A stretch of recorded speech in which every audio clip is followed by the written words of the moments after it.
I welcome all of you with my love and respects.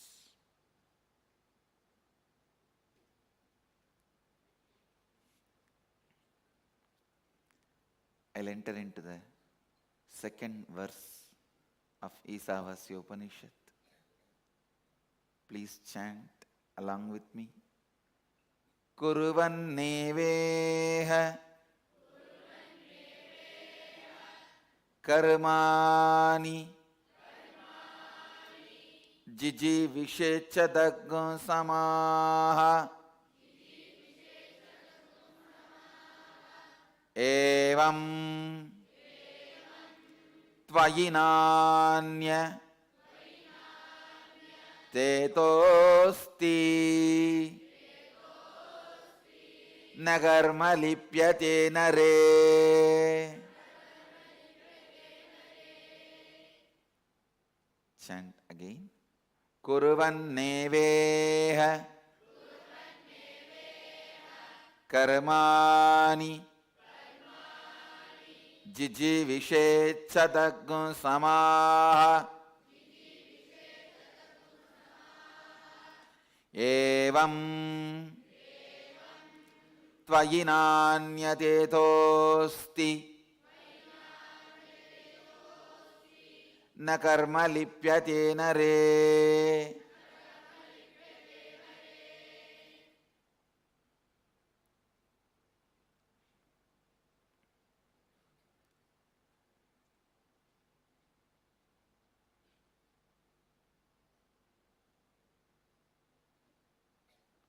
Listen. Chant once more. Kuruvanneveha karmani jiji vishechadaggo samaha evam tvayinanyatetosti na karma lipyate nare.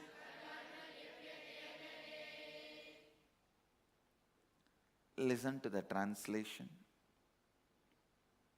One should desire to live in this world for hundreds of years, all the while doing his deeds dispassionately as sanctioned by the scriptures,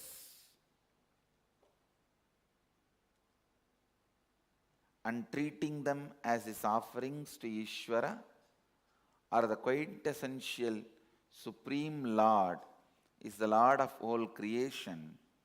In this way, the deeds done by you, the man shall not cling to you. The deeds done by you shall not cling to you. The deeds will not cast their good or bad effects upon the doer of those deeds simply because they are being done with the doer mentally convinced that he has not done them. He is not intellectually and mentally committed to these deeds, or they are done without his claiming any rights over fruits of those deeds. There is no other way by which a man can free himself from the bondage created by the deeds. I'll give you the translation of some of the scholars and then give you my translation, and of course, above all, the interception from the Upanishadic rishis. Please understand. Exactly this verse means you should live. Your cognition should decide to live. Understand? One of the biggest problem all human beings have.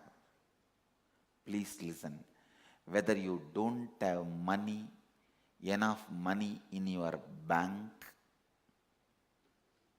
or you don't have enough excitement, inspiration to run your life, whether you don't have enough money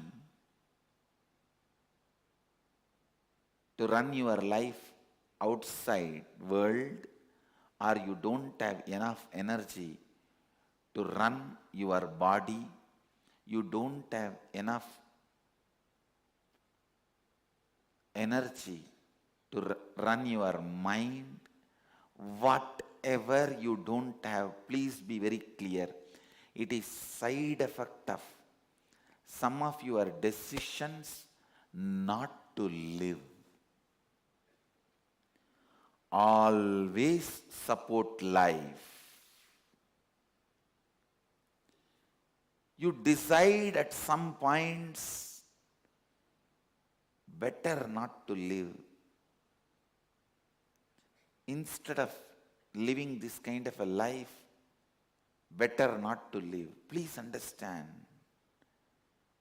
You should always think, I will live in a better way, wherever I need to transform.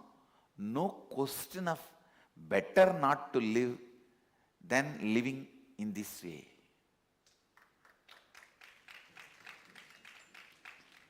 Whether your body does not have energy to get up, or your mind does not have enough excitement, whatever you may think you lack is nothing but the side effect of the decisions you did in your past against life.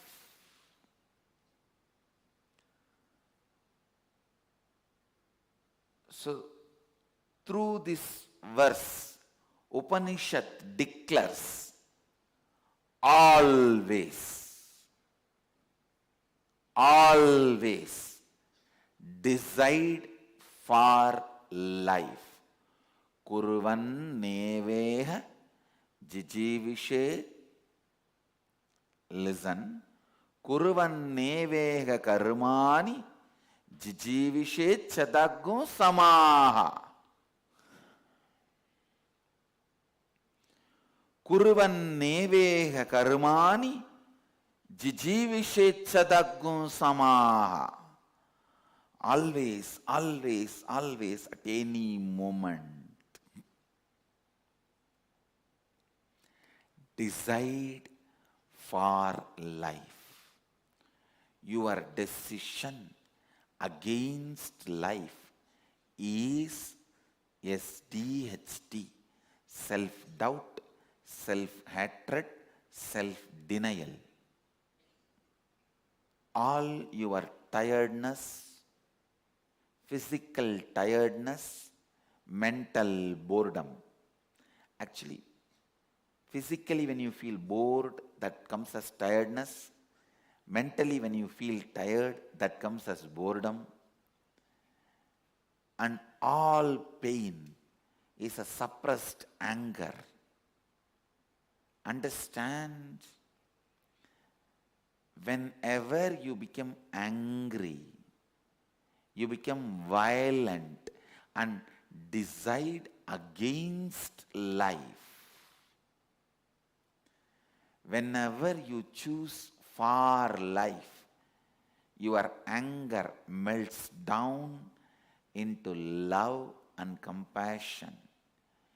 Any decision, please understand, even people who attack you, cherish enmity towards you, never decide against their life, never decide they should die or they should suffer. Always decide they should not interfere in your life.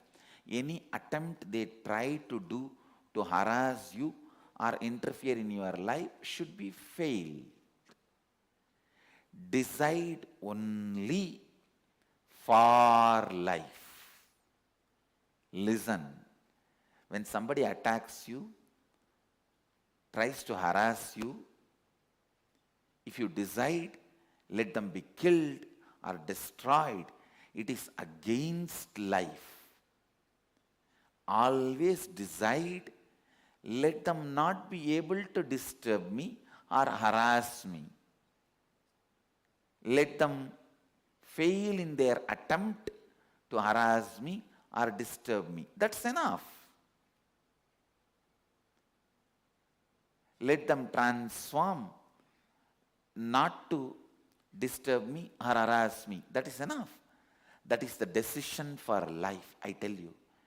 Whenever you decide for life, you become so powerful, strong.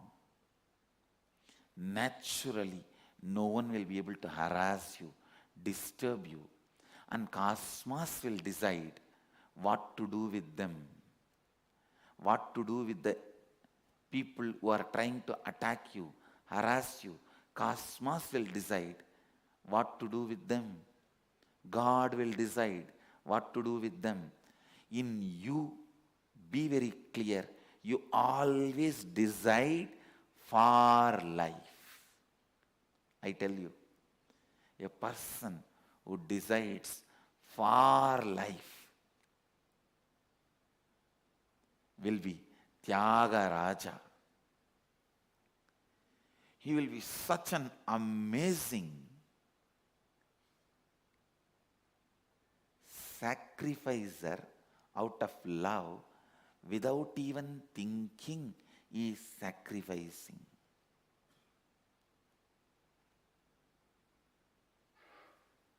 Listen. Tyagaraja.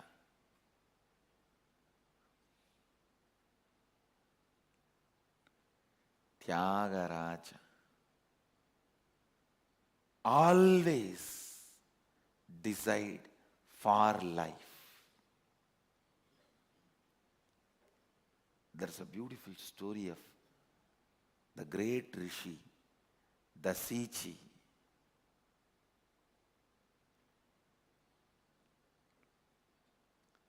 He even gave up his own body, his own spine, to be used as a weapon for the victory of the gods, Devatas.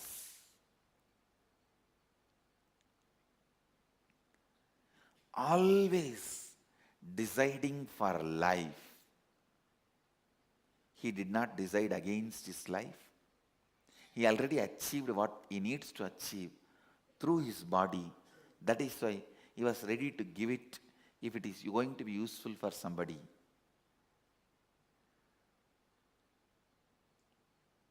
Listen. Keep this as your cognition.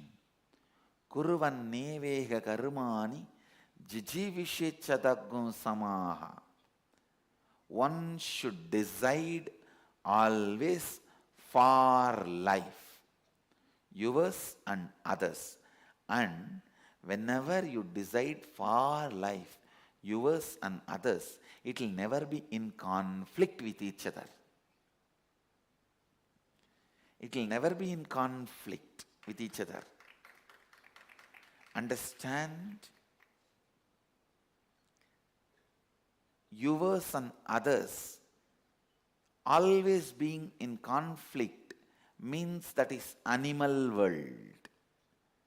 Yours and others, when it does not exist in conflict, you become human being. Yours and others, when it becomes complementing each other, you become Devata, space of Devata. So if you are living in a space where there is a conflict between yours and others' life, you are still living the animal life. The life of beast, animals. And if you are living a life where there is no conflict between yours and others, you have come to the human space. You have come to Bhuloka. If there is always a conflict between yours and others' lives, you are in Patala. If you are in the space of no conflict between you and others' life, you are in Bhuloka. When your life and others' life complement each other, you are in Devaloka. So you decide what kind of loka you want to reside. I tell you, thousands go in this Mysore road. How many decide to come and live here? It's not that we kept the doors closed and we are inviting anybody from anywhere. We only want to make sure that they don't harm the Sangha and Sangha is not harmed by them. We make sure that they are in the space of completion, that they are not in the space of competing or threatening each other. They are in the space of just non-competition, or there is no incompletion. Listen. Always decide for life. Kurvanneveha karmani jijivishechadaggun samaha. Decide to live hundreds of years. Today sit and complete all the decisions you took against life. Remember, whenever you made the decision, instead of this kind of life, better I can live, better I can go. All these decisions, thoughts, whenever you engaged, entertained, now it is time you complete with all that. If there is some complication, contradiction, decide, I will live. That is no question about it. If there is a incompletion, conflict, complication, I'll complete it and make myself better. But the decision to live is unquestioned.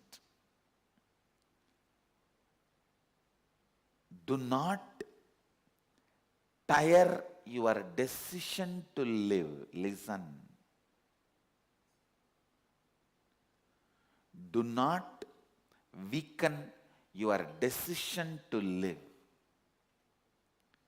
Do not abuse your decision to live. All disease is just the expression of your unconscious decisions against life. Your decision to live can change your DNA. Understand just this one verse. Completion with all your decisions against life. I guarantee in the national channel you will walk out of cancer.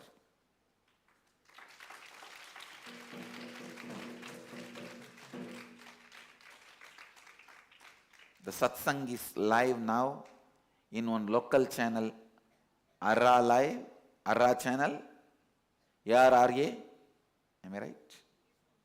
ARRA, and national channel Sadhana TV, and international channel Nithyananda TV.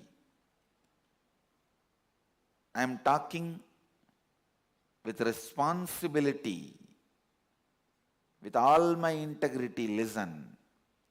Just this one verse. Take it as a command from cosmos. Command from Dharma Devata. Dharma Devata serves Kala Bhairava as a dog. The dog of Kala Bhairava is Dharma Devata. Dharma is the dog of Kala Bhairava. Understand, it is directly from Upanishads. Decide for life. Complete with all your decisions against life. Knowingly, unknowingly, whenever you decided against life, now complete all that. That is enough. You are DNA will have different programming, different energy. All your decisions against life should be completed. Incompletions created against life should be completed. And all the incompletions against life, all your decisions against life will be rooted in fear, and your wrong belief you may not be able to live. Creating a delusion you may not be able to live, and convincing not to live, and making you decide not to live and not living is fear. Creating the delusion you may not be able to live, and convincing you not to live, and making you decide not to live, and making you not to live is fear.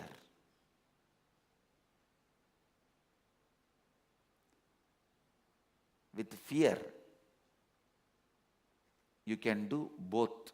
One, Baglo, run.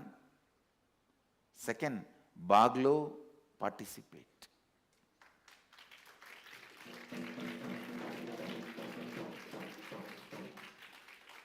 Baglo or Baglo. Understand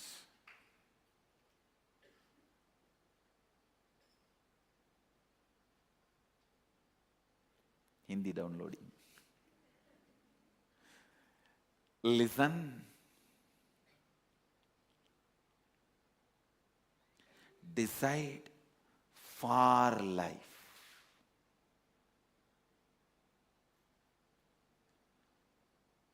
If there is a delusion, you may not be able to live. Don't decide that you don't want to live. No. Decide, I'll complete this and continue to live.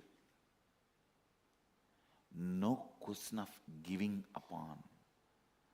Not to give upon yourself and others is the decision expected from you from this verse. Kurvanneveka karmani jijivishechadaggum samaha.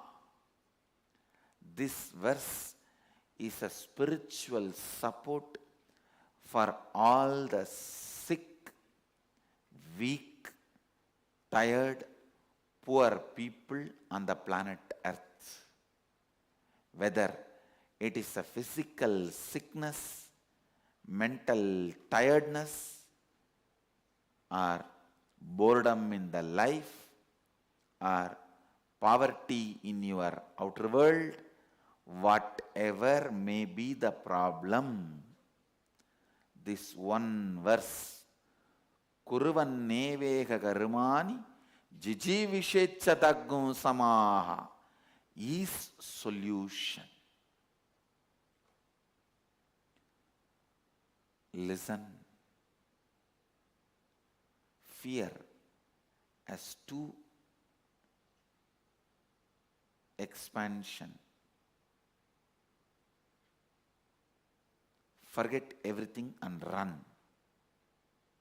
or face everything and race.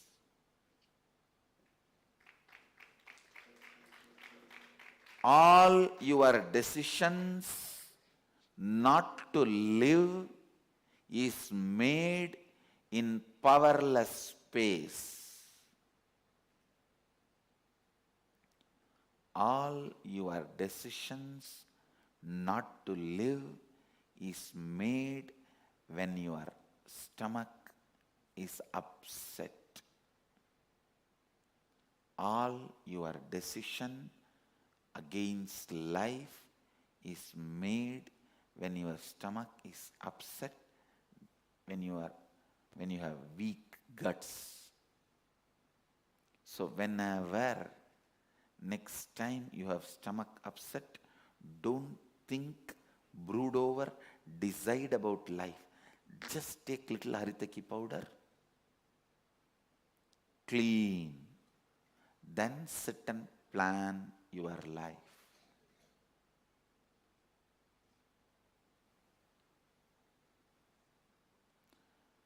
Do not entertain, believe, allow.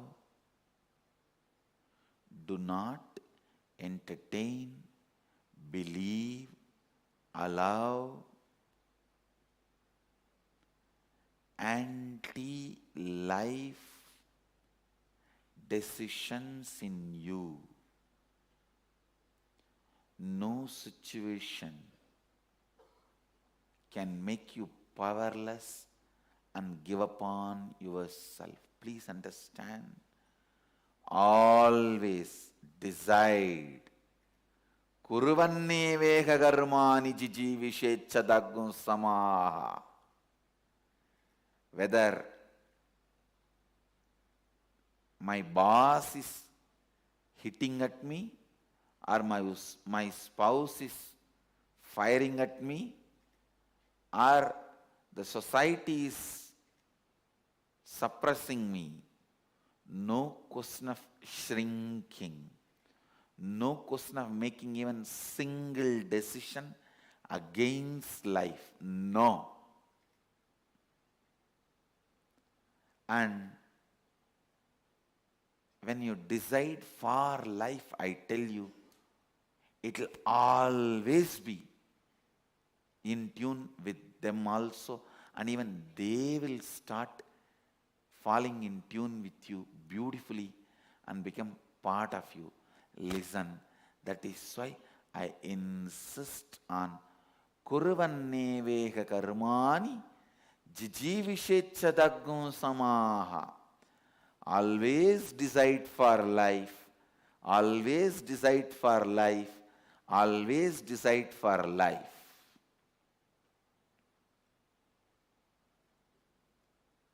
Not having money in your bank account cannot make you poor.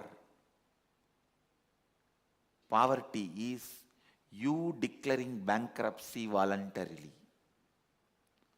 Not having money in your bank account, but you giving upon and declaring bankruptcy is poverty. Same way,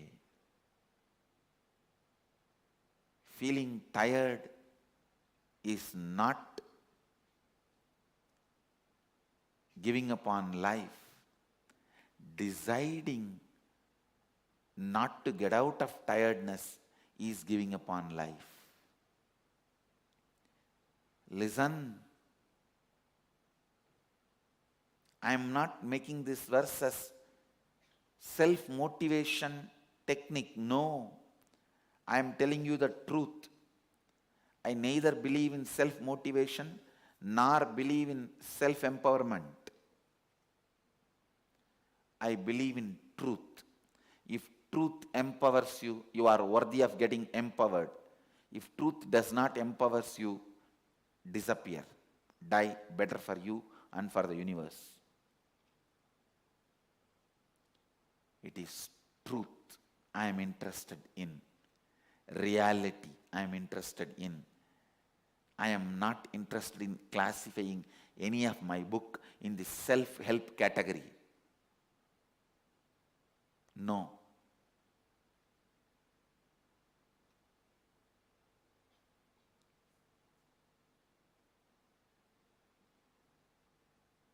Actually, my books can never be classified. You can't classify them as philosophy. You can't classify them as self-help. You can't classify them as religion. Soon the Library of Congress is going to have a difficulty to classify my books.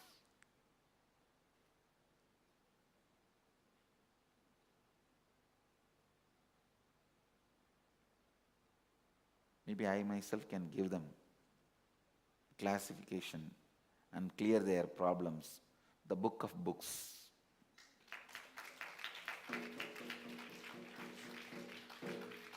the books out of which books can be churned out.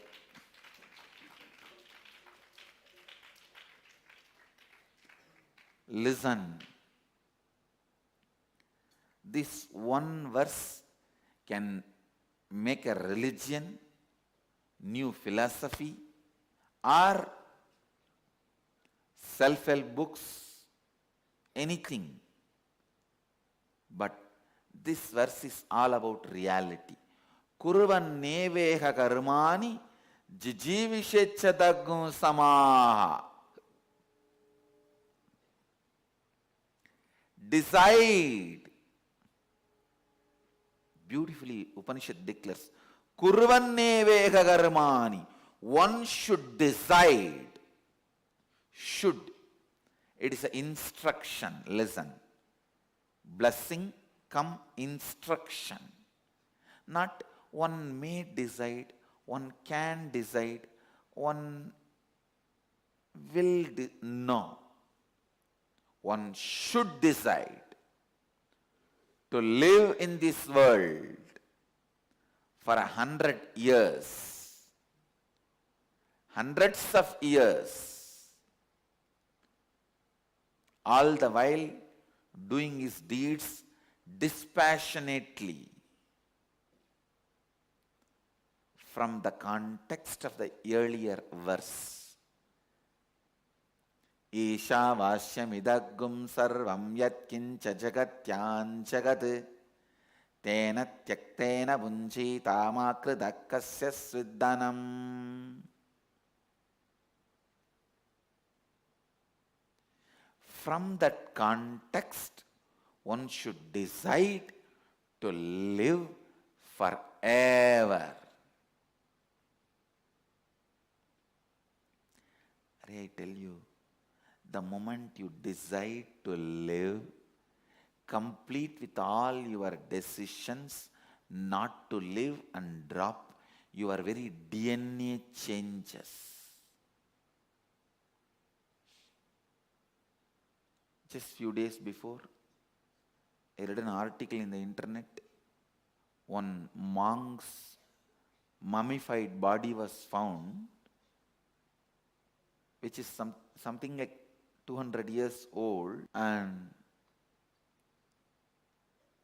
Dalai Lama's personal physician, he is also a monk. He went and checked the body and declared that monk is not dead. He is still in meditative state. He declared that monk is in the state of duktam. In Sanskrit we call it turiyam. In Pali it is duktam. So he declared that monk is in the state of turiyam. And please understand,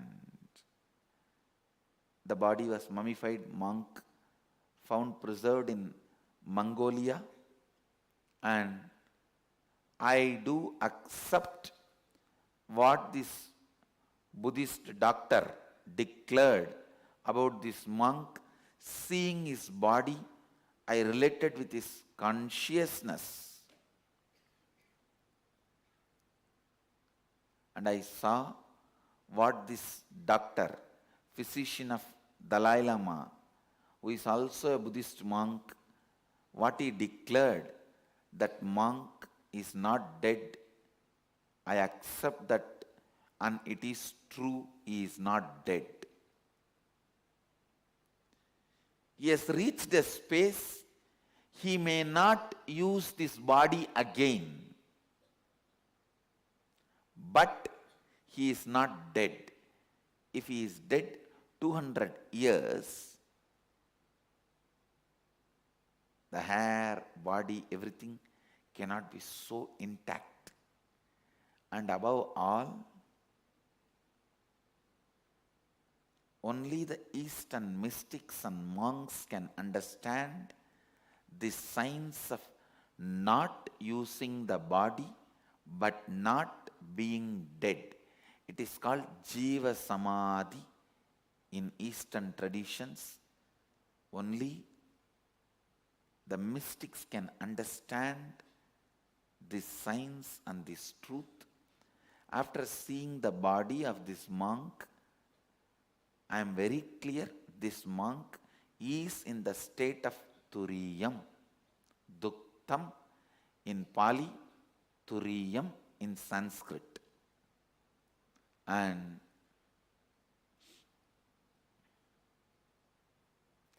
I am so happy that Buddhists have decided to preserve his body and keep his body intact and worship. Keep him as the symbol of the Jiva Samadhi, the state of Turiya. And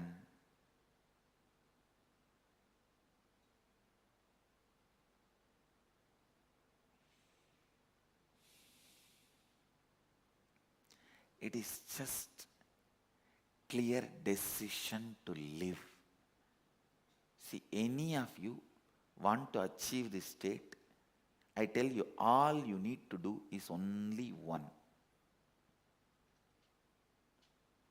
Just complete with all your incompletions, your decisions made consciously, unconsciously against life. Nothing should make you powerless. Nothing can make you powerless. Life is available to you eternally. Eternal life is available to you.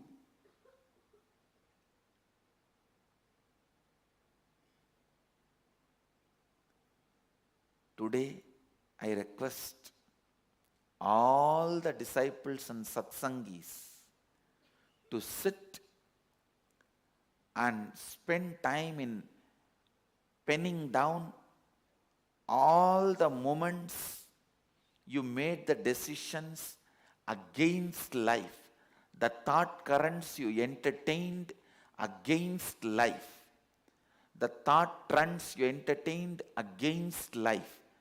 Pen down all those incompletions and incidents and complete with them. Do this completion for next 2-3 days, because at least next 2-3 days I'll be expanding on this sutra. I tell you, once you complete with all your decisions against life, and this order, command by Upanishad, Kurvanne vega jijivishet, Kurvanne vega karmani jijivishet, Chadagun samaha. When this becomes your inner space, as a Vedanta Kesari, the lion of Vedanta, when you roar, Kuruvanne vega karmani jijivishet, Chadagun samaha, I tell you, the state of this Mongolian monk is your birthright. You will all achieve it.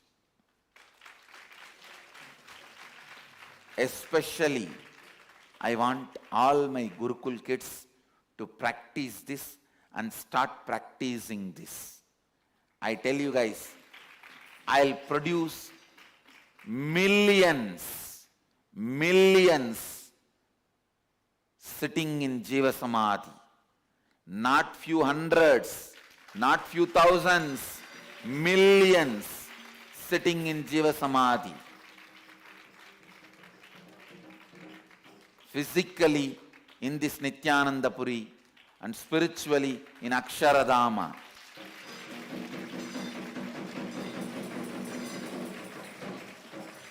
Please listen. All you need to do is just only one thing. Complete with all the incompletions related to life. Any decision you took against the life, dig out that situation, complete it and drop. That's all. Always decide for life.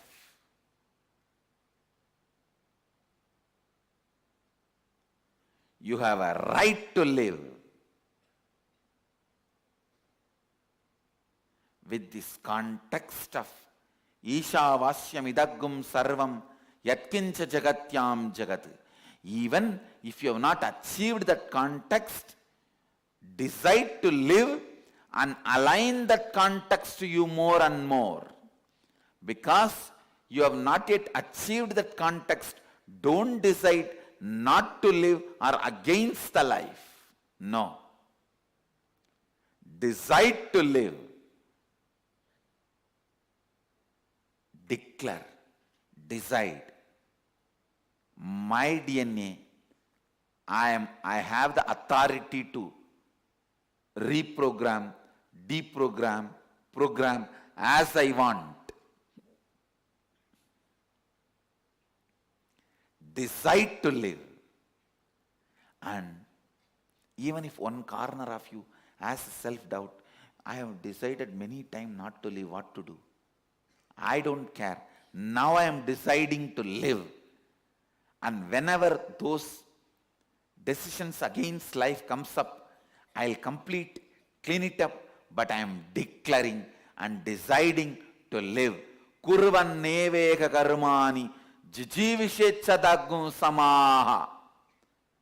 As a disciple of Upanishadic rishis, as a follower of Upanishads, declare Kurvanneveka karmani jijivishet chadaggum samaha.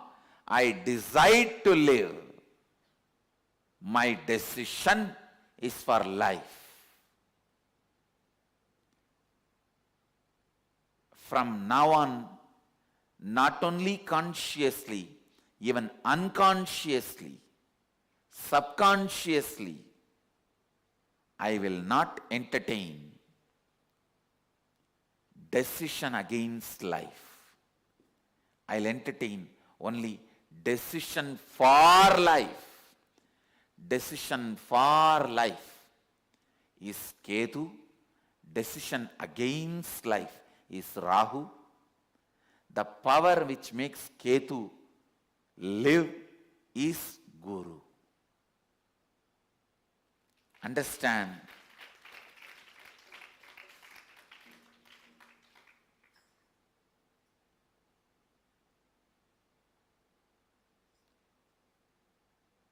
Even when the demon went and stood in the line of Devatas to receive the nectar, his own SDHD part was not complete. That is why when he put the nectar into his mouth, before he could swallow and digest, his head was cut off. But his desire to live can't be destroyed. That is why he became Ketu and Rahu. His SDHD became Rahu. His decision to live became Ketu, and he continues to exist. So finally SDHD failed. He is still alive along with the Devatas. Understand? Decide to live. Sometimes I see people, just ordinary, simple situations. If the traffic jam happens in the road, they decide to die. Mentally they think, instead of this life, better I can die. These kind of words they start uttering. Even this, all 4-letter words, is decision against life.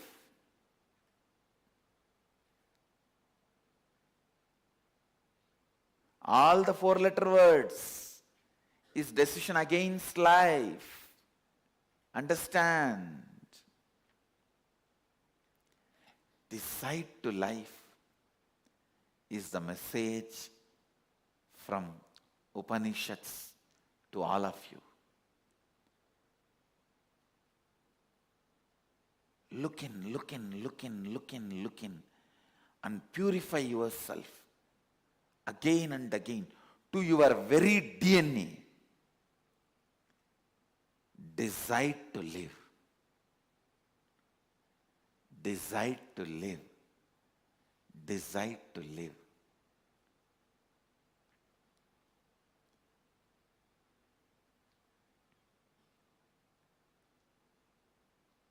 Yesterday we had Vakyartha Satas in the Gurukul, which I also attended.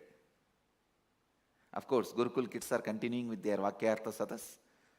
Yesterday I also participated. Soon, you guys can get the Vakyartha Satas in live Nithyananda TV. Soon it will happen. I was just shocked the way these kids are defining every definition without missing a single word.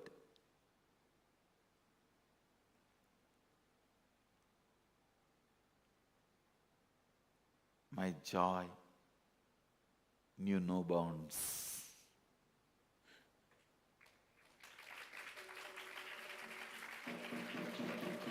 The way they are growing, I am so happy for them.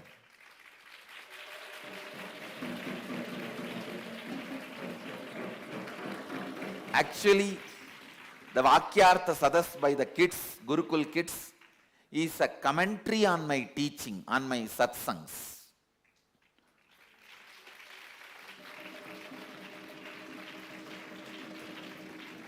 And I sincerely recommend all the satsangis to watch the live relay of the Vakyartha Sadas by the Gurukul kids every day.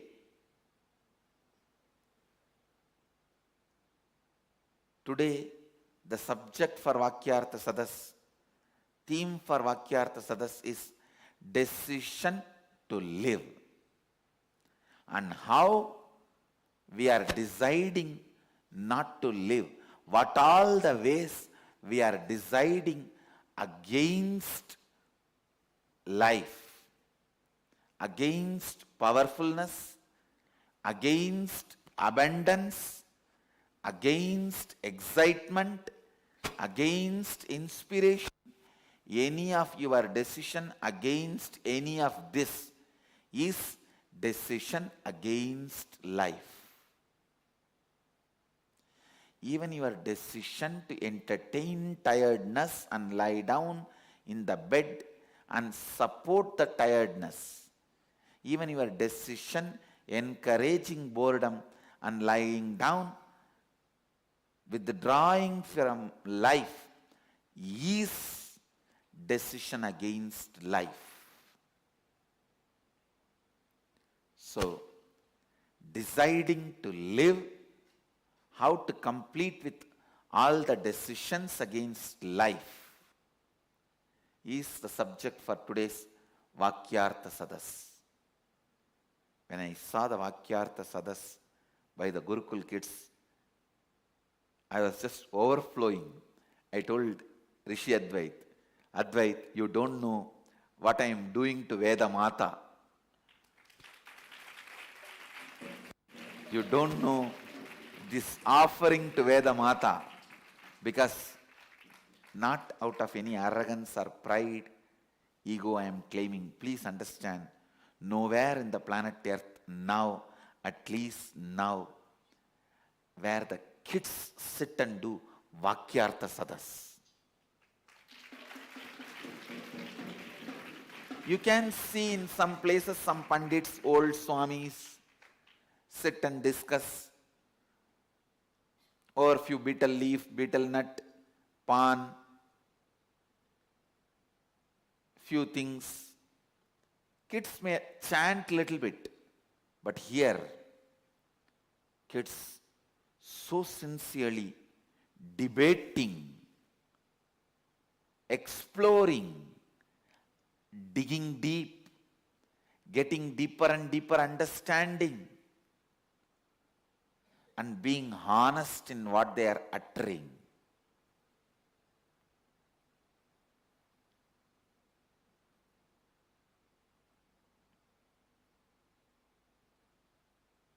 within few days, after the proper arrangements are done, I am going to open the Vakyartha Sadas by kids also for public to come and see, just like morning satsang.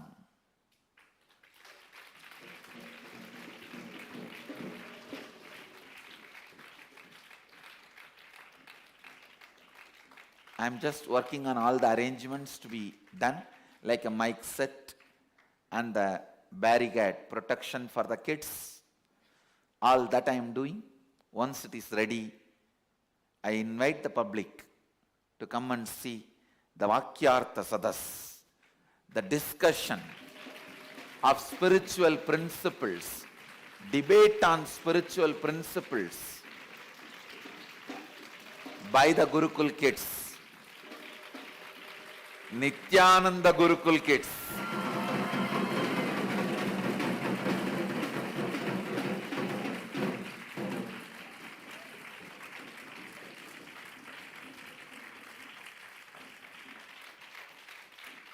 Yesterday when they were discussing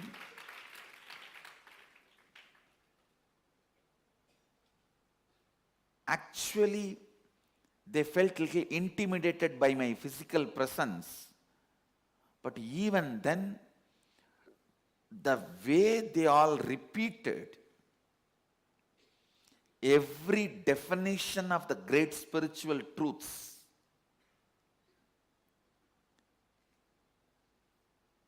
especially after I put the condition, you should speak only what you honestly, with integrity believe, with authentically what you made as your cognition.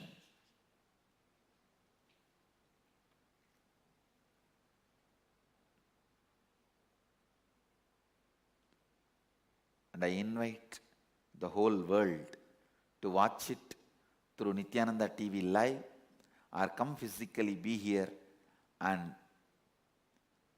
learn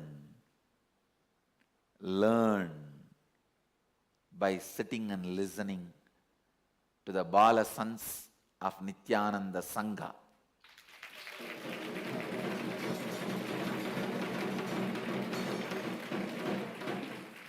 The Swamis and Goswamis, the Bala sons of Nithyananda Sangha. Understand, it is not that just they read with a blindfolded eyes.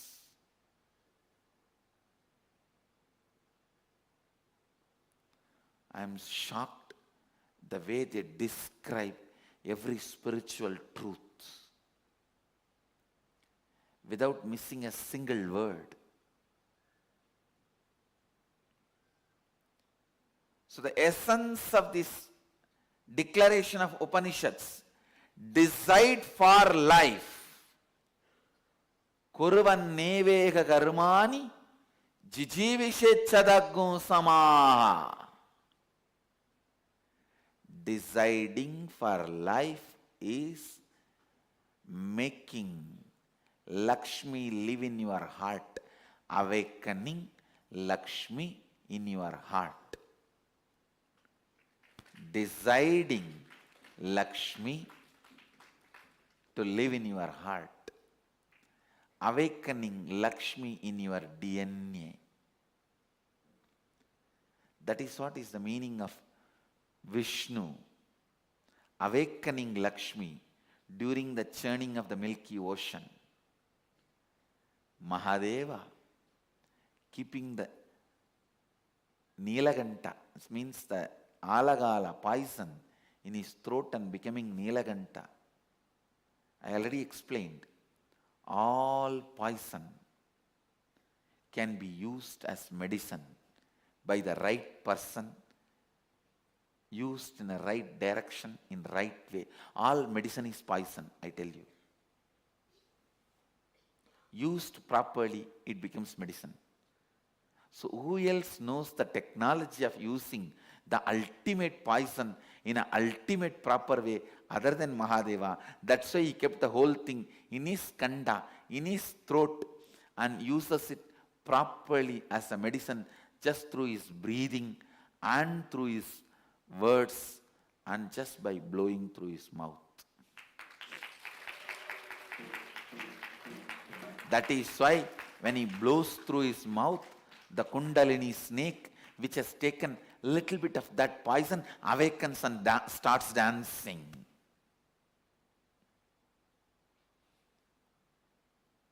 When this poison air comes out, that poison feels awakened.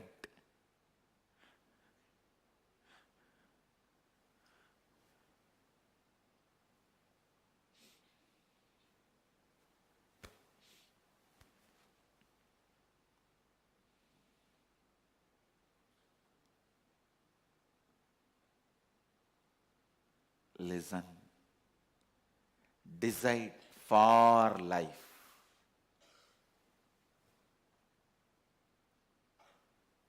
When you decide for life, even poison becomes medicine with you.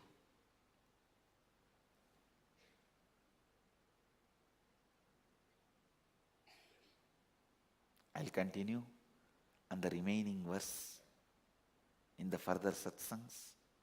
So, it's time. I bless you all.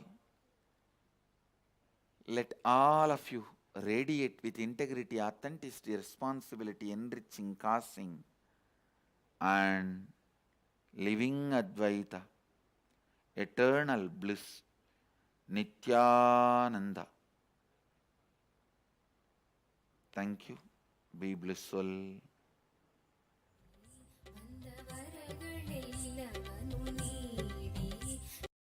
Nithyananda Dhyana Peetham, Nithyananda Nagar, off Mysore Road, Bidadi, Bengaluru. Phone 08027279999. www.nithyananda.org. www.youtube.com/lifeblissfoundation.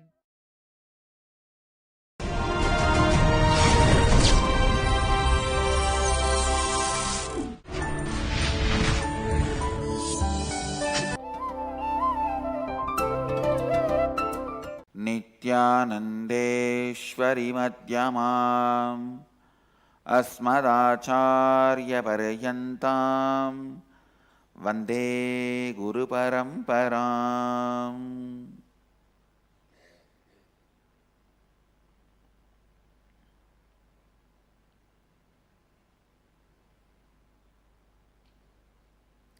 I welcome all of you with my love and respects.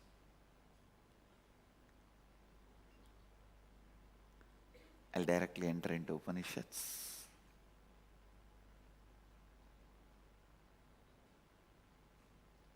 Today I'll enter into the second verse.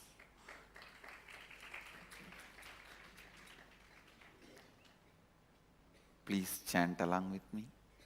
Kuruvanneveha karmani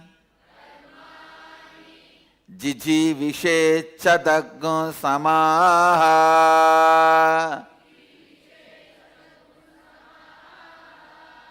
Evam Tvayinanya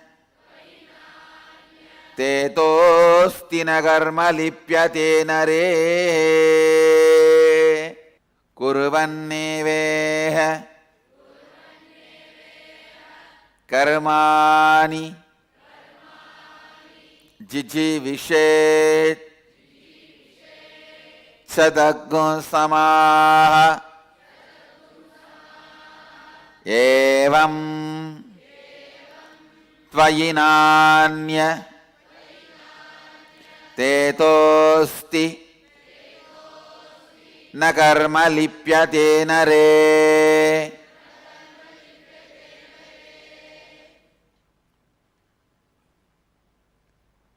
The translation says, even while doing deeds here, one may desire to live 100 years, thus on you, not otherwise, that this is it, the deed adheres, not the man.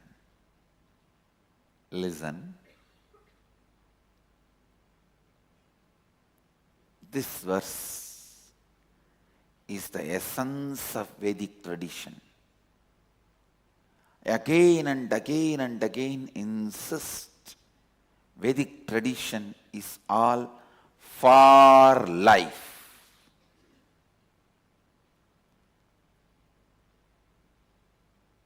If I have to put the whole Vedic tradition in one word, live. That's all. Live. Live so powerfully, so clearly, that all your patterns, engrams, fears don't find any place. You are just radiating. You are just overflowing. Live, live, live. Kuruvanneveha karmani jijivishet sadagum samaha evam tvayinanyatetosti na karma lipyate nare. This verse is actually a blessing. See, Upanishadic rishis expect you to achieve everything just by the first verse. Ishavasyam idagum sarvam yatkincha jagatyan jagat tena tyaktena vunjita makritak kasya sviddanam. Over. They do not expect you to have any doubt. The kind of a space they are carrying, rishis feel with this verse you are enlightened. Now you just need a blessing.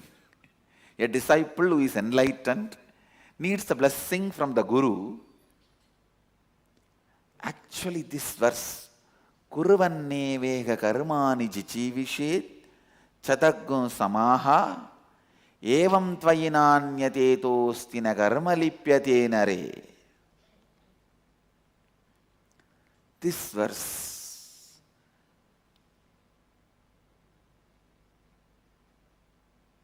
is a blessing. Somebody was telling me the other day, one Swami came and met me. That Swami was telling, he heard some of the great scholars, pandits, telling him, it seems they asked this Swami who came to meet me, what right this Nithyananda has to comment on Upanishads? Where has he studied Sanskrit? Who is his Guru teaching all the bhashyas? Who taught all the bhashyas? All these scholarly questions. Scholarly questions. This Swami, it seems, asked only one question. I am also seeing his satsang. You are also seeing his satsang. Come on, let's have an open discussion. Tell me honestly, all his words, does it make sense or not? It seems that Pandit was questioning. He put his head down and it makes sense, no doubt. But how can he speak? Who taught him? There should be a parampara. There should be. He doesn't have any Guru who taught him different bhashyas, commentaries, vartikas, tikas.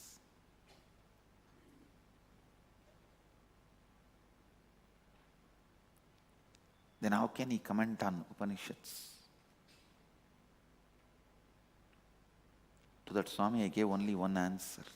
Understand? Yes. I have not formally studied.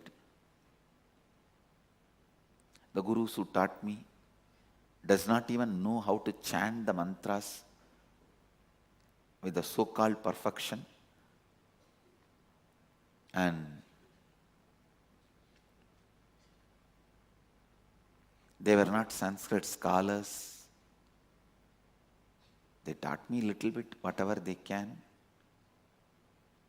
They may not have taught me what the commentators said, what the commentary on commentary, those commentators on commentators said, what the footnote says, what the interpretation says. They have not taught me all types of interpretations, but surely they pushed me to an experience to intercept what has happened exactly. So that is the authority I have to speak on Upanishads.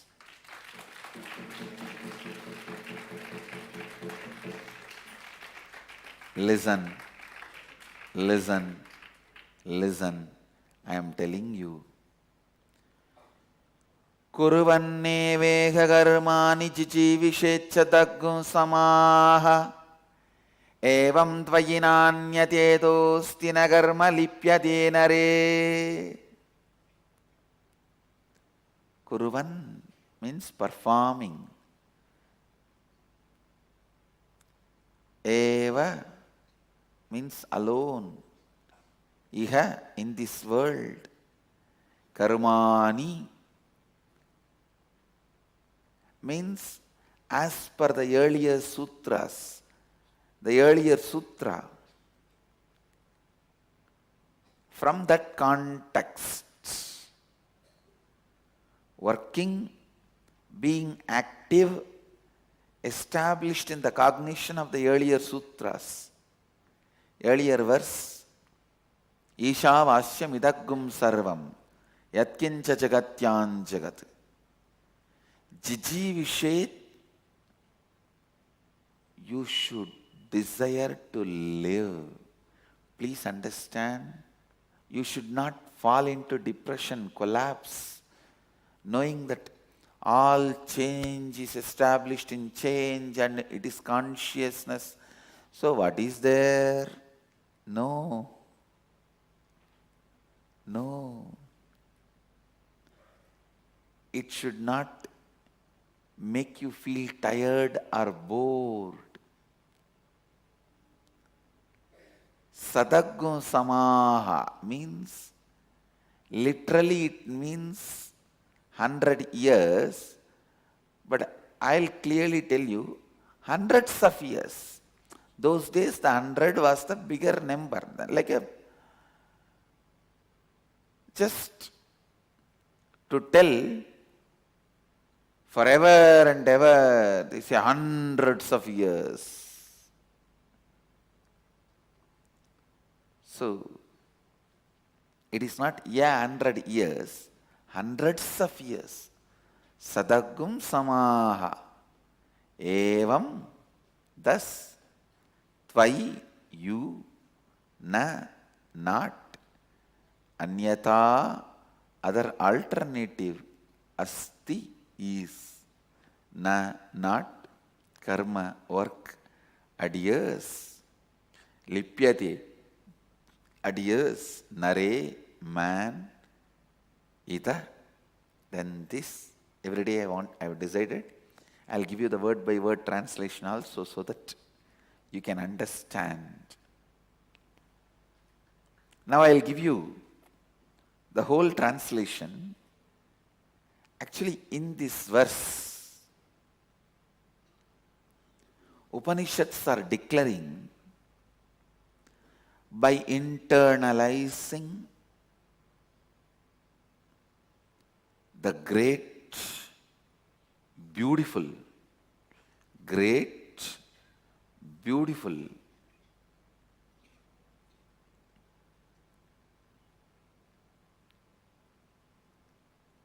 first verse of the Ishavasya Upanishad. Ishavasya midaggum sarvam yatkincha jagatyan jagat tena tyaktena unjita makrita kasya sviddanam. By internalizing these verses,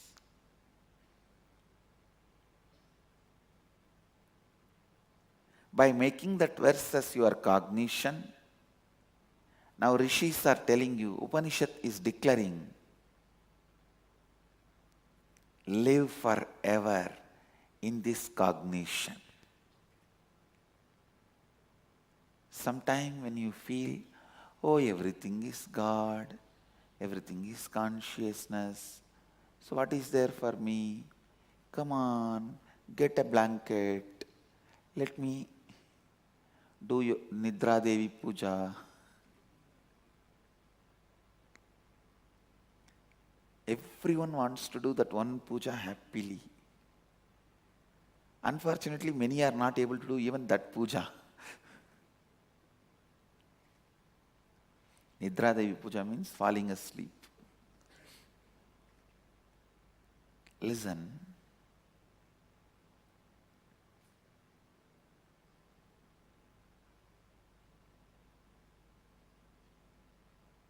Knowing this truth, don't give up on yourself. Don't give up on yourself.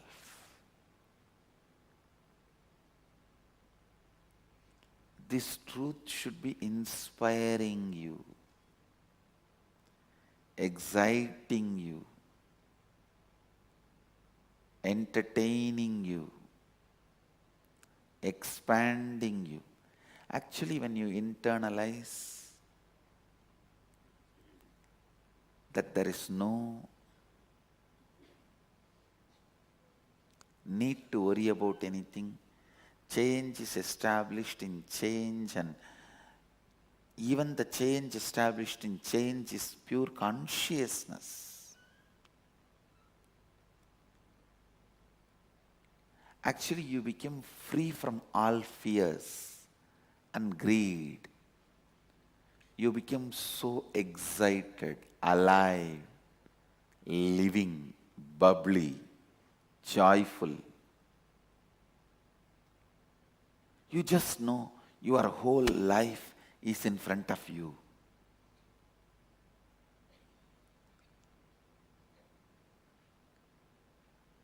I tell you, when you feel your whole life is in front of you with so much of excitement, then you look at them again, look at the Upanishadic rishis. Upanishad, now what do you want me to do? Then the Upanishad is giving the blessing. Kuruvan nevega karmani jijivishecha samaha evam tvayinanyate tosti karma lipyate nare. Oh beings, enjoy the life, live the life being established in this cognition and living. Actually, last few days that joy is really flowing into me and into the Sangha. Because one of the greatest discovery I have done in my research and development has happened in last few days. I don't want to say it is an accident. I don't want to say it is an incident. I only have to say it is a miracle. For quite a long time,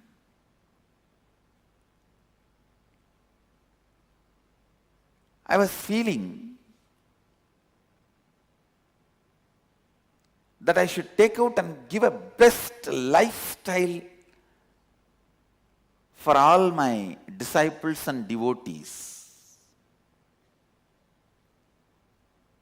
See, I myself used to be and still follow the lifestyle of Manu. Means how to brush, how to wash yourself, how to take bath, how to dress. In all this I follow Manu. But even then I was feeling Manu is a human being.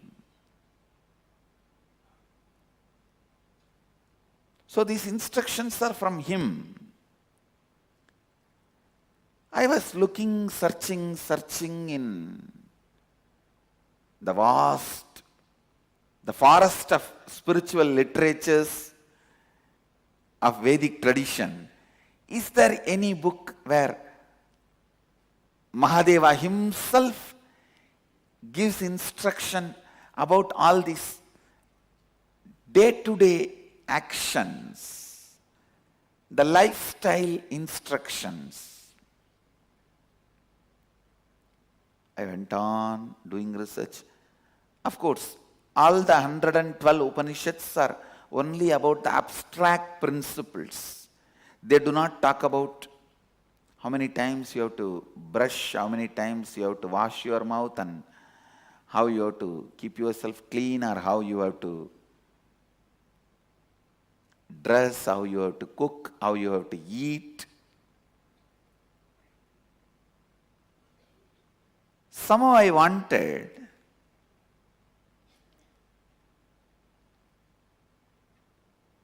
from Mahadeva himself, if these instructions have come, it would have been so beautiful. Because every day when I brush, I only remember Manu and say, Manu, as you said, I am brushing. When I wake up, I say, oh Manu, as you said, I am waking up. When I take bath, I say only, oh Manu, as you said, I am doing it. Of course, Manu has authority from Mahadeva, but there is a possibility the person who has authority can miss few things. Like when I put somebody as a Mahant, they may follow the broad concept of what I gave, but there is a possibility to miss few things because of their own understandings and perceptions.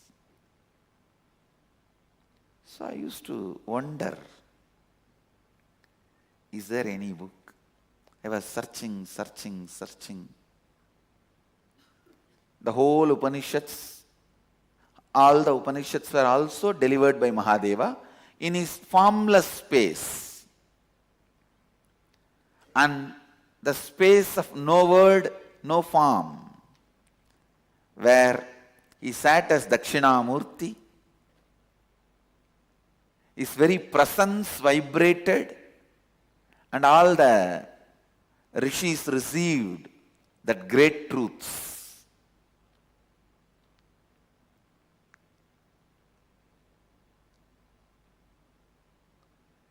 And in one part of the Tantras, which was given by Mahadeva directly to Devi, even there he speaks more about meditation techniques. Vijnana Bhairava Tantra, Kularnava Tantra, Shiva Sutras. Then further in few books, he speaks about the pujas, rituals. I was looking at some book where Mahadeva himself will give a precise instructions like how to cook and how to offer to him and how to eat and how to wear dress, how to brush the teeth, how to wake up, how to brush teeth, and how to take bath, and how to wash ourselves, and how to wear rudraksha, how to wear the bhasma, all this. See, always the abstract principles he gave, once it becomes experience, when from that experience, I can also give you the instruction how to do all this. But somehow I wanted instructions directly from him. Suddenly, I should use only this word, I stumbled upon an amazing, beautiful ultimate lifestyle book. Please understand, if Upanishads are the ultimate principle book, means which gives you the enlightenment and cognition of pure enlightenment, this book is the ultimate precise lifestyle book, and which is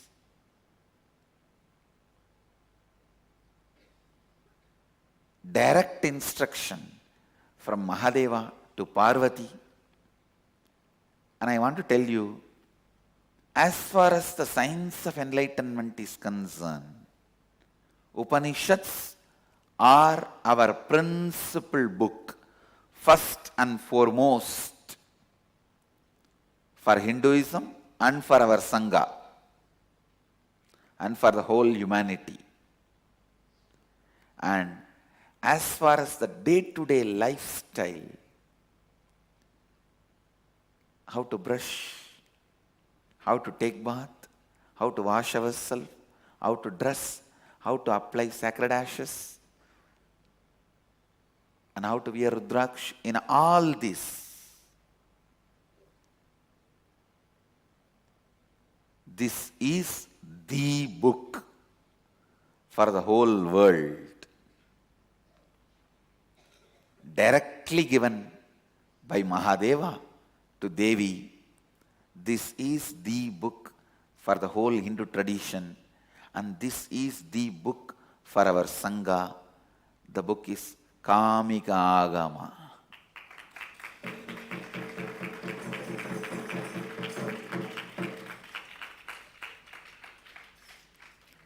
Lifestyle to cause your reality.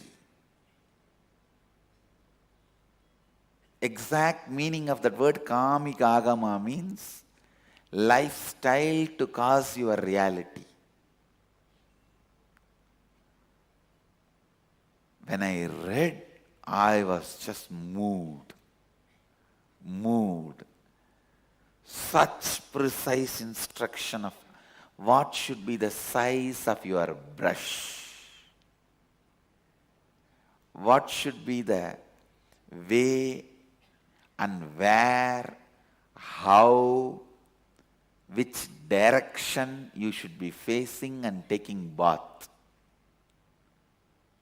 And it is just mind-blowing because of its exhaustive, precise narration and instructions handed over. See, it is like when I sit and give my vision to the ashramites, how the ashram should be and people should be and Sangha should be, what precise, including the doorstep, how it should be, I'll give the instruction. Whether both the doors should be kept always open or one should be open and known. To that precise, Mahadeva has given instruction. I feel when I read that book, my work is done.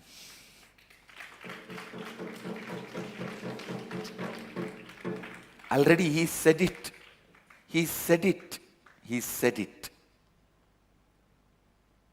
And I vouch for that one truth with all my integrity. It is Mahadeva's instruction to the whole world through Devi.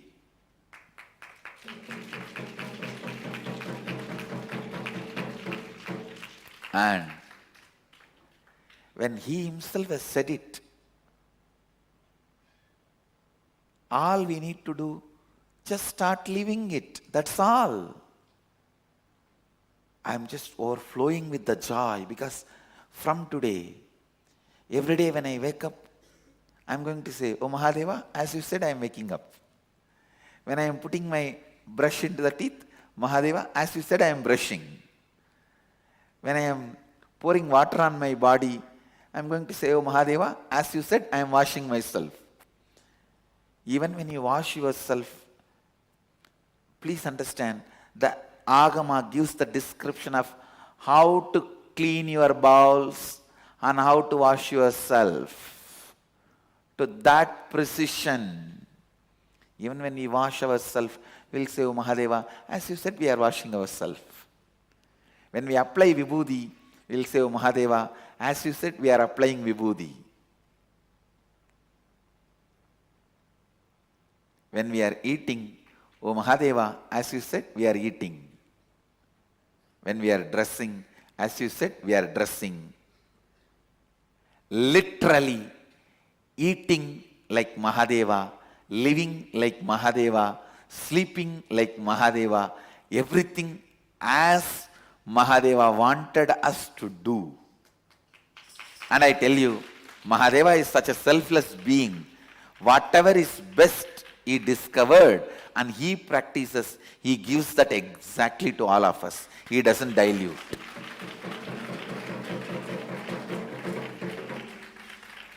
The moment I discover something new, first thing I'll do is next day come to the satsang and reveal it to all of you. Mahadeva does exactly the same. So understand, it is just so exciting to know Mahadeva loves us so much. Every single minute detail he attended with so much of care, and he has given us that beautiful instructions. I wanted to tell all of you,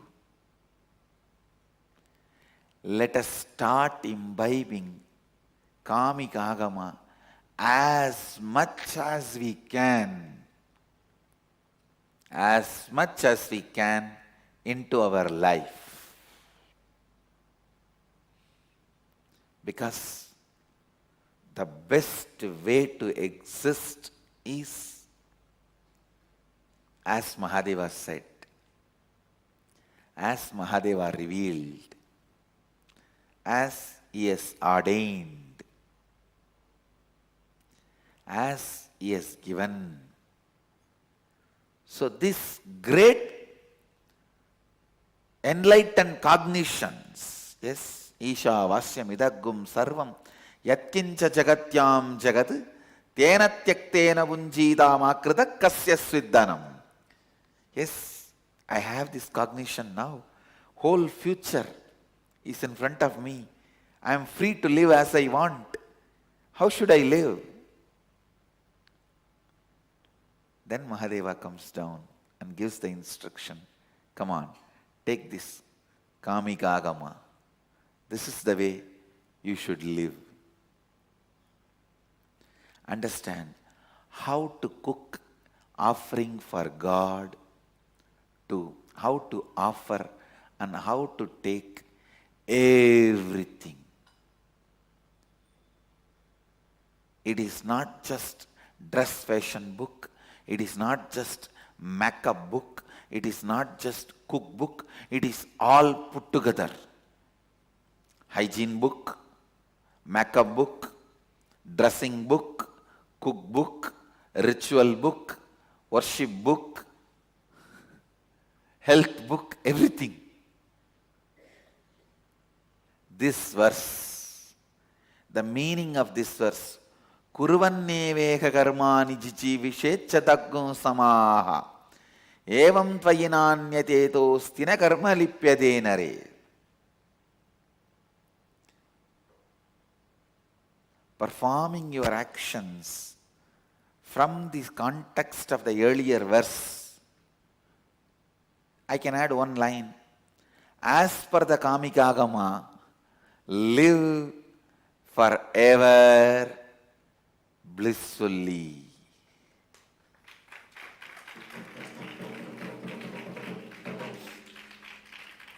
Live forever blissfully. Please imbibe Kamika Agama as much as you can joyfully. Don't feel bound. Don't feel restricted. Don't feel conditioned. I tell you, when I started living, of course, from my birth I was brought up with this orthodox traditional lifestyle. But when I discovered it, it was such joy. It was such joy. I know I am doing everything as the great beings like Manu said. Now I know I am doing everything as my Mahadeva himself said.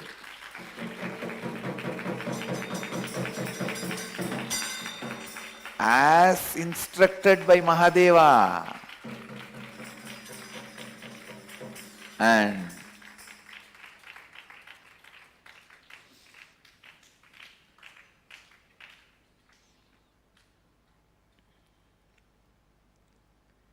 it was such joy to have discovered Kamikagama, where Mahadeva gives such beautiful, precise instruction. He says very clearly, when his puja is done, what all should be played. He says mantra gana, veena gana, and Veda Adhyayana, all this has to be done when my puja is done. The upacharas.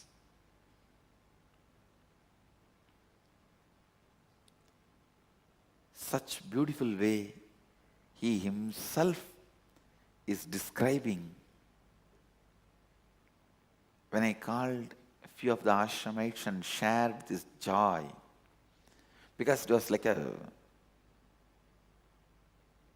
revelation to me. I know there are some book, there is somewhere Mahadeva has given these instructions precisely, but only now I stumbled upon.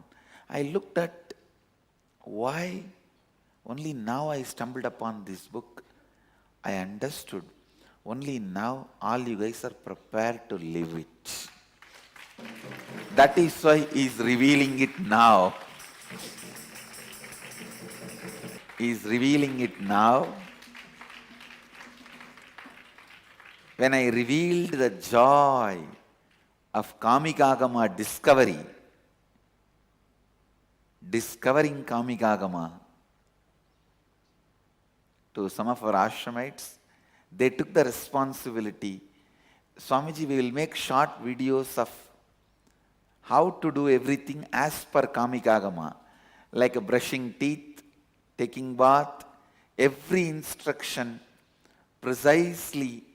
We will make it as short videos and release it to public so that everyone who wants to follow Mahadeva's instruction, they can follow brushing as per Mahadeva's instruction, taking bath as per Mahadeva's instruction, washing yourself as per Mahadeva's instruction, with the animation, some places, and some places description, some places instruction, some places demonstration. We will use all these and precisely make every one of you understand and apply Mahadeva's teachings in your day-to-day life. We are launching the first video today. Already ready. The first video on Mahadeva's instruction about our lifestyle. From Kamikagama, Danta Shuddhi means brushing your teeth. So it is presented by team of our sannyasis. You can watch and enjoy the video and live it.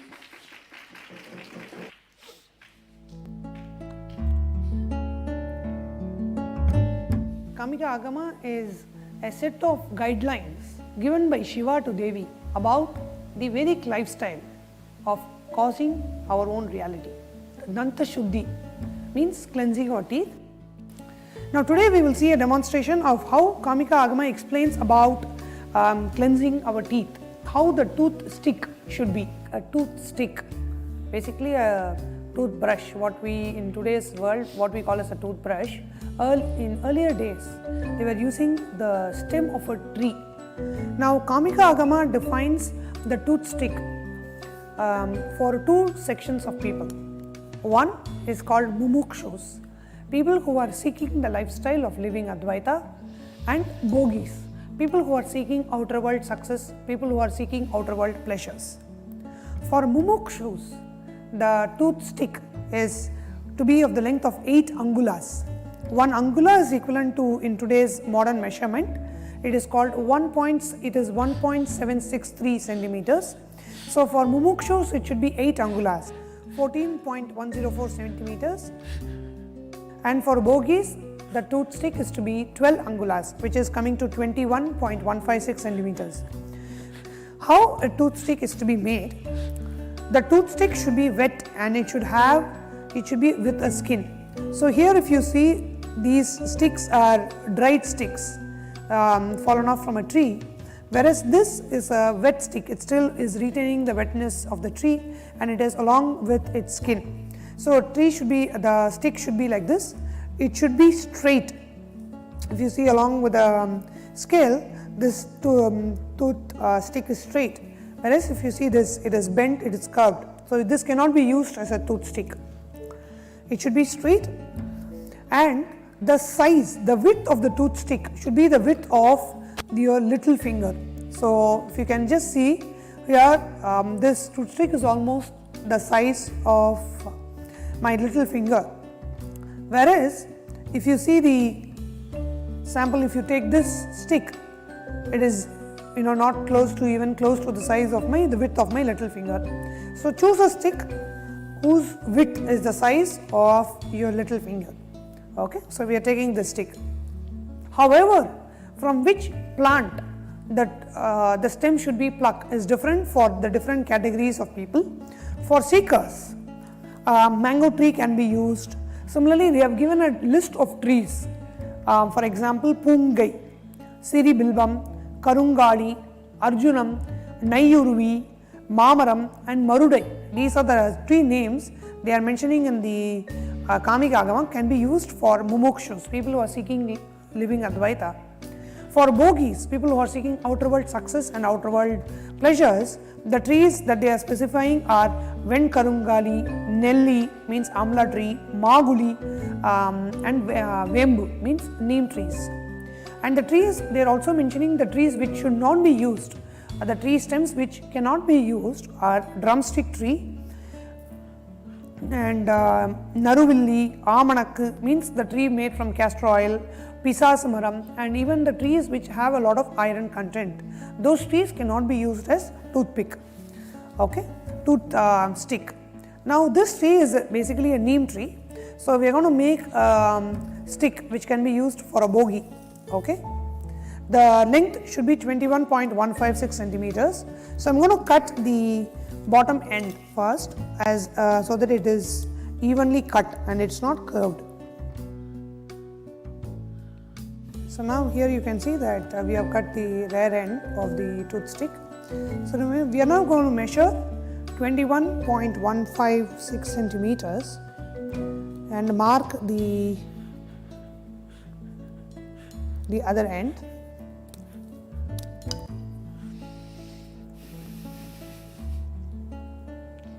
Here we have made a mark.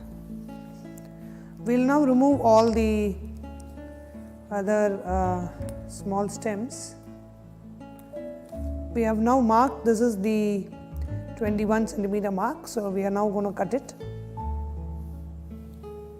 This is cut to be exactly 12 angulas, and this is from a bark of a neem tree. So this is a tooth stick as per the Kamika Agama, which can be used by a bogie.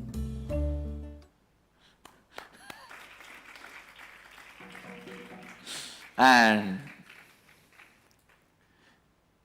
please understand, not only we will make the video available, soon we will start making even these products available for all of you.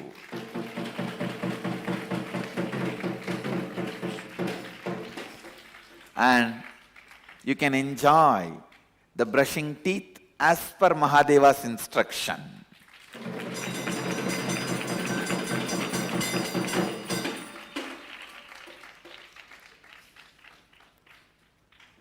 And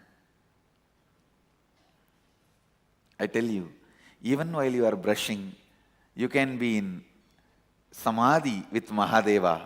See, I am brushing as per your instruction, directly from you.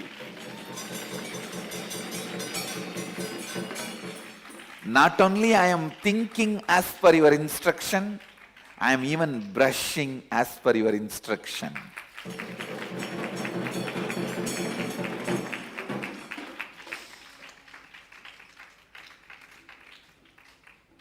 So, the Kamika Agama is available in the internet for free download.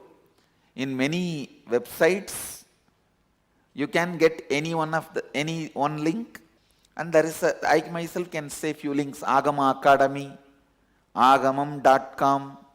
In all these links, agamaacademy.com, agamam.com. In all these websites, they have put the whole thing freely for people to download and use it. Even Himalayan Academy has put these agamas freely for people to download and use it. And we do have some of the palm leaves related to agamas, and we will also scan and upload. So now whatever available resources, you can take it, download, and start using as much as possible. Make Kamika Agama as your lifestyle. Soon we are coming up with more and more demonstration videos and products. Demonstration videos and products to make Kamika Agama as lifestyle. And even the vessels in which food should be cooked, how we should cook, how we should eat, all that we are soon coming up with demonstration videos with the original verse and the instructions and the products to make Kamika Agama as our lifestyle. And through this, I formally declare Kamika Agama will be our lifestyle book. Our lifestyle, cooking, eating, worshipping, rituals, homas, everything will be done as per Kamika Agama. So I will continue to expand on these Upanishad verses in the further satsangs. I request all the Mahans, Sri Mahans, Ashramites to download the Kamika Agama and just go through, read. It's already is emailed to all the Sri Mahans and Mahans. Now even Kotaris and Tanidars can download and try to make this as much as possible part of our life. With this, I bless you all. Let you all radiate with integrity, authenticity, responsibility, enriching, causing, living Advaita, the eternal bliss, Nithyananda. Thank you. Be blissful.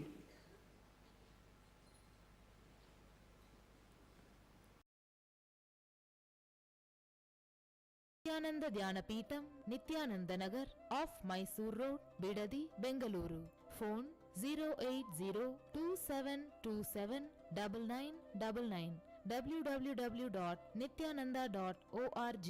www.youtube.com/lifeblissfoundation.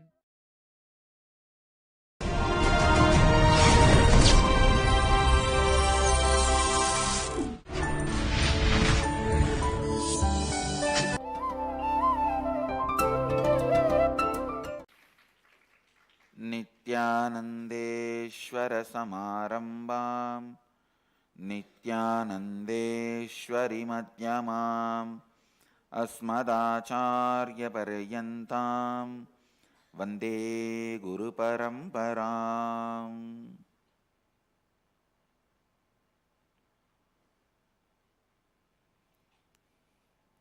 I welcome all the devotees, disciples, Samajis, Satsangis, Sri Mahants, Mahants, Kotaris, Tanidars, sitting with us through Nithyananda TV, Sadhana TV, and two-way video conferencing, having Nayana Diksha all over the world. The city is sitting with us in two-way video conferencing, having Nayana Diksha all over the world. Ohio, Los Angeles, Guadalupe, Seattle, Indrani, New Jersey, Oklahoma, London, Kashi, China, Melbourne, Tiruvarur, Hyderabad, Gupta Kashi, Varanasi, Los Angeles, Hollywood, Toronto, Oman, Surrey, Canada, Minot, North Dakota, Charlotte, Tiruvannamalai, Madurai,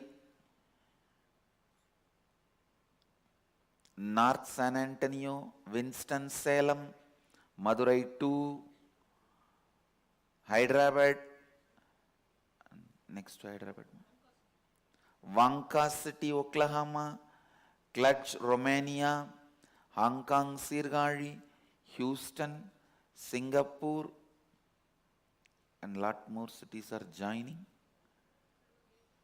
And San Jose, so many are joining.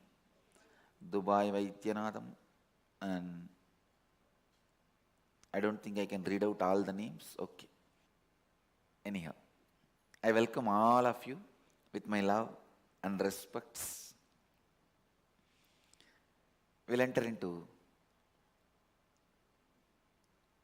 the Upanishad mantra.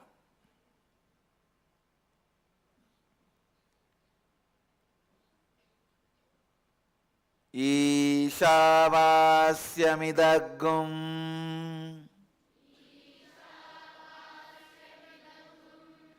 yatkincha jagatyam jagat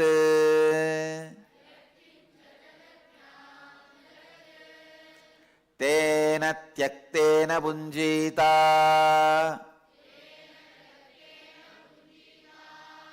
ma krita kasya sviddanam.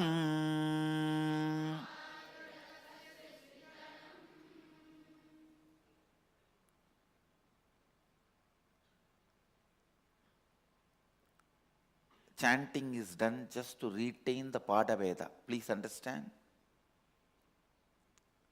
Chanting is done basically to retain the Padaveda tradition. Means each guru, when they orally transmit these Upanishad mantras, they will have their own accent.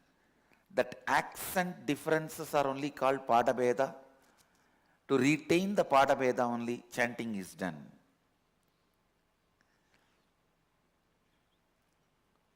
Listen. Today I'll expand on the last part of this sutra. Ishavasya midaggum sarvam yatkincha jagatyam jagat tena tyaktena bunjita makrita kasya sviddanam.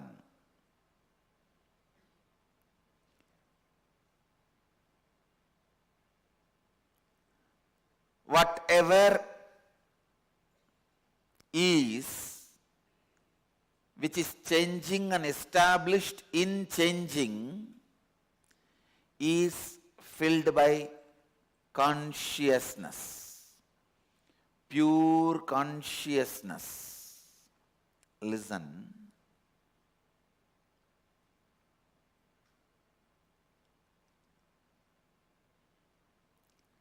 Whenever change is happening, outside you, inside you, do not feel life is sadistic. It is punishing you. It is taking away something which you really like or with which you settle down just now. Ability to understand every change is a possibility for you to reinvent yourself, is renunciation. Understand? Raga means obsession, attachment. Araga means detachment, dead. Viraga means understanding. The change is established in change and that is filled with consciousness. Every change is done with tremendous compassion and consciously. Please understand, no change is an accident. Constantly looking at the life as an accident is the attitude of atheist. Understanding whether the way it happens or the way you perceive is a conscious happening is living Advaita. The way it is happening outside, the way you perceive inside, both, if you think it is accident, you are an atheist. If you understand it is conscious happening, you are living Advaita. Whether something happening outside or something perceived inside, look in. Look in. How many times you cursed life? And what kind of an idea you have about life and others? If you think life and others are cruel, constantly exploiting, demanding, non-caring, non-supportive, whatever, then be very clear, you are atheist. You are atheist. Do not think atheism or theism is dependent on whether you believe God exists in the form of deity or not. Atheism or theism is dependent on whether you understand God exists as everything or not.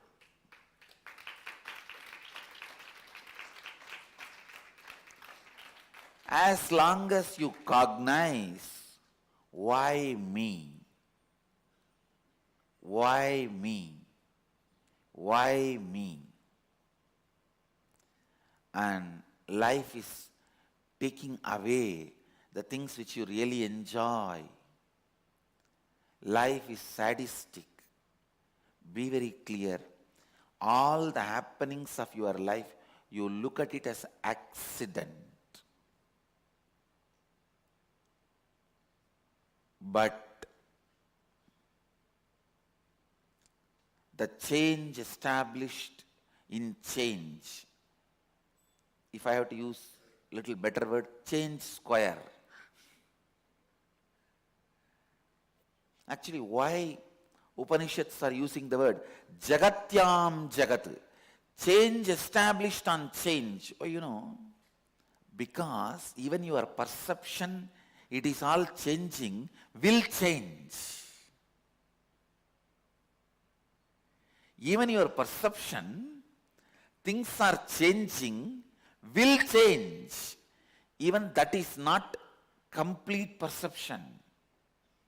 If you ask me, then complete perception, there is no change, Swamiji? No.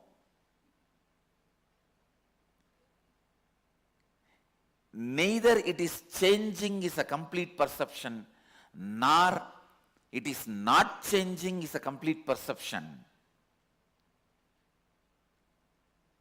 It will change as long as the perception need to change.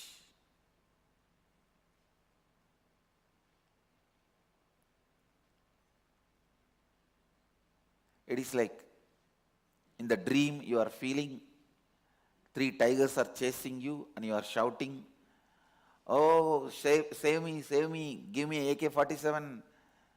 Is there nobody to give me AK-47 and save me?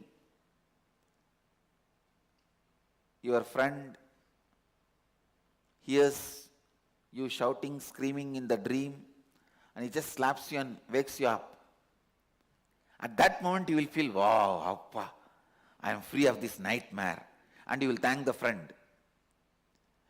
After a few days, even you will forget you had a nightmare and you will be shouting at him, why did you wake me up? I was having such peaceful sleep.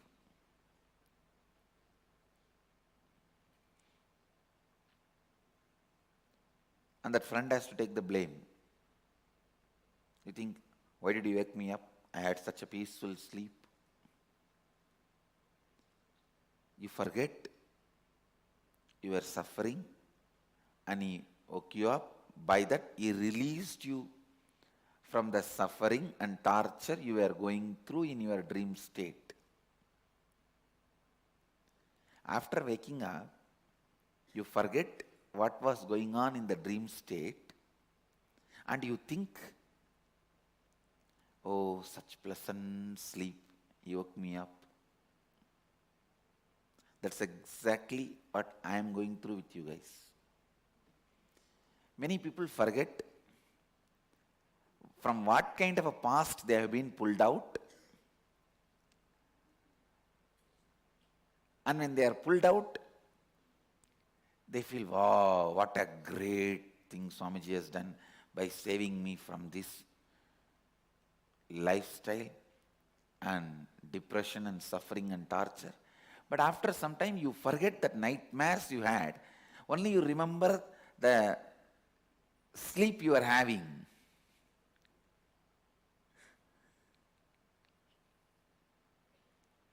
Because after waking up, now you have the responsibility of life. In the dream, whether tiger is chasing you or you are dancing with somebody, you have no responsibility. End of the dream, you have no responsibility.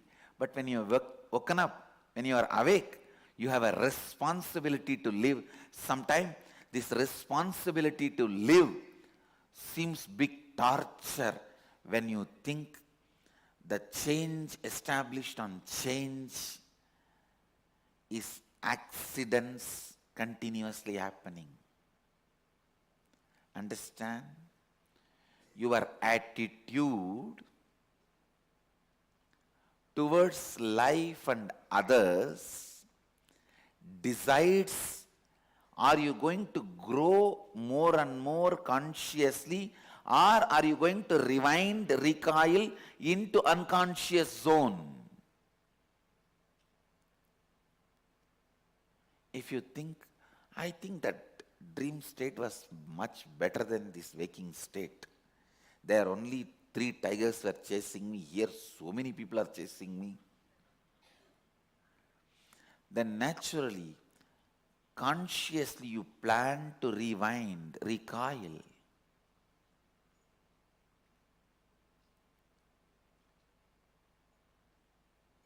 Listen.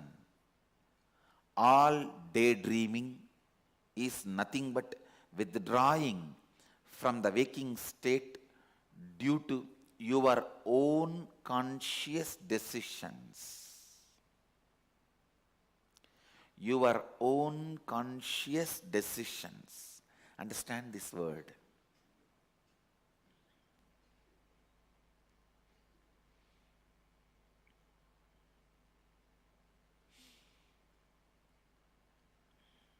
Understand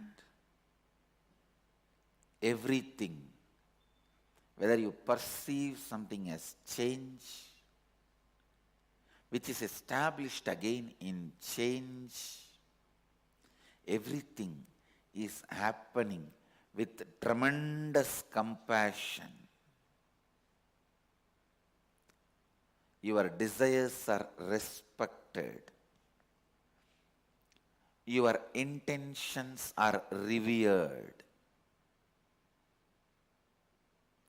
You, with all your demands, requests, is received and accepted by life. Please understand, life is here to celebrate itself through you. Life is here to celebrate itself through you. Life is not sadistic. There is no such thing as life pulling something out of you. It goes on expanding, expanding, expanding, adding itself through you. First of all, get out of this basic pattern. Am I qualified for all these things? Which you deeply carry inside. Everything you are having and you want to have, you are qualified for all that and much more, because life is celebrating itself through you.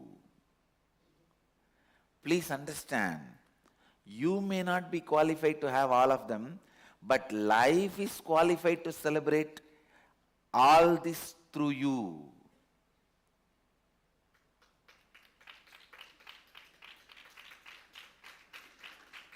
See that a deep-rooted pattern of self-doubt. Am I qualified for all this? That self-doubt will not allow you to be blissful more than 10 minutes.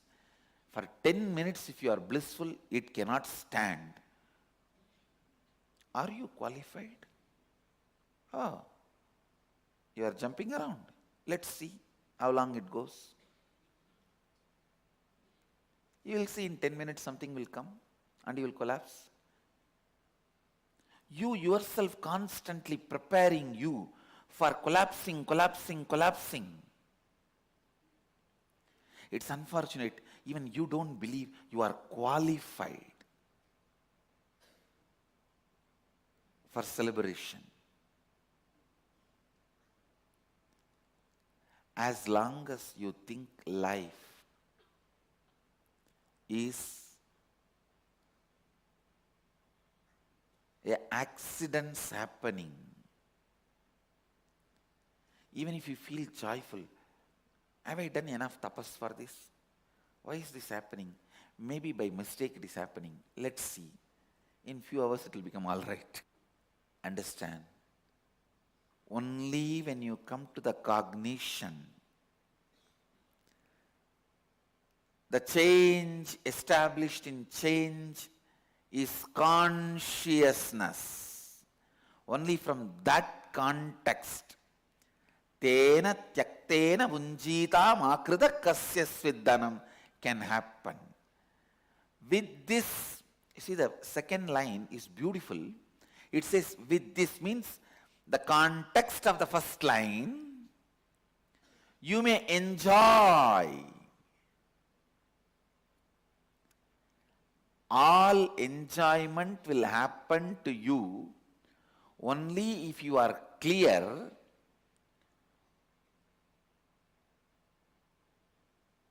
it is consciously delivered to you, not accidentally stolen by you. Please understand, as long as you feel you are not qualified, you will be stealing. The more you are stealing, more you will feel insecure. The more insecure you feel, more you will feel you are not qualified. The first verse of the first Upanishad asks you to break that pattern. Understand, whatever change, whether you perceive it as good or bad, is consciously done to you by the higher consciousness which is more intelligent than you. With this, if you look at your life with this cognition, suddenly you will see, for all the so-called bad things, you will see the reason. Wow, life is asking you to reinvent yourself. For all the good things, you will see you are qualified. Life wants to celebrate through you. Understand, the moment you understand you are qualified and life wants to celebrate through you, you will settle with so much of peace and joy. You will settle with so much of peace and joy. It will take away the insecurity you carry. It will break the insecurity you carry. The moment you know you are qualified, you will not bother to covet anyone's due. Kasya sviddanam, makrida kasya sviddanam. You will never feel like coveting, grabbing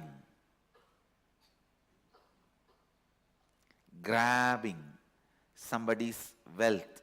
Wealth does not mean only money, gold, jewelry and all that. Even coveting, grabbing somebody's attention. Coveting, grabbing, stealing, anything which belongs to somebody. Please understand, I am defining this word covet. Kasya svid. I am defining. Anything which you take from others which is not enriching them is coveting. Anything by enriching them they offer is offering. Understand? The whole life, all transactions, either coveting or offering. Whether it is a simple smile or $1 billion. Simple smile or $1 billion. Anything. If you are enriching and they share it, it is offering. If you are not enriching and taking it, it is coveting. I tell you, keep your accounts free. That's the best way to prepare yourself for your death. My accounts is free. This moment, if I want to leave the body, my accounts is free. I have not coveted anything from anybody. It was always enriching, enriching, enriching, enriching. From that, anybody shared anything that was offered. So the cycle of life, I have functioned in this cycle of life only by enriching, enriching, enriching. Decide. Please listen. It has nothing to do with quantity. Sometimes even a small stone will be stuck. Sometimes even this huge stone ball can be rotating and in the water. I have seen the fountains where the pressured water lifts the huge stone ball and the stone ball rotates in the pressured water. So when you are flowing with enriching, your whole life will flow beautifully like the ball rotating or floating in the water. No friction. All around you, life is completely lubricated. No incompletion. All around you, life is beautifully flowing. So decide whether it is your career, personal life, relationships, even with your body. Even with your body, do not covet pleasure from your body. Whenever your body feels tired and you continue to do some action because you think it brings pleasure, it is coveting from your own body.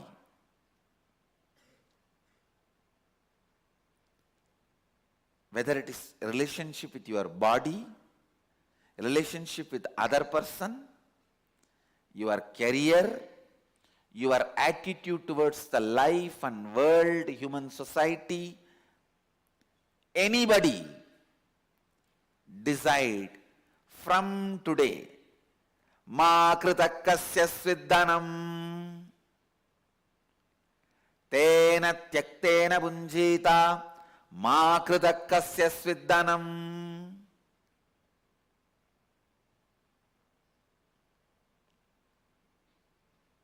I tell you, the first instruction by Upanishad. The first line was not instruction, it was a truth revealed. Ishavasya idaggum sarvam yatkincha jagatyam jagat. It's a truth revealed. The second line is an instruction. Tena tyaktena bunjita makridakasya sviddanam. It's an instruction. Understand?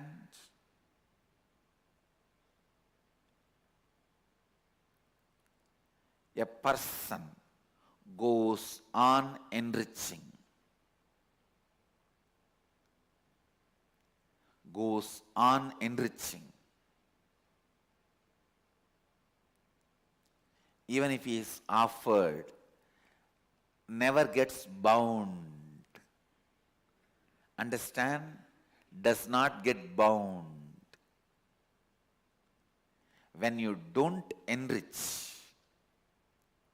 anything you take is coveting and you are bound by it. Coveting brings bondage and karma and after effects.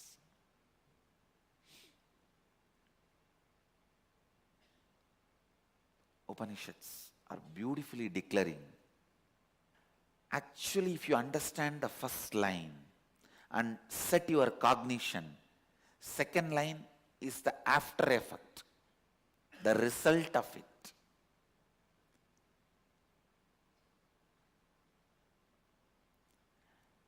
The only thing you need to renounce is the things you don't have, but still you are thinking you have and living with it.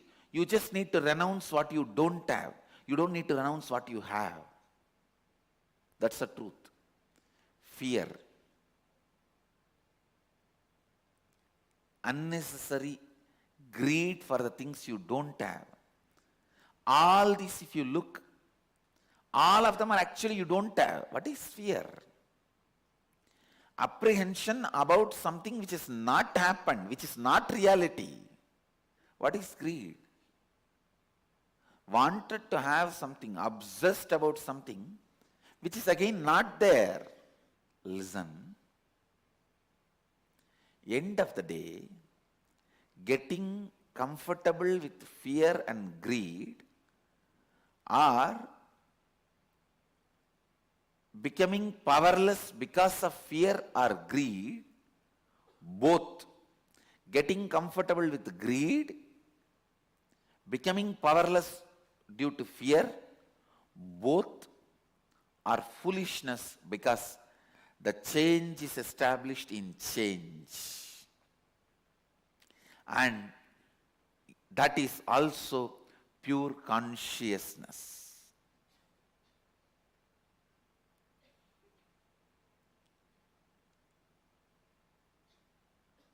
See, you see a knife in the hands of a thief, robber who is standing next to you, and you see a knife in the hands of your mother. Both are knife. But how you respond to both knives? Mother playfully puts the knife near the neck of a child and says, "Are you not afraid?" The child says, "No." "Are you not afraid of the knife?" "No, I am not afraid of the knife because it is in your hand. It's in my mother's hand." Understand, the life's knife is in the hands of pure consciousness, which is intelligent, compassionate, and loves you. It is not in the hands of a robber. Other than the idea you are violated, you can never be violated.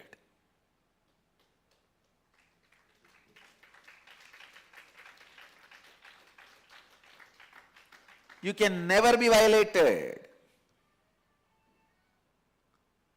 You can go on trying to convince everyone you are getting violated. In that process, because you repeat it so many times, you make everyone believe, you also start believing you are violated. Otherwise, no one is violated. Understand?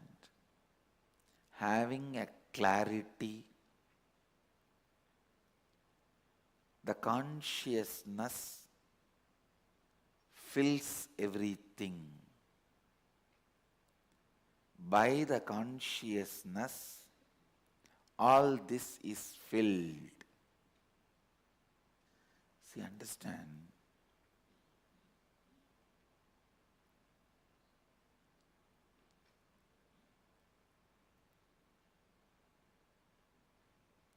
If you look at with this cognition, you will have answer for 1,000 questions you cherish. Oh, if everything is consciousness, why there is so much suffering in the world? I don't want to justify that. It may look insensitive. It may look insensitive to the people suffering, poverty. If I make a statement, it will look insensitive, but I tell you, I completely have an understanding. I don't have that question anymore. If your cognition changes, you will also have answer for that question, but you will not be able to utter it for others. There are many answers you can't utter because it will create only more crass questions, not the solution. If I give answer for this question, oh, if everything is consciousness, why there is so much poverty in the life? It will only create more crass questions and people will feel hurt about their insensible sensitivities. Now these people would go on question me, why there is so much poverty, this, that. Have they got down even one day to the ground and tried to eliminate people's poverty? But if I give any spiritual answer for it, they will use that to project that I am insensitive, but they themselves have never done anything sensibly to remove the poverty about which they are crying. I have done more. Actually, most of the time, answers are taken for the sake of offending or defending their strategy. That is why for some problems, the right cognition you need to have is given, so automatically answer happens in you.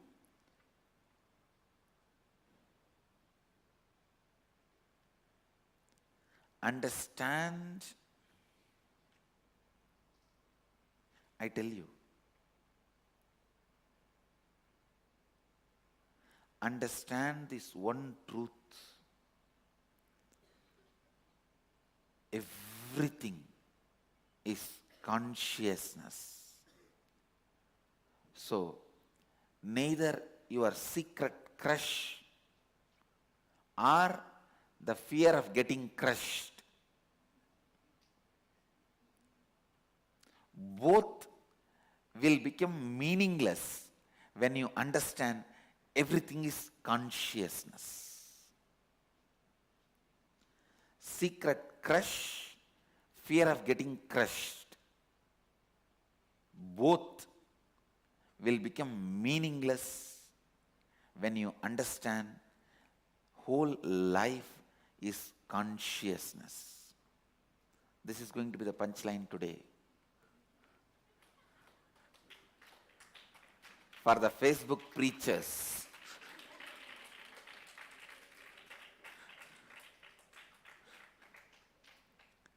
so today's line for the Vakyartha Sadas,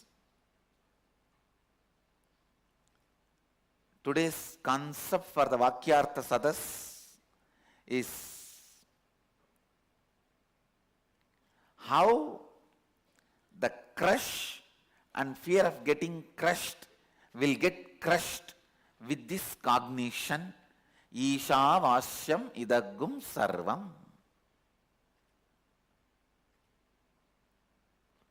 How Ishavasyam idagum sarvam yatkincha jagatyam jagat. This cognition, if you make this truth as your cognition, how that will crush the secret crush and the fear of getting crushed. The secret crush you carry about everything, wealth, people, positions, powers, this throne. That's why I've changed it. Now so many people have a secret crush for the throne. Mahadeva is the being who doesn't have anything seeing which people will have a crush.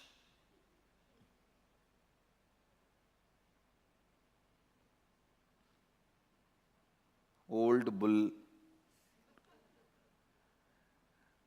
and all ordinary, some tree beads is ornament, and the smashana basma,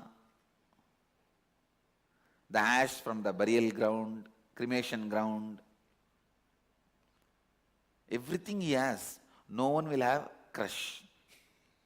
All the things Vishnu has, people will have a secret crush. Shamantaka, Pidampara, Mukuta, all the best things. And the Miss Universe, Lakshmi, everything Vishnu has, people will slowly develop secret crush. But with Mahadeva, nothing, you can't have any secret crush.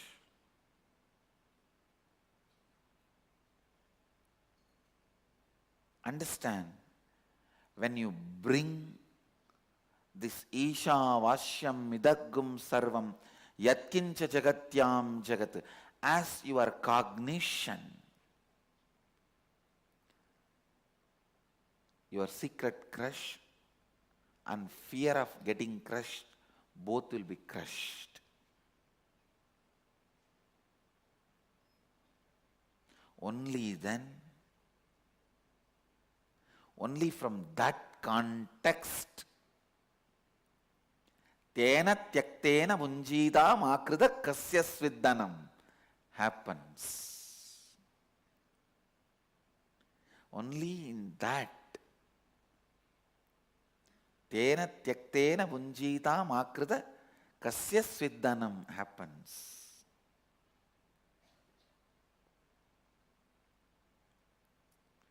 So understand, even if you are demanding attention from somebody without enriching that person, it is coveting.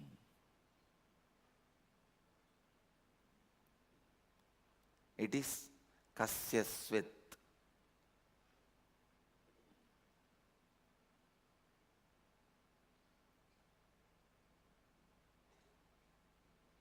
And I tell you,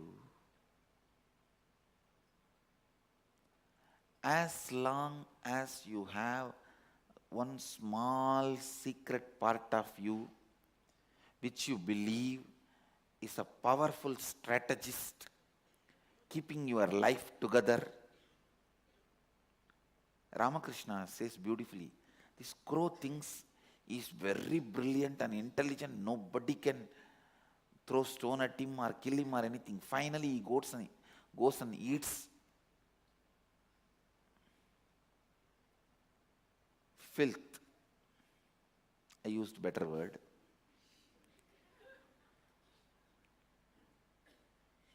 He goes and eats the filth. Same way, the secret corner of you which you believe is a powerful strategist and takes all most intelligent decisions and keeps your life together, about which you are very proud of. That part of you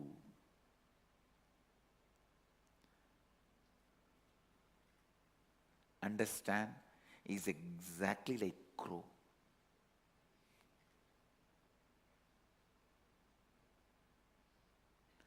Acts very intelligent, thinks it can covet everyone's wealth, and it is very brilliant. Finally, just because of that small part of you, your whole life is spread with the fear, self-doubt, self-hatred and self-denial. I tell you, you are really a better person than you imagine who you are.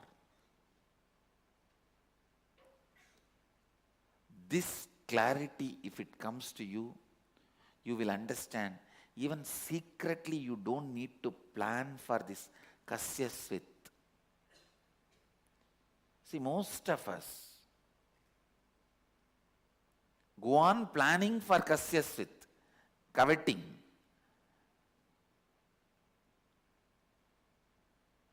Either we wait for opportunity to do it without getting caught, or we wait for the courage to do without getting caught. Opportunity or courage. But decision from your very being, no, from now only enriching.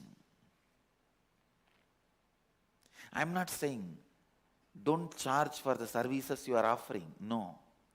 All I am saying is give more, so that what is given back to you is only an offering, not coveting.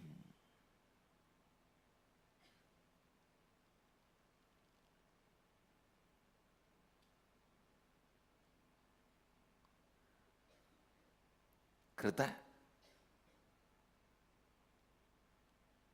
ma krita kasya sviddanam.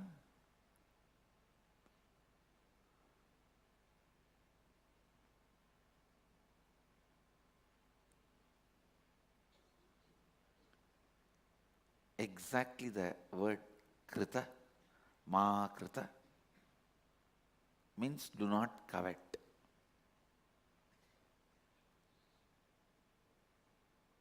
Understand, non-stealing, non-demanding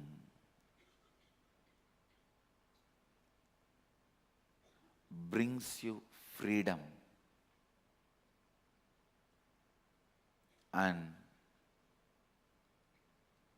realizing you don't need to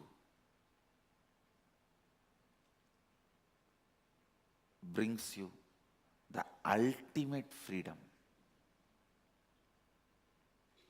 Realizing you don't need to brings you ultimate freedom.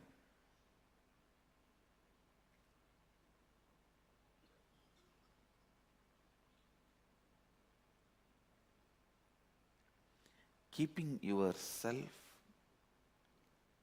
in the cognition of Ishavasyam idagum sarvam. Ishavasyam idagum sarvam. Yatkincha jagatyam jagat.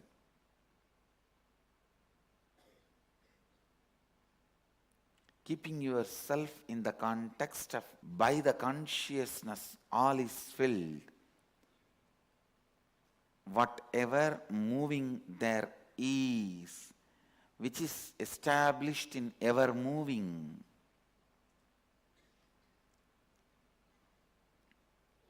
Understand? All your secret strategies for Makrita, for Krita, for coveting, only brings SDHD, self-doubt, self-hatred, self-denial in you.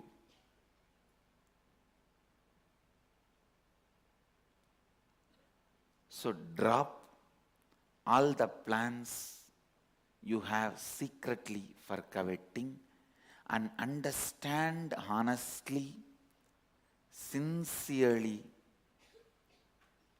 you don't need to covet and you can live your life by go on enriching.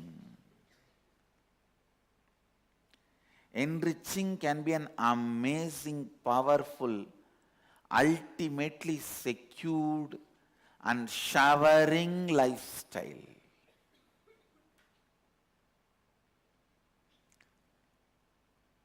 Coming to this conclusion is completion. Coming to this cognition that enriching will be an amazing, powerful,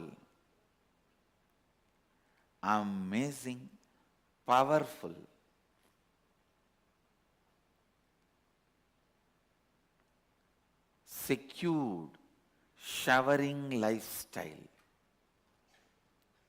is completion. The day you come to the conclusion consciously, enriching is the amazing, ultimate, secured, showering lifestyle. You come to completion and all the fears disappear. All the fears disappear.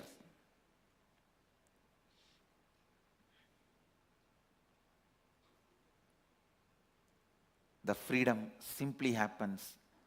That day is your enlightenment day. That moment is the completion moment for you.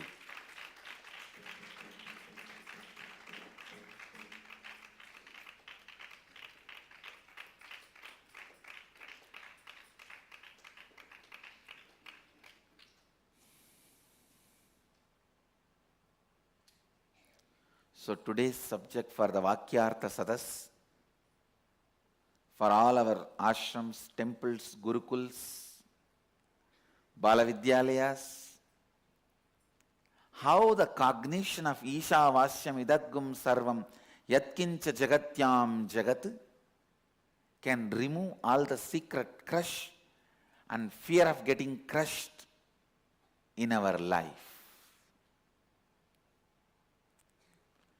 How that cognition can remove the secret crushes you carry and the fear of getting crushed you carry in your life. This is the subject for today's Vakyartha Sadas. So with this, I bless you all.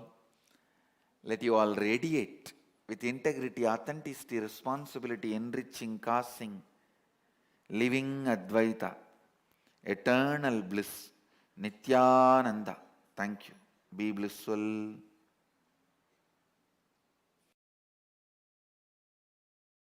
Nithyananda Dhyanapitham, Nithyananda Nagar, off Mysore Road, Bidadi, Bengaluru.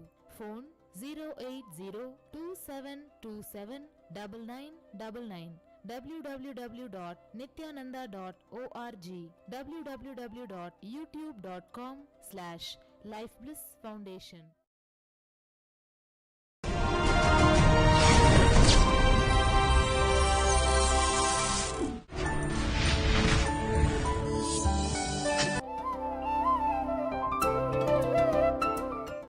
नित्यानन्देश्वर समारम्भां नित्यानन्देश्वरि मध्यमाम् अस्मदाचार्यपर्यन्तां वन्दे गुरुपरम्पराम्.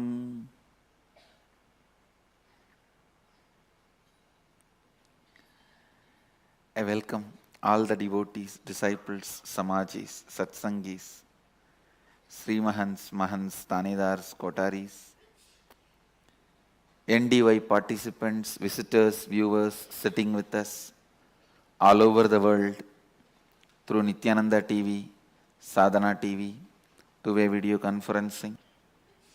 Cities sitting with us: Hyderabad, Guptakashi, Oklahoma, Somanatham, Enriching Temple, Guadalupe, New York, London, Oman, Slovakia, Seattle, Pobrad, Slovakia, Los Angeles, Onka City, Oklahoma, Tanuja, I think, Kuala Lumpur, Port Washington, Dubai, North San Antonio, Selayang, Devon, Rajapalayam, Doncaster, UK, Washington DC, Sripuram, Singapuram, Madurai, Coimbatore, Winston-Salem, Ohio, Surrey, Canada, Slovakia, Mill Valley, Charlotte, Baroda, and many more cities are joining. Selayang, Malaysia, Hong Kong, and other centers. Put your names, I will read. I welcome all of you with my love and respects. Let's enter into Ishavasya Upanishad. The first verse, which I am expanding on last few days. Ishavasya midagum yat kincha jagatyam jagate tena tyaktena bunjita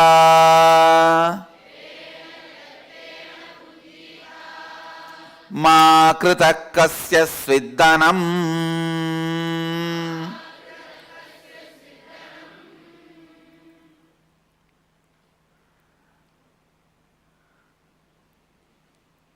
By the consciousness, all this is filled. Whatever moving thing there is in the ever-moving world,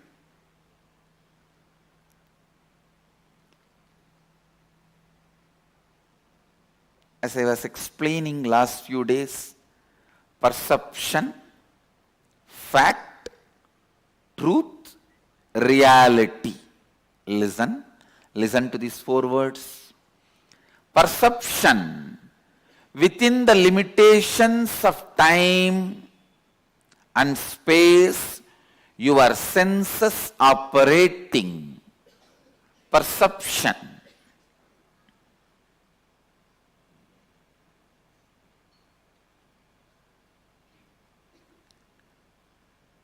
fact.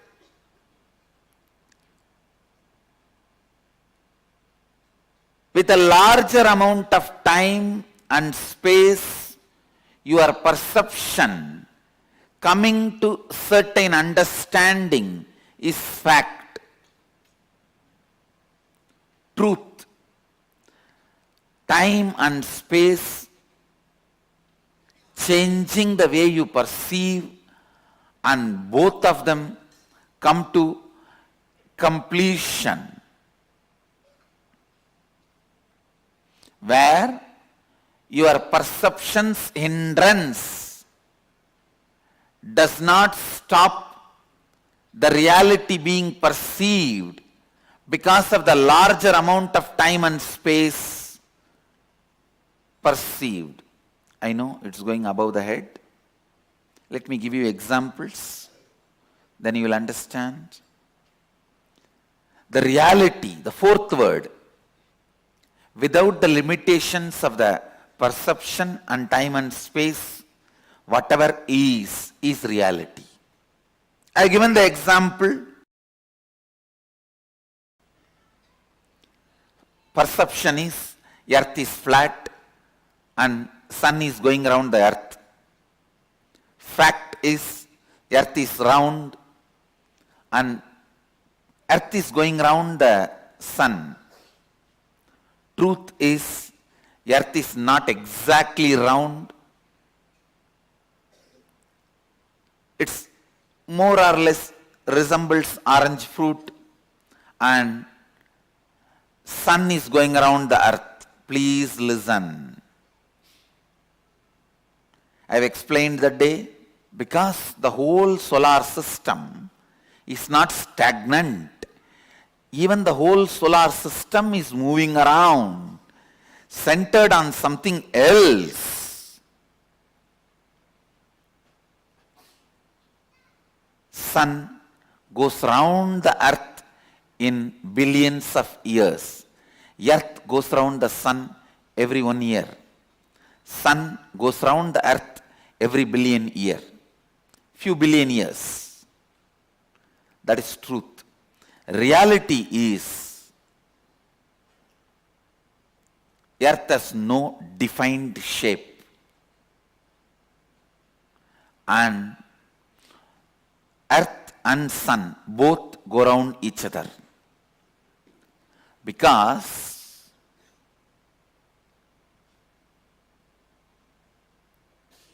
every billion year, sun goes round the earth. Every year, earth goes round the sun.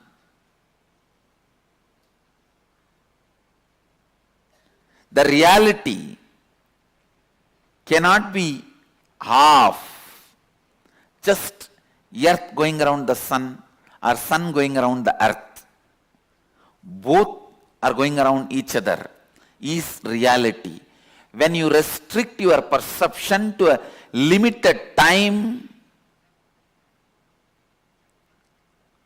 you are caught either in fact or in truth. Both are not ultimate. Listen. Listen. I am moving to the next line of this Upanishad. Please understand this next line. Tena tyaktena bunjitam akrida kasya sviddanam. The literal translation is, with this renounced, you may enjoy, covet not the wealth of anyone at all.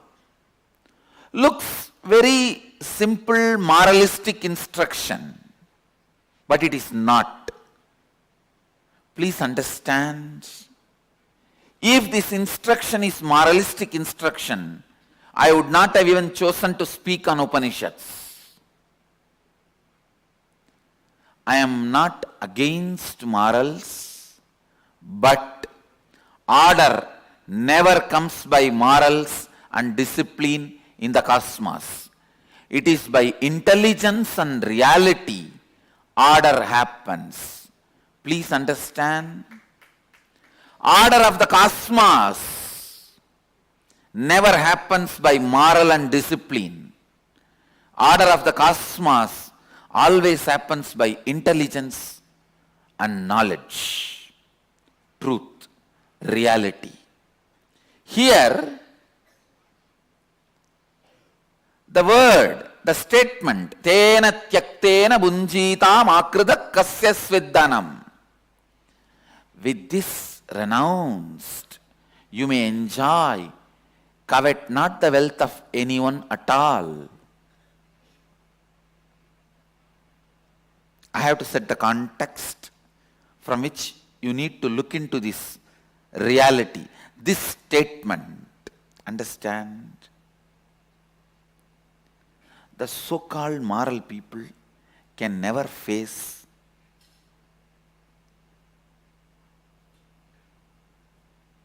the change of the changing world. Please listen.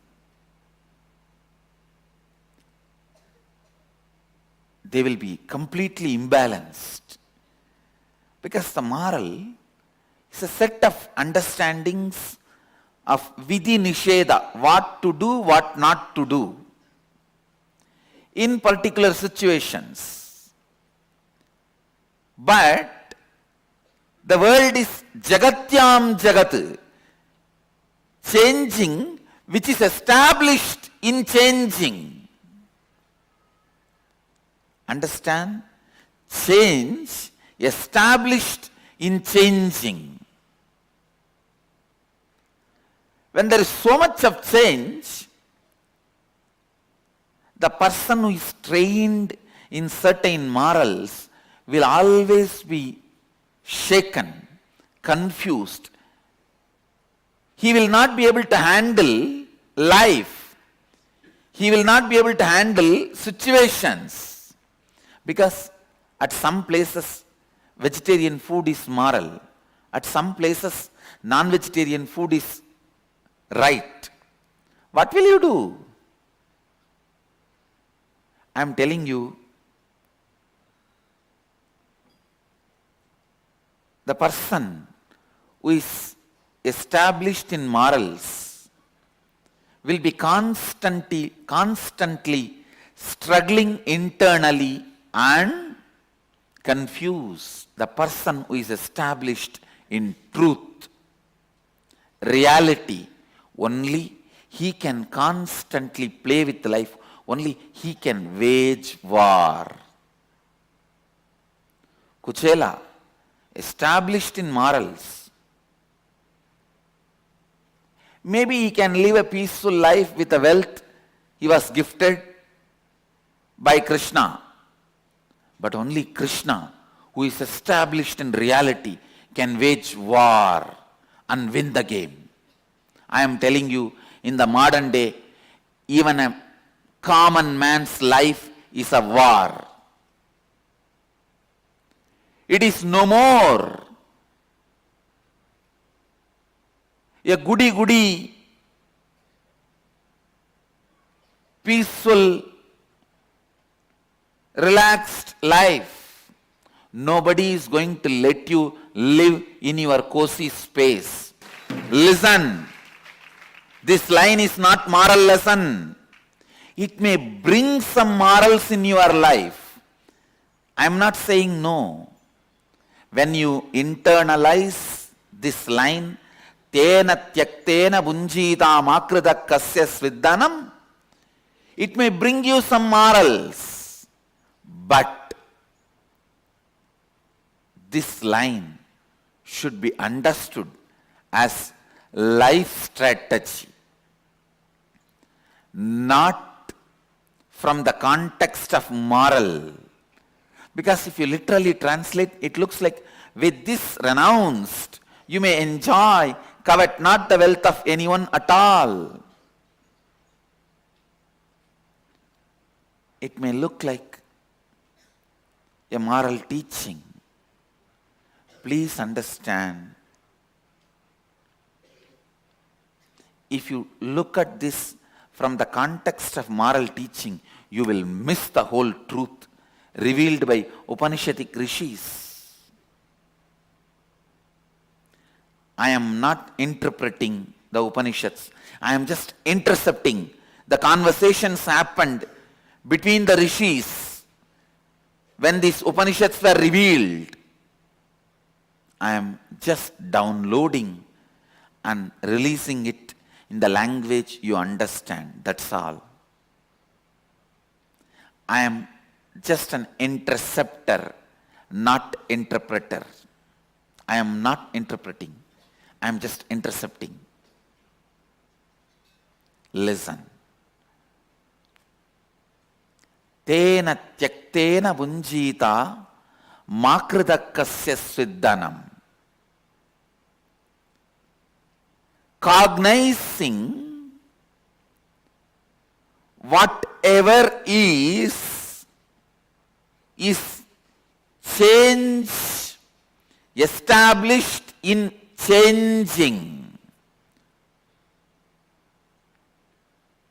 And this whole thing is filled with consciousness and intelligence. Don't think only the planet on which you are standing is moving. The whole solar system in which planet is established, even that whole solar system is moving. So understand, not only what you perceive as the world, even the perceiver is changing. The biggest fear all the human beings go through is, if the perceiver changes, what will happen? See, your whole life you conclude something as pleasure, something as pain, and you plan, act, work, build, everything based on that. Suddenly at some time, the perceiver who gives you the understanding, which is pleasure, which is pain, he seems to be changing. That is what frightens you. That is what makes you shiver. That is what shakes you. I tell you, the person who knows even the perceiver changes and accepts his change, updates himself. You might have spent 10 years on your career, maybe an IT engineer, a lawyer, doctor, activist. Suddenly, when your inner space changes, the concepts of your pain and pleasure, I am not saying give up the career you built. I am only saying don't be afraid of that change. Don't be afraid of that change of your perception, because the change of perception is the gift given to you for your sincerity in supporting your perception. If your perception has told you being a doctor is the best and you built your career on that, suddenly your perception changes and it says being a doctor is no more a pleasure, no more a desirable. I am not even saying give up being a doctor. I am only saying don't be afraid of that perception and don't try to snub that perception. It is a gift happening to you. Please understand, the perception evolving. Evolution of the perception is a gift happening to you, which is just happening from fact to perception to fact, fact to truth, truth to reality. And anybody stops the evolution of perception commits spiritual suicide. Atmahadya. Understand? Atmahatya. That's the word I will use. Killing the soul. The possibility. Killing the soul and possibility. I am telling you, not to frighten you, not to correct you, not to control you, not even I am interested in guiding you. And I know nobody listens to me. After talking 12,000 hours, last 15 years, I am very clear on my conclusion, nobody listens to me. I am talking for me to listen to me.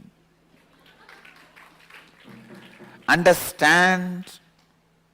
With this clarity, I am declaring this truth.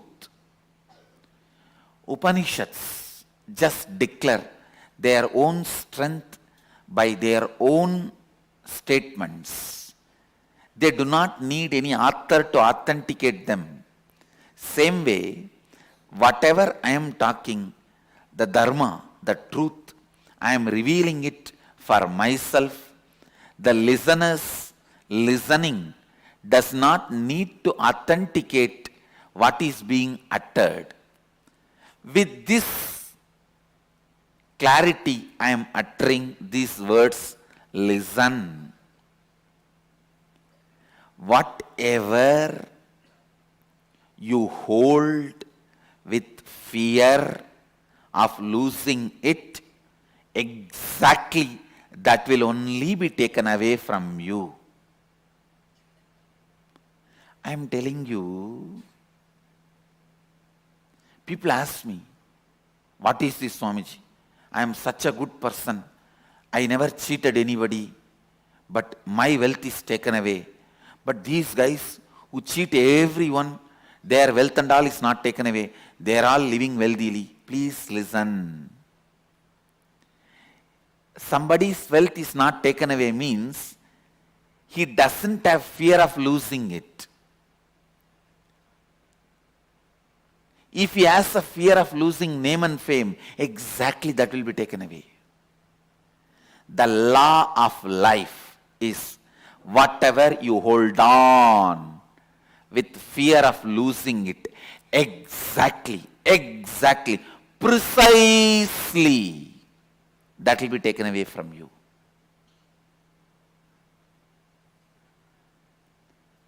It will be a most precise operation. Just like how Osama bin Laden was removed. It's not a large scale operation of huge number of death. No. Very precise. I tell you, life does precise operations. Exactly what you are afraid of losing, that will be taken away from you. I am telling you, if you want to retain anything in your life, just renounce the fear. Just renounce the fear of losing it. Kala Bhairava's eyes, when they look at you, the only thing it does not like is fear and powerlessness. Just stand in front of him. Without any fear or powerlessness, you will become him. You will see you in him.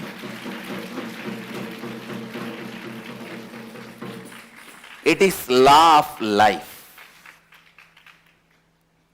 If you are afraid, your name and fame will be taken away. Precisely. Only that will be taken away. Your wealth will not be touched. If you are afraid, your credibility will be taken away. Precisely, only that will be taken away. Nothing else will be touched. Everything else will remain with you. If you are afraid that your house may be taken away, precisely that will be taken away. You may have your bank balance, car, everything else, only that will be removed. The law of life is not sadistic. and it does not want to see any powerlessness in your inner space. Anything which creates powerlessness in your inner space, precisely that will be taken away, just to make you understand you can live without that. Understand, not to punish you. Kala Bhairava is not sadistic. Life is not sadistic.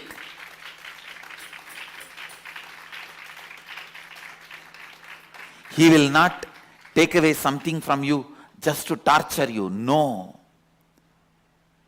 He wants to tell you, fool, don't be powerless, thinking that you will lose this. If you lose that, you will lose everything in your life, or you will become powerless in your life. Now I am taking that away. See, without that, you are able to live your life beautifully.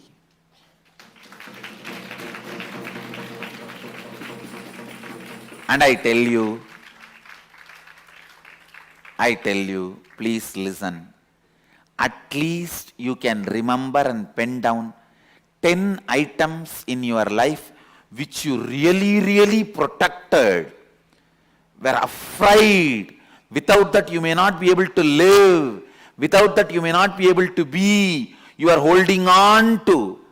But after it was taken away, you even forgot the name of it. Look in, you will see. You will have at least 10 items in your life. It may be money, it may be name and fame, it may be a man or a woman, or it may be a person in your life, it may be anything. It may be your credibility, it may be your city, it may be your bedroom, it may be your house, it may be your car, it may be anything. You can look in and remember and pen down easily 10 items in next 10 minutes. If I give you 10 minutes, you will be able to remember and recollect and write 10 items about which you really thought, if you lose that, you are lost. Life is lost. Nothing is left for you. No, I can't let go of this. This is my life.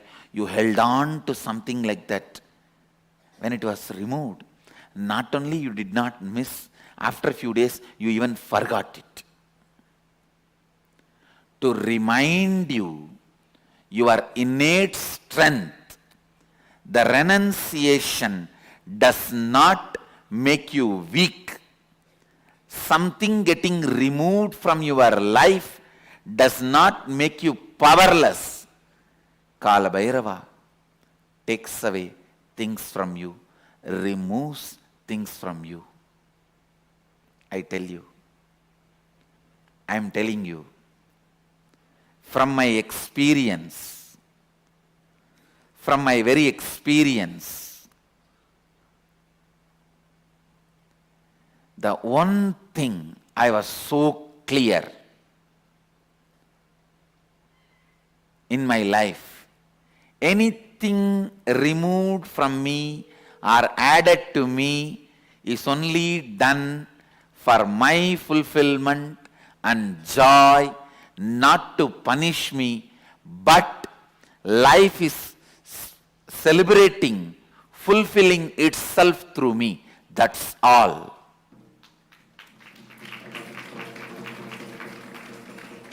There are tons of things in my life which I thought without that I won't be able to live. I never imagined I can live after my guru's left body. I never imagined I can survive after Arunagiri Yogeshwara stopped giving me darshan. The kind of a love I was in with him, the kind of a connection I was celebrating, cherishing with him. Even when I was sitting next to him, I'll just be holding his leg, his feet, thinking that energy will come. Such innocent, such strong connection. I felt if he stops seeing me or giving darshan to me, I'll just die, I'll leave the body. But when he stopped giving darshan to me, I forgot he existed separately. I am telling you, there are tons of things in my life I felt if it is removed from my life, oh, what will happen? I could never imagine after both my gurus left the body, I'll be able to be alive, I'll be able to survive. I could never imagine leaving Tiruvannamalai, I can live anywhere. But I tell you, when all that was removed from my life, I only understood, without any of that, I am existing and celebrating my life. I even forgot them. Forgot those people, forgot those places, forgot those everything. At least last 2.5 years. I have not entered into Tiruvannamalai. I have not seen Arunachaleshwara. 2011 only I saw.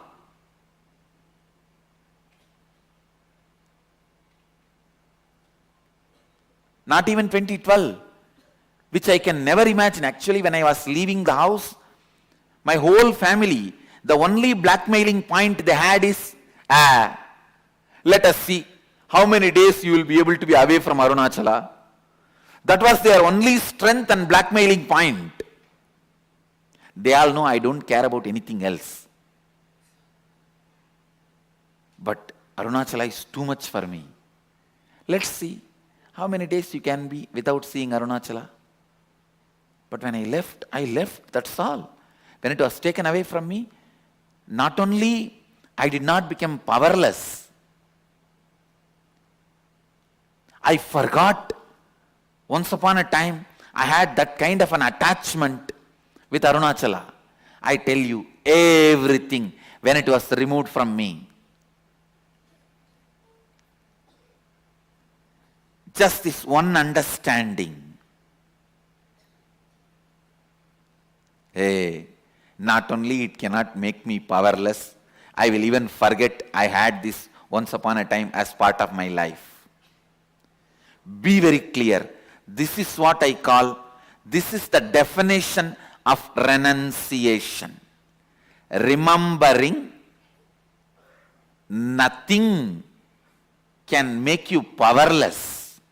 Anything removed from your life cannot make you powerless is renunciation. Vairagya, raga means feeling obsessed, completely overpowered by the desire. Desire is raga. Attachment is raga. Obsession is raga.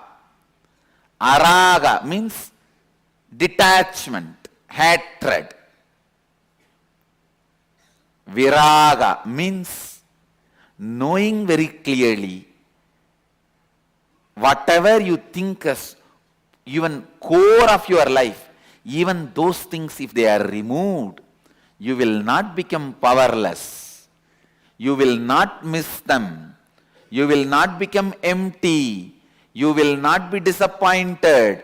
You are not going to become dead. You will even forget you had those things or beings as part of your life. Having this clarity is renunciation.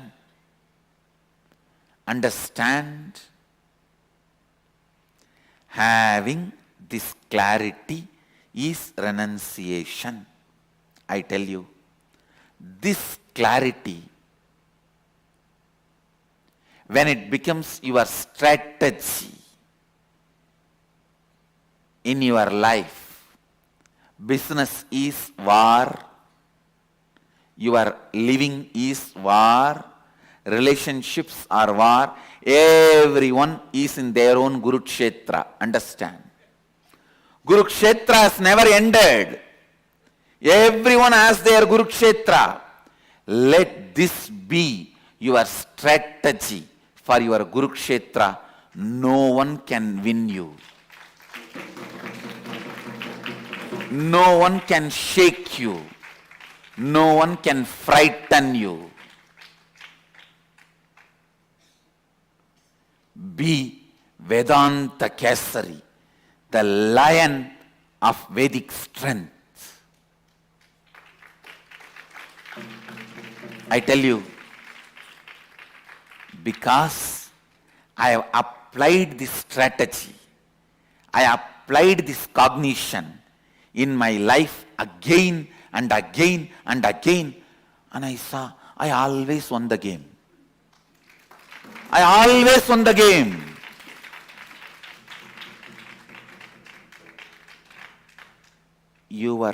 The moment you have a fear that if something is removed from your life, you will become depressed, you will become empty, you will lose life. That fear becomes strength of your enemy. When he knows you can't be frightened, he becomes powerless. Understand? If you can be frightened, your enemy is powerful. If you can't be frightened, your enemy becomes powerless. I tell you, this simple understanding of me and this simple cognition of me, anything can be removed from me. I will not become powerless. I will not become depressed. I will not lose anything. I will not be lost. I may not even remember that I had that in my life. Be very clear. The spiritual truth, when it becomes part of your cognition and strategy, anywhere you go, Krishna is driving your chariot.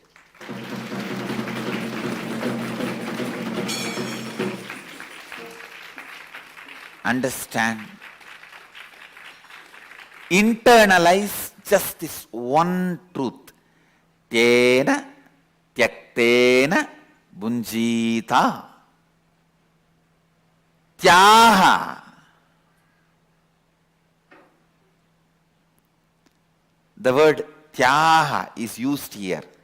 Tena means with this understanding from this context. Tyaktena bunjita makrita kasya sridhanam. Please listen. The world is ever changing, but it is filled with consciousness. Isha. The consciousness is independently intelligent and compassionate. If something is removed from you, don't curse the life. It is done with tremendous compassion. It is done with tremendous compassion. I am telling you.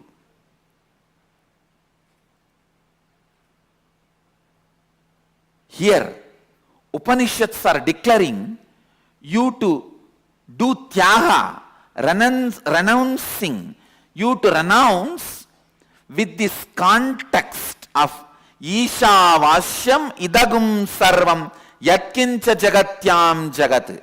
Means, world is changing and it is established in changing and it is filled with consciousness. Sachidananda, which is intelligent, truthful, blissful and compassionate. I tell you, a blissful being will always be compassionate being. When you are blissful, you will see all the good things, best things comes out of you. When you are blissful, you will be such a good person. Only when you are frustrated, you will express all bad qualities, violence, cunning strategies. A blissful person is always compassionate person. Isha, consciousness, independent intelligence, which has its own will, functions out of pure compassion. So understand, renunciation is not supposed to be done out of frustration or inability or powerlessness.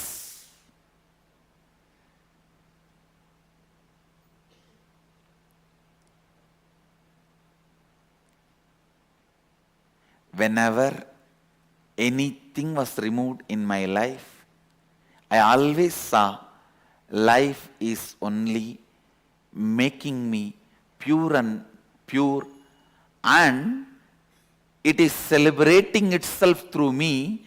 It is providing opportunities to reinvent myself. Understand, when life removes something from you,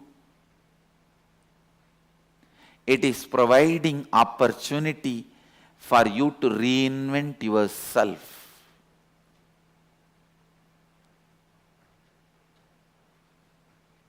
And when you are clear that nothing can frighten you, nothing can make you lost, nothing can put you in powerlessness and depression, and I also want to tell you, you will understand exactly who is the exact enemy. You will exactly pinpoint who is your enemy, where things need to be done. You will not be confused.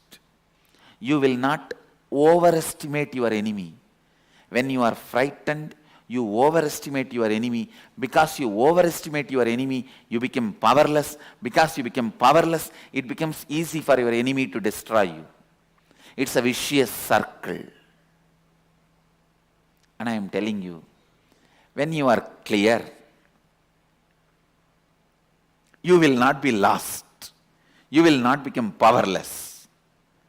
Just have this one word in your throat all the time. So what? Keep this as a mantra. So what?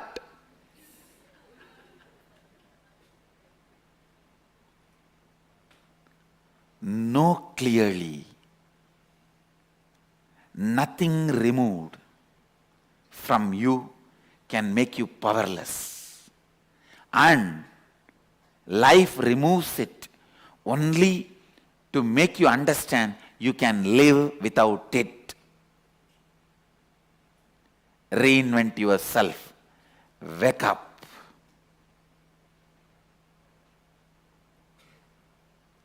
Please understand, I am not giving you any moral lesson.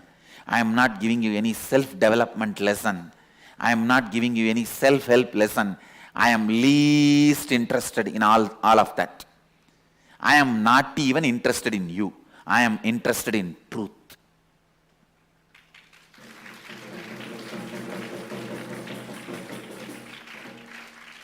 I am just interested in truth. I am singing it. Whoever wants to catch it, catch it.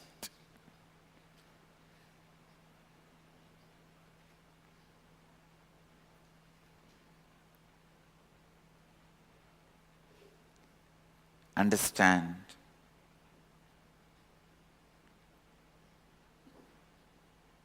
this one truth. Internalize, internalize, internalize. Today's homework for all the satsangis.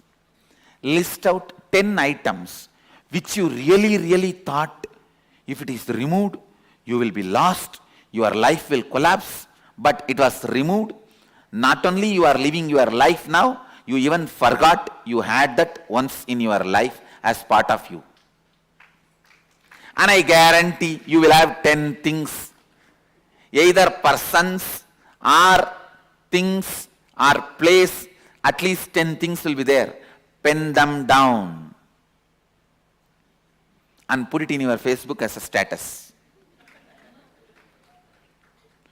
Pen the 10 things down, put it in your Facebook as status. With your own understanding of today's satsang, you paraphrase it. Now whatever I shared, you paraphrase it and put these 10 things which was part of your life, which you really felt if it is removed, you will collapse. But now it is not there in your life, and not only you have not collapsed, you even forgot that they were part of your life at one time. And I tell you, everything, when it is removed from your life, just life is giving you the beautiful chance to reinvent yourself and just to remind you, fool, without that also you will be powerful.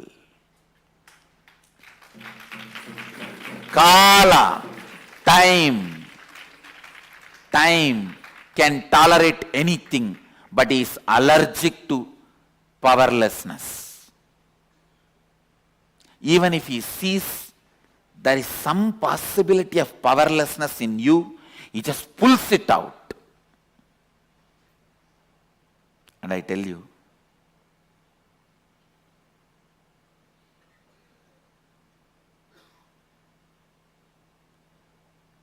when he sees fear, when Kala sees fear in you, he tells, hey, don't bother. Whatever you are afraid of losing, you will see, now I am removing it. But you will not become powerless. You will not be depressed. Without that, you will be living, and after some time, you will even forget this was part of your life. Learn this. Understand.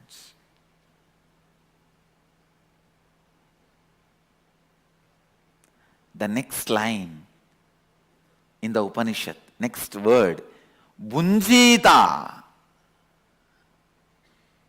Understand.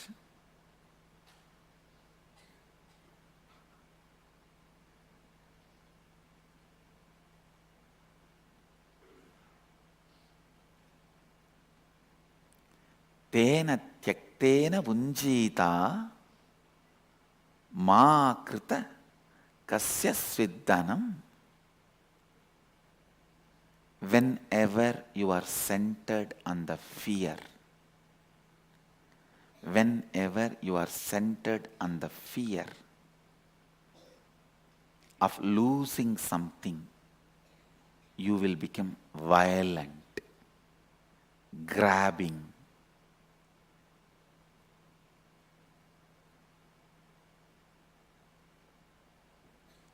How to become non-violent? How this, the second part of that statement, can become strategy in your thinking, can become strategy for your life. I'll continue in the next verses. I am telling you.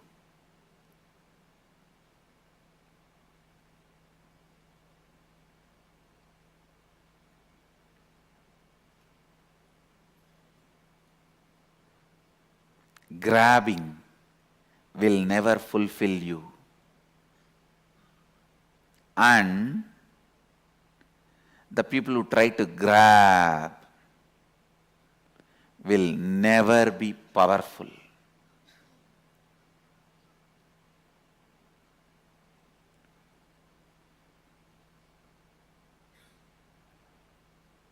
Listen, I'll expand on this, the second part of the second line, Bunjita makrita kasya sviddanam, in the further verses, because just the tena tyaktena has taken today's satsang, I'll expand, and I just wanted to leave you with this one concept. Today you will do this homework. 10 things. All of you will have minimum 10 things, I'm telling you, which you really felt. Without that, your life will be lost. You will fall into depression. You will collapse. But when that was removed, not only you have survived, you lived. Maximum 2-3 days you would have missed. Because you have been taught you have to miss. Otherwise, not even that. And after that, you won't even remember that.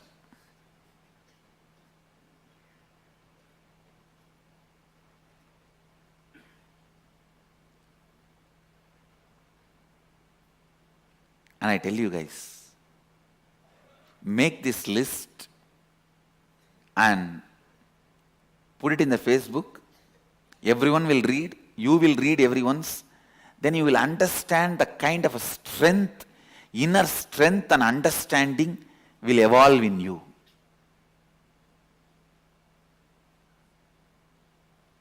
You will become a Vedanta Kesari, the lion of Vedanta. The lion with the strength of Vedanta.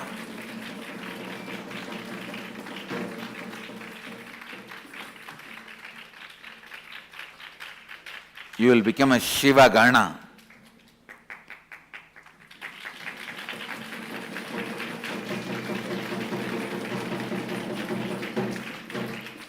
Come back tomorrow with this strength. I'll explain the remaining part.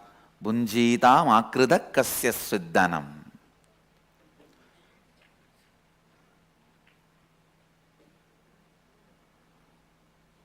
And I'll tell you the power of Tyaga in any field. In any field, I tell you, the power of Tyaga.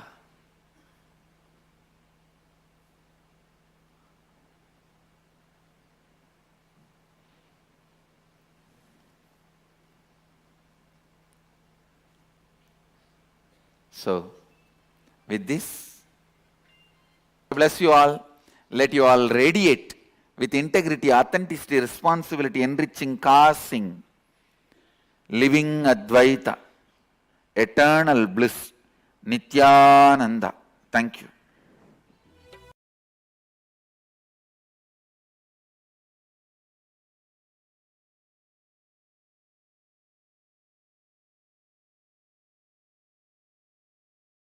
Nithyananda Dhyana Peetham, Nithyananda Nagar, off Mysore Road, Bidadi, Bengaluru. Phone 08027279999. www.nithyananda.org. www.youtube.com/lifeblissfoundation.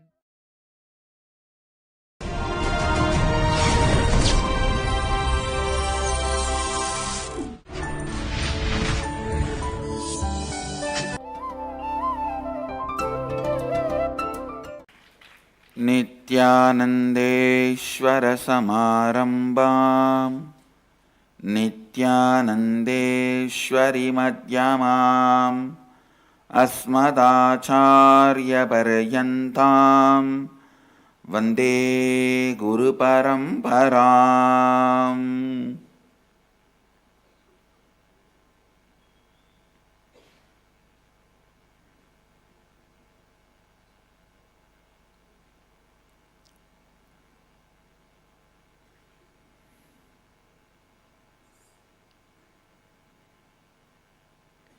I welcome all the devotees, disciples, Samajis, Satsangis, Srimahans, Mahants, Tanidars, Kotaris, sitting with us through Nithyananda TV, Sadhana TV, two-way video conferencing, having Naina Diksha.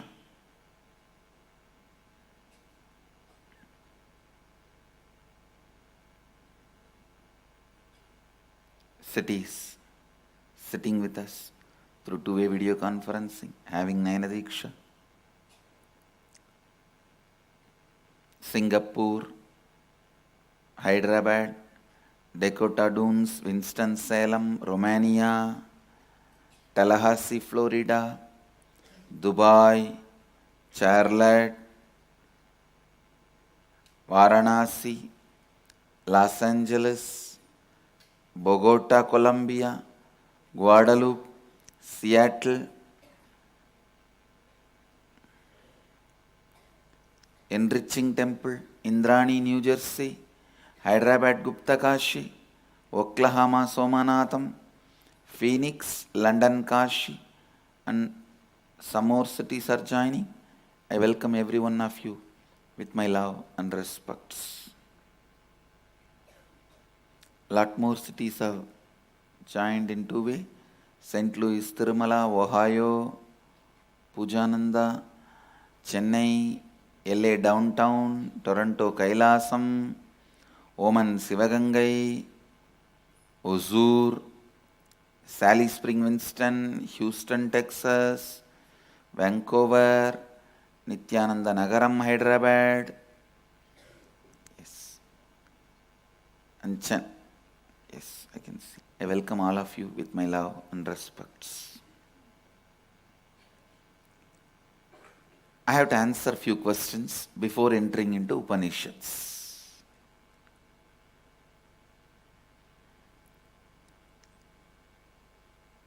Some people are expressing, Swamiji has entered only first Upanishad Sutra. It is mind-blowing. Some are expressing, it is just going beyond our head or understanding. See, if you feel it is going beyond your head, you are not able to understand, the solution is watching the satsang again 2-3 times, not telling me to reduce or dilute the strength of what I am delivering. Understand, I am not Anasin Metasin Guru, giving few kriyas, techniques, some goody messages. Love everyone, your problems will be solved. As if nobody knows or what? How to love is the problem.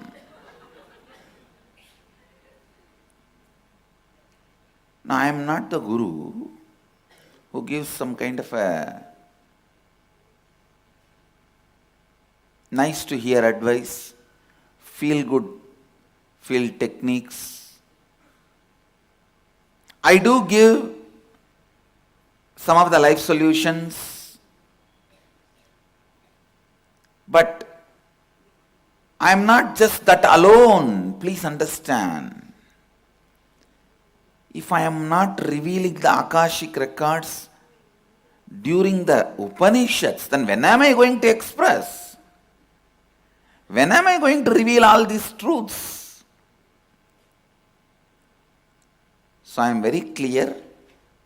No way the Satsangs Upanishad series is going to get diluted. It is only going to get more and more stronger. And as I said, I am not interpreting. I am just intercepting the conversations happened originally when these Upanishads were revealed. The pretext, context, and afterword, forward, content, afterward, all that which is related to Upanishads, I am downloading and reading it out, sharing it with all of you. You can't ask me to dilute it. If you wanted it to be diluted, ask the Upanishadic Rishis. It's not in my hands. So understand, it is something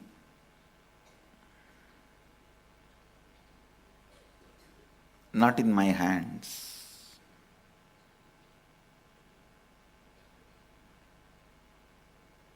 Please understand. I am neither a feel-good feeling teacher nor a revolutionist. No. I am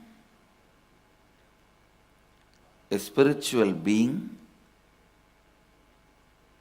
expressing and actively establishing the Dharma,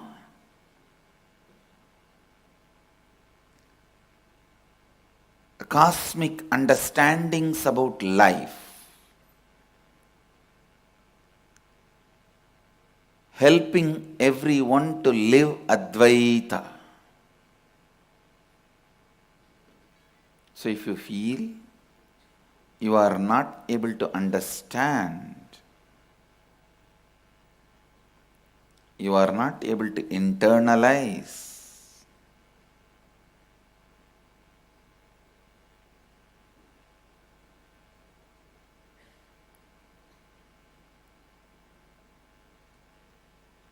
please watch the satsang again and again, 2-3 times, then you will understand. Let me enter into the mantra.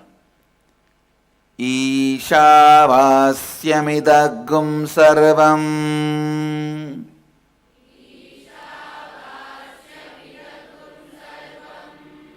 yat kincha jagatyam jagat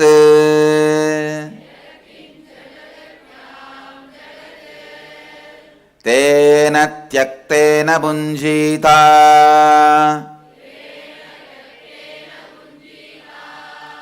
ma krita kasya sveddanam.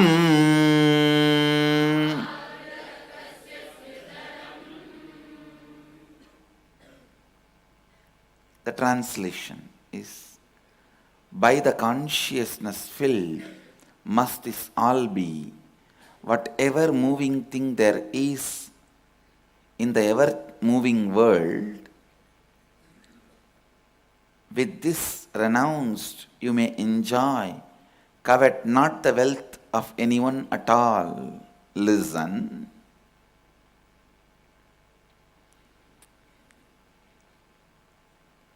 Yesterday I was expanding these 4 words. I'll expand that 4 words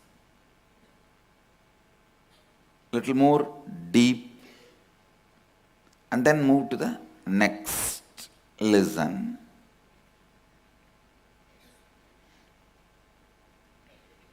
Perception. Whatever your senses can perceive in a limited time and space. Second, fact. Your senses perceiving with a more time and space. Truth. With a lot more time and space, even your perception evolves. Truth. Reality is existence as it is beyond your perception and time and space.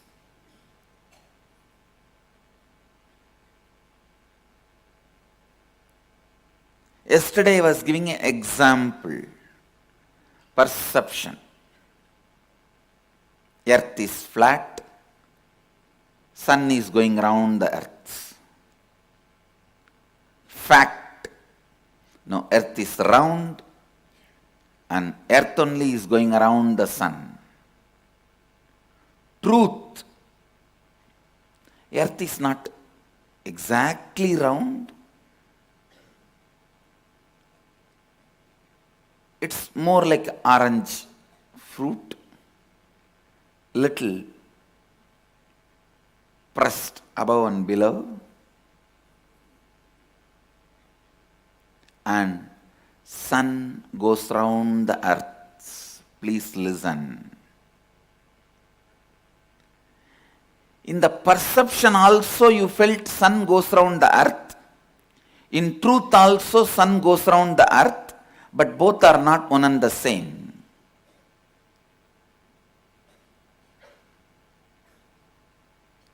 Here, you know it with a clear understanding. Sun goes round the earth in few billion years because this whole sun family is not stagnant. The whole sun family is moving around. Whole solar system is moving around, centered on something. So in that way, sun will go around the earth at least once in billions of years. The reality is the shape of the earth should be seen with the Google Earth map. You can't describe it as a round or little orange fruit type. No. No description is possible. See it as it is, and both sun and the earth are going around each other. Earth goes round within 1 year period. Sun goes round within few billion years.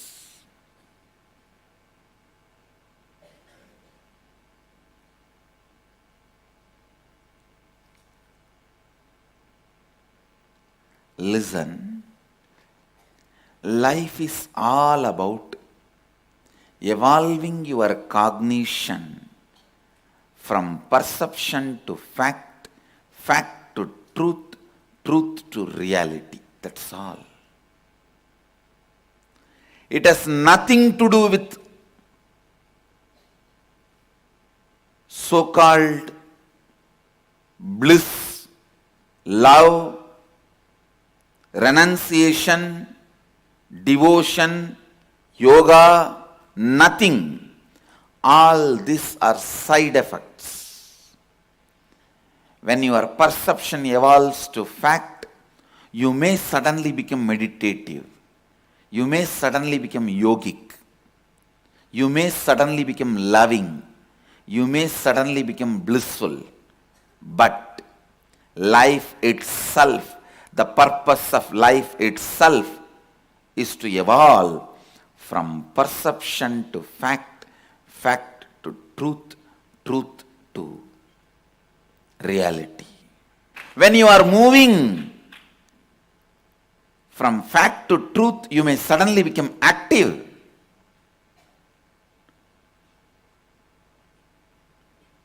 You may suddenly become more loving. You may suddenly become blissful. You may suddenly lose your cunningness. I am seeing that happening after I started Upanishads in so many people.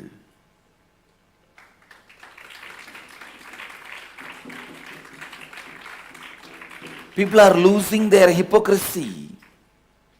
People are losing their anger, violence.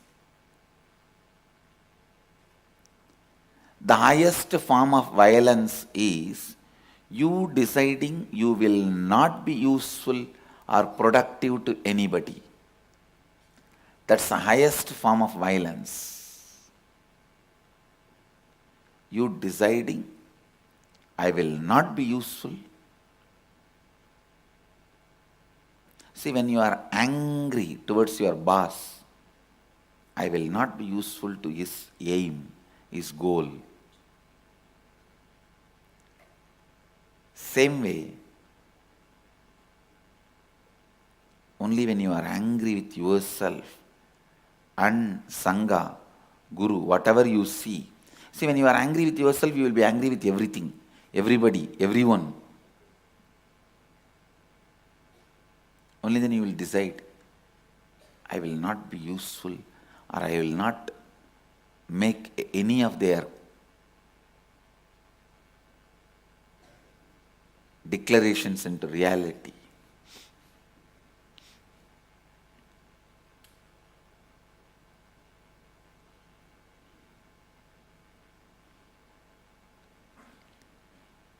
Love means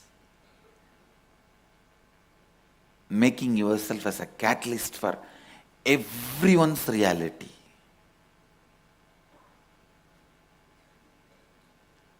Nothing more can be done to that extent. Not only you should perceive, whatever you can you have done, everyone should feel, whatever you can you have done it for making everyone's reality. That is what is love. I am seeing more and more people dropping hypocrisy, becoming loving, because many of your perceptions are moving towards fact, facts are moving towards truth, truths are moving towards reality.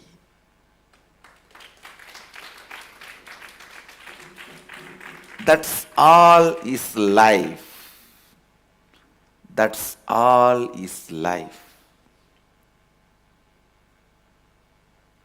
Cognition. Cognition. Moving from perception to fact. Fact to truth. Truth to reality.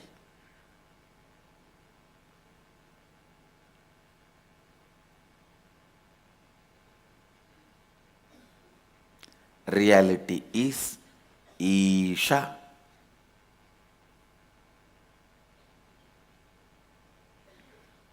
Listen.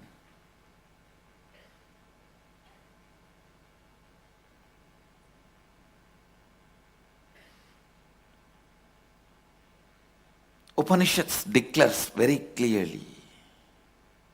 Upanishads declare very clearly. Consciousness fills all this. Ishavasyam idagum sarvam yatkincha jagatyam jagat.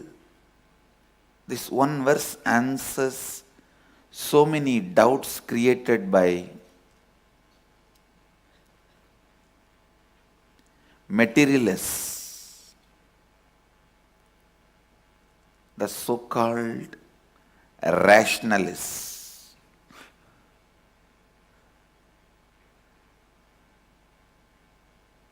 Are the so-called irrational rationalists, Paguttarivu. In Tamil we use the word.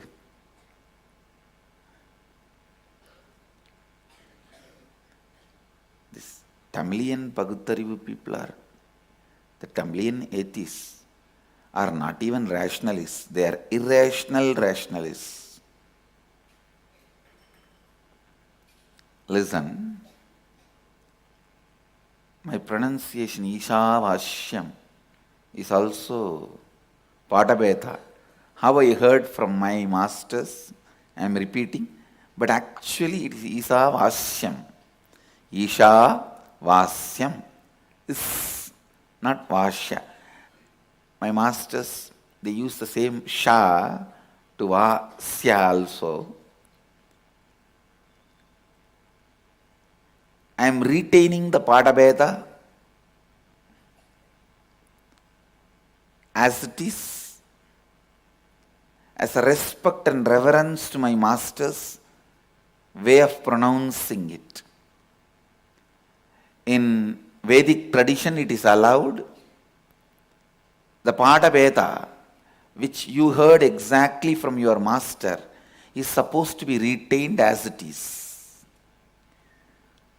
So even though letter here, the Isha, that Sha is different, Vasyam, that is not the Sha, but because I heard from my masters, Ishavashyamidagum sarvam, I am retaining it. So all my disciples are requested to retain the same Padabheda of my masters. It's a way of giving respect to the teacher. The highest place given for the masters and teachers in our Vedic tradition. Even if there is pronunciation difference, it is accepted and revered as Padabheda of that master, and I wanted to keep the tradition. Listen.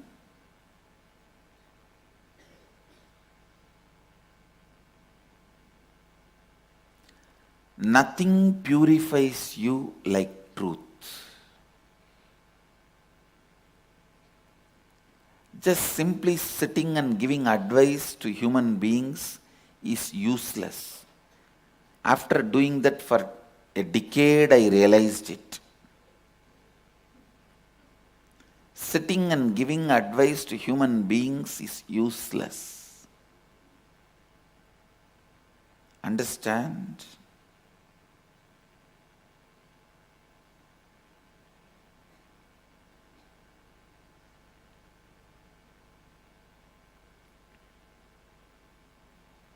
Telling them, be more loving, be more blissful, be more caring, be non-violent, all this is just useless, utter useless, not even 1% useful. If at all you are really sincere in helping yourself and people, others, do not do the stupid thing of empty advices. I tell you,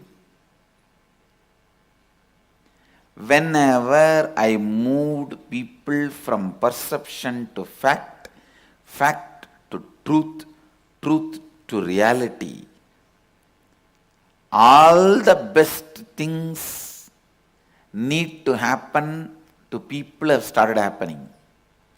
They become automatically more loving, more caring, more intelligent, more non-violent, more enriching. I tell you, throughout this Upanishad series, I am going to do only this, moving you from step by step to the higher levels of existence. Automatically, all the good things will happen to you and by you.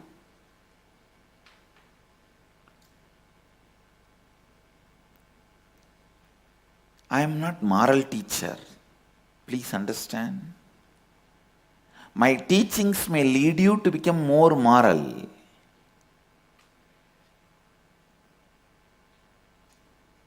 My aim is leading you to higher and higher reality. Asato ma satkamaya. My purpose is to lead you to Asato ma satkamaya, tamaso ma jyotirgamaya, mrityorma amritamgamaya.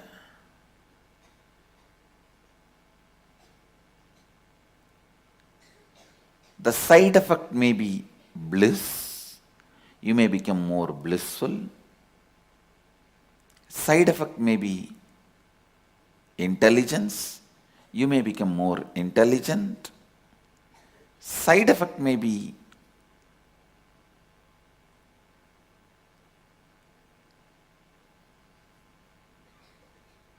thousands and thousands of auspicious qualities.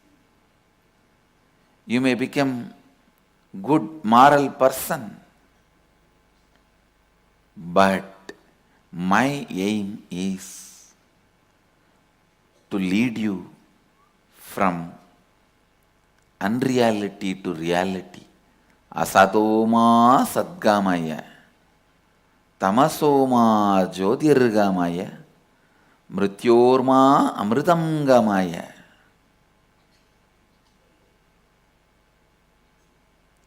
Understand, experientially moving you from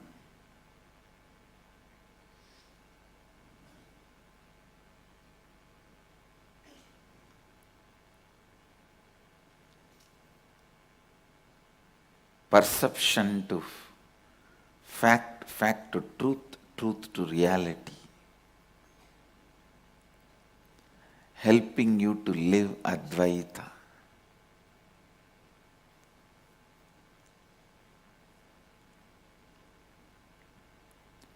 The best way to listen to Upanishads should be morning you wake up, just wash yourself, come and drop your body in the presence of the Master. Listen, listen, listen. After that whole day, just digest, not doing any work related to mind other than this digestion, and if at all needed, doing little physical work like a gardening or agriculture. Body can work, some cleaning of the deity or doing little agriculture or gardening, but mind should not work. Mind should only be working on these great truths, digesting it and falling into that space in the night as a sleep. This is the best way to listen to Upanishads. Anyone who listens to Upanishad in this way, even for 3 months, will experience living Advaita.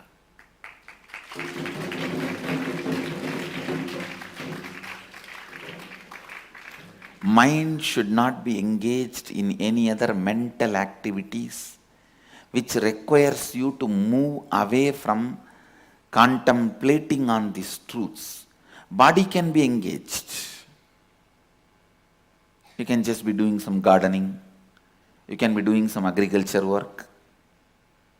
Body can be engaged. But mind not getting engaged in anything moving out of this contemplation on Upanishads. And enriching is never moving out of Upanishads, don't worry. If you are working on enriching, it is perfect. It only strengthens your understanding about Upanishads. Other than that, not doing any other mental actions, activities, and digesting. Nothing like it. Nothing like it.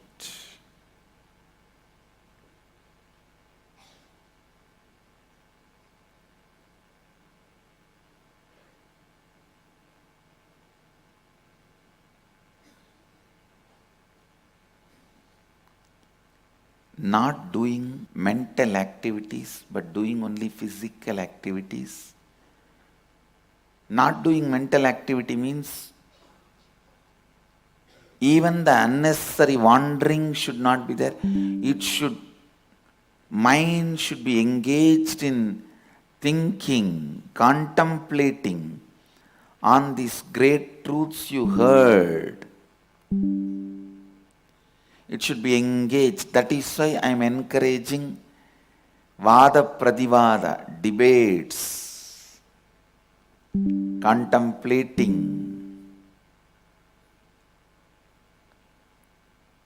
Anybody can devote just 3 months. Especially these first 3 months, I am going to be exploring on Ishavasya Upanishad. After Isha, Kana. After Kana Upanishad, Kata. Just the best and greatest truths revealed. But I don't think in 3 months we will be finishing Kena, Kata, all those Upanishads. Maybe we may finish Ishavasya Upanishad. Because I am looking at least next 2 years, I will be expanding on Upanishads. Ishavasya Upanishads alone is 18 verses, and I welcome and invite everyone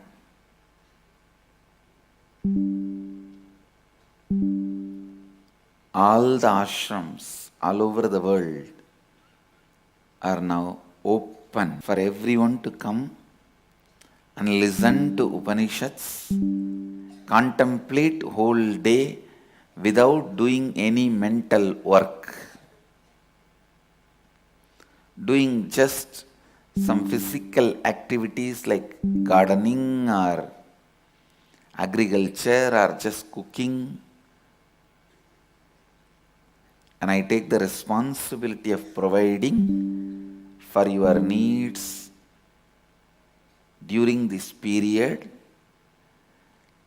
As per the Vedic tradition, Master is supposed to beg and take care of the disciples' needs like food, shelter, clothes, medical care, the basic needs.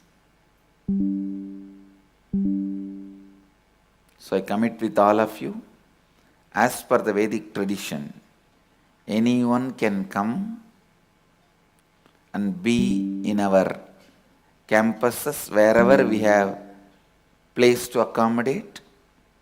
Of course, this campus is enough to accommodate even few thousand people. You can come, study minimum 3 months. If you want to stay further and listen to further Upanishads, I welcome you. You will not be put to do any mental activity which is not supposed to be done when you are digesting these great truths other than contemplating on it.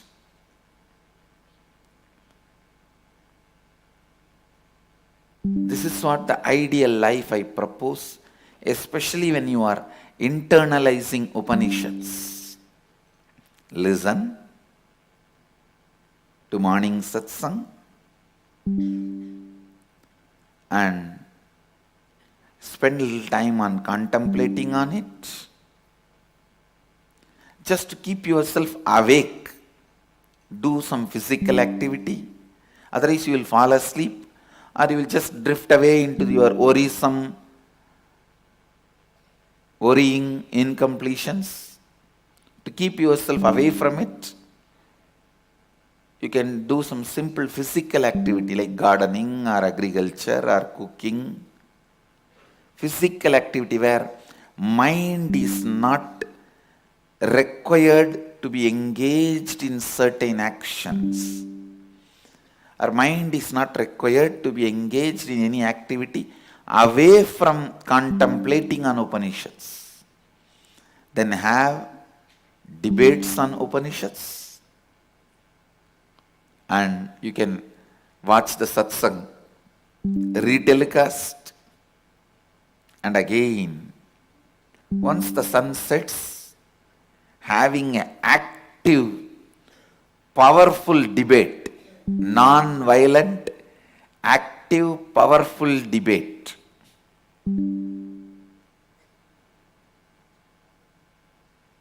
See why I say non-violent? You should not be taking a stand just because you took that stand. You should move to the different stand only if you are sincerely convinced. See, without sincerely convinced, you should neither move to the other stand. If you are sincerely convinced, you should not have the blockage of ego. No, I already took this stand, how can I change? No.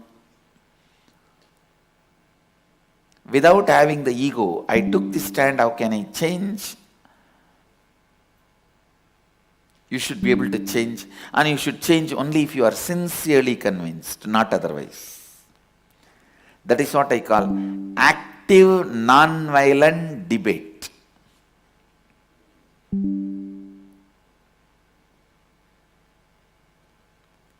I visualize every evening after sunset in front of Vaidyasarovar, hundreds and hundreds of seekers sitting as two batches, Vyasa and Shankara, and debating on Upanishads.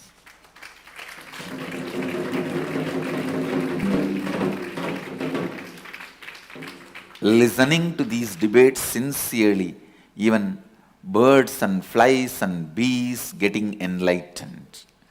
And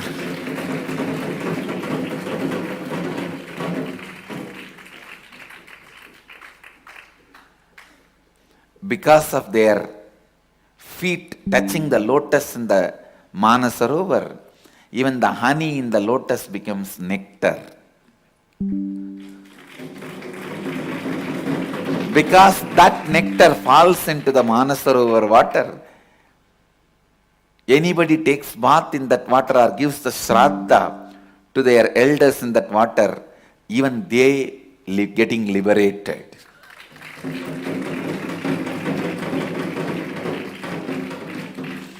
All those liberated beings deciding to visit this Kailasa and taking birth, coming to our Gurukul as incarnations and studying.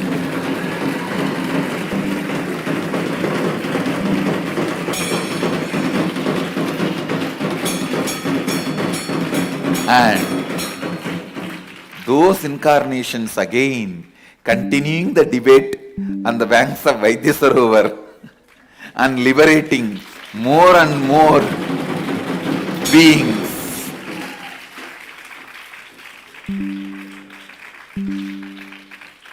Maybe a little poetic, but this is the way I wanted this place to be, and I know it will be.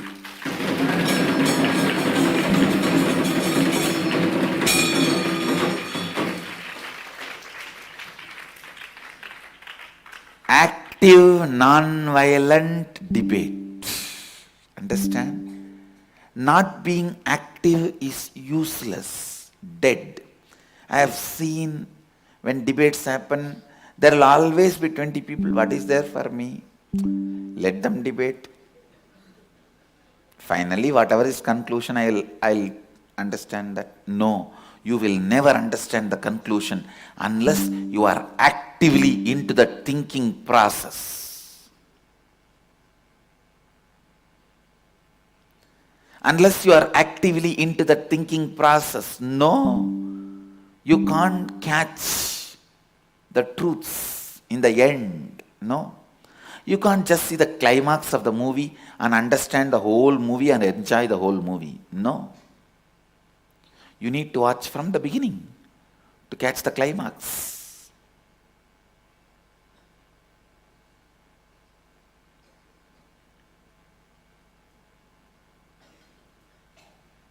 And I also request all the Mahants in all the ashrams, please lead the Vada Pradivada every day.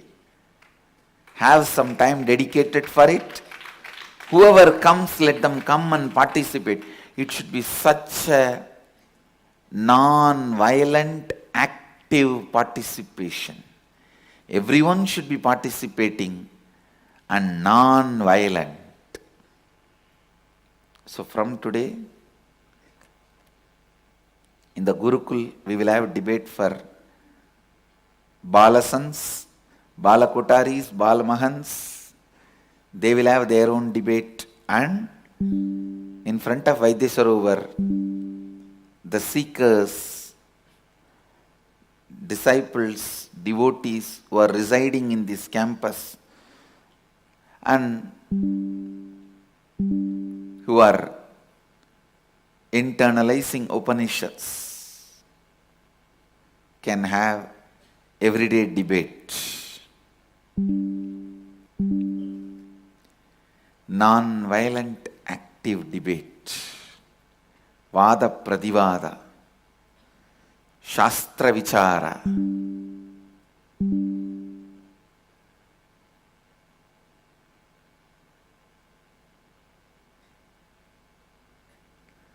शास्त्र चाय पे चर्चा.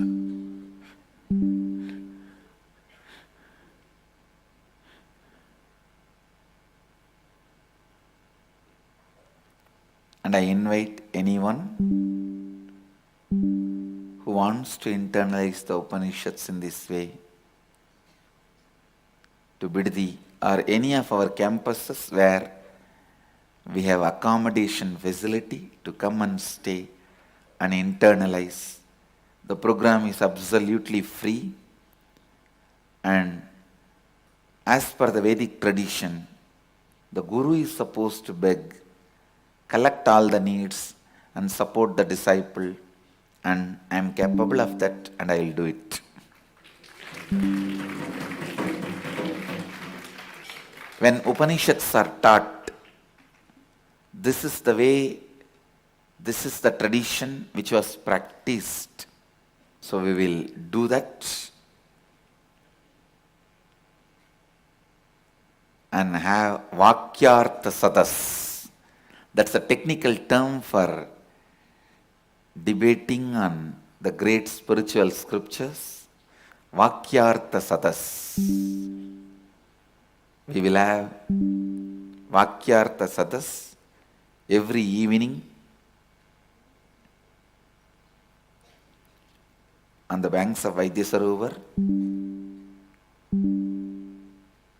Whoever wants to participate, please come and participate. Today again, the subject for Vakyartha Sadas is perception, fact, truth, reality.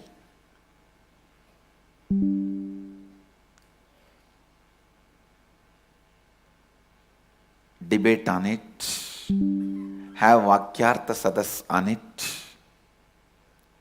and I am encouraging Vakyartha Sadas everywhere.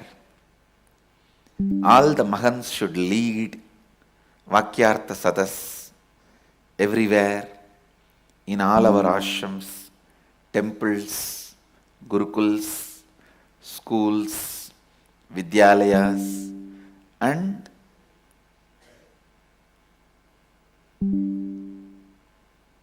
in all the campuses.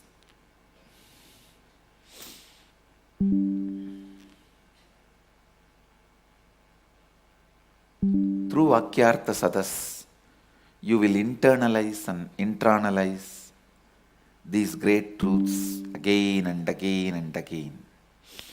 We will have the Vakyartha Sadas as per the tradition, with the betel leaf, betel nut,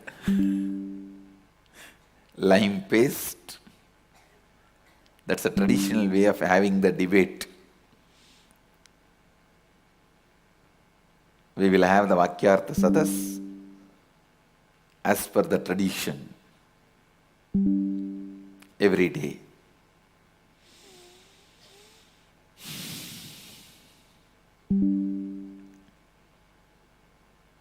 With this, I bless you all.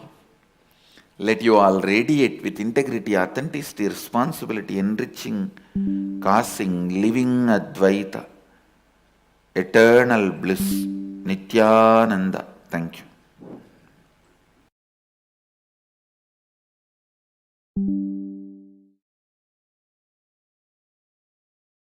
Nithyananda Dhyanapītam, Nithyananda Nagar, off Mysore Road, Bidadi, Bengaluru. Phone 08027279999. www.nithyananda.org. www.youtube.com/lifeblissfoundation.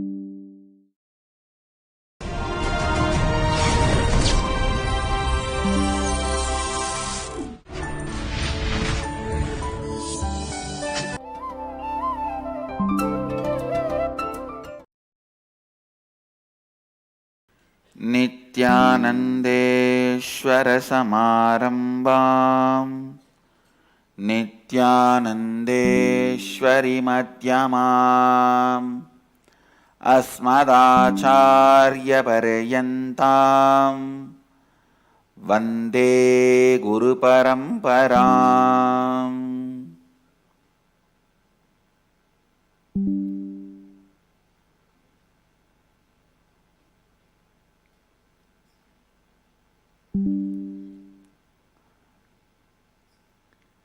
I welcome all of you with my love and respects.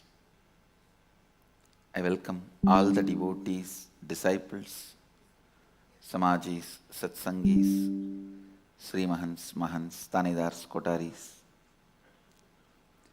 visitors, viewers, everyone sitting with us through Nithyananda TV, Sadhana TV, and two-way video conferencing, having Nayana Diksha.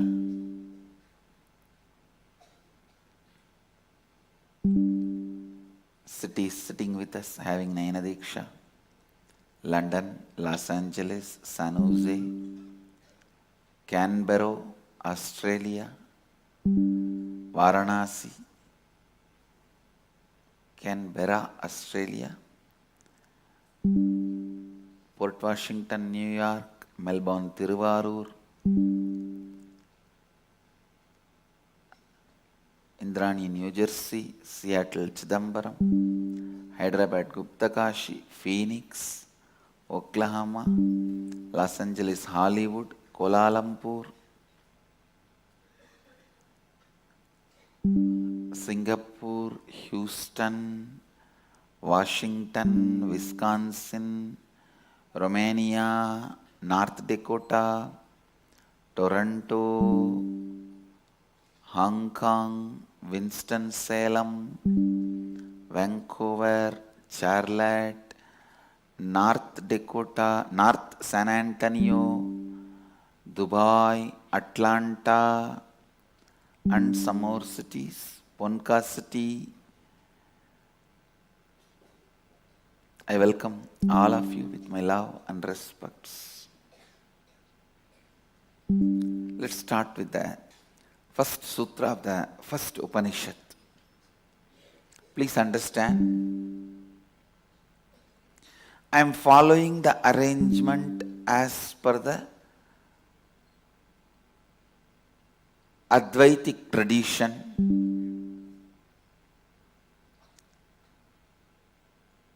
Actually, Ishavasya Upanishad is part of the Yajurveda, not Rigveda. But all Advaitic tradition masters commented on Ishavasya first. The arrangement is very unique. Isha Kena Kada Prasna Mundaga Mandukya Aitareya Taitriya. This was the set organized way followed by almost all Advaitic masters.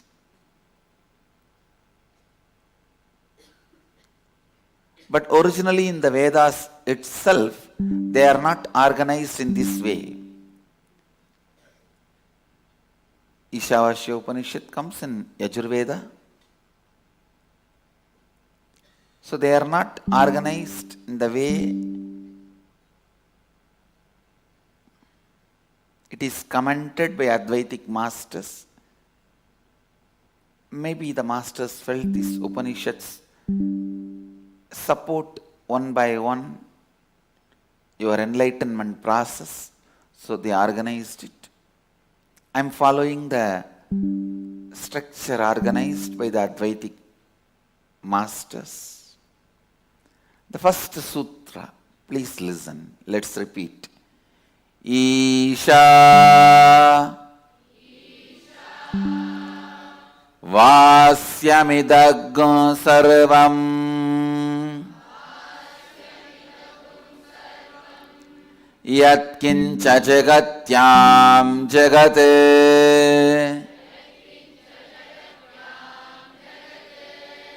tena tyaktena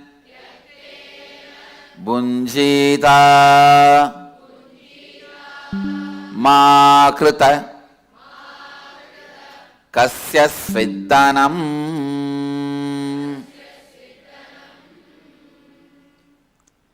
In the original writing, the sutra is Jagatyam Jagat.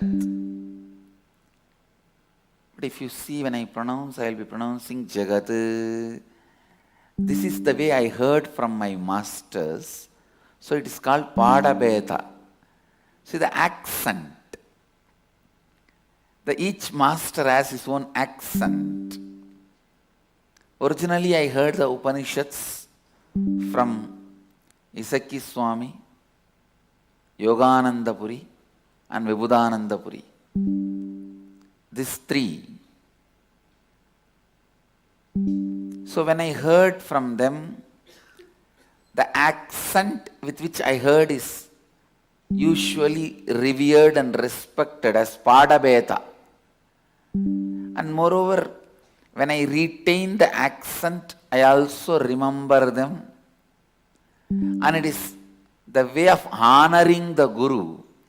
Retaining the Padabheda of Guru means the accent of Guru without questioning or trying to correct is a kind of a respect and reverence shown to the master in Vedic tradition. It is called Padabheda. Means your teacher in your area, the way he teaches, the way he chants, the way the accent is maintained, just retaining it.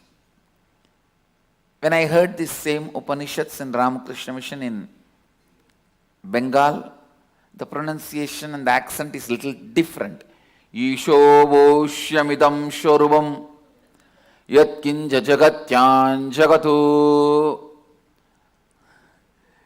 Because in Bengal, all the A will become O.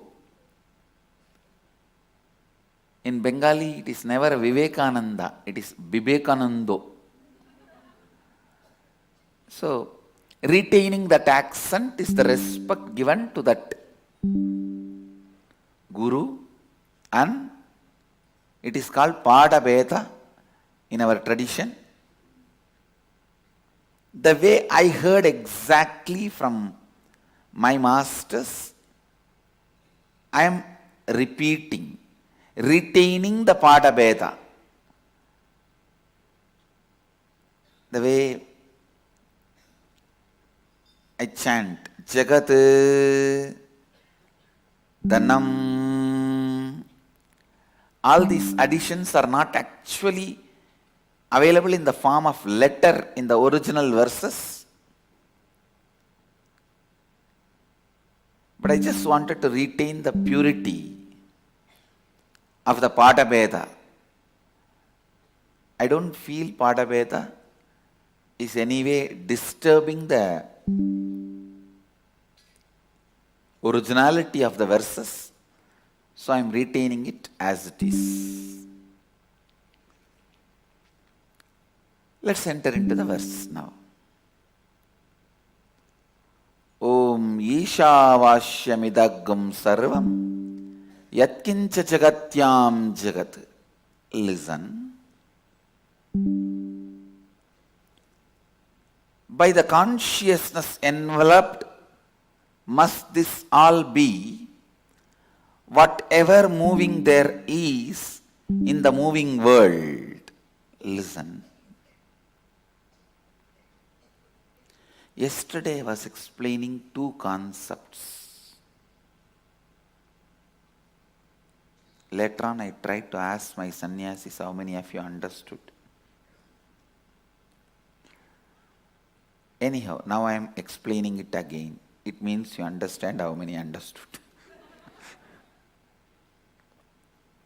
two words I introduced, inclusiveness and conclusiveness. Listen. Whenever you operate based on logic, you arrive to conclusions and move from conclusions to more conclusions. Like maths. Conclusions and science. Conclusions.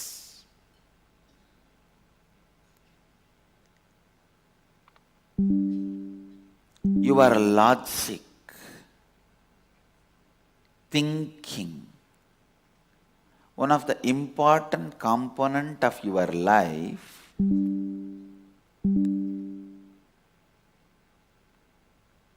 moves in the line of conclusions.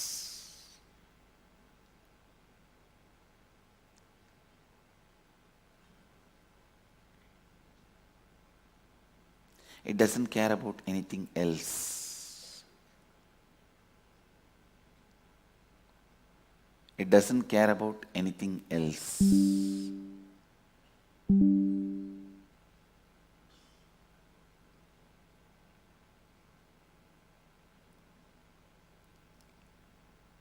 One of the biggest problem you face in this way of moving with conclusions, there are many advantages when you are moving with conclusions. If you want to reach Delhi,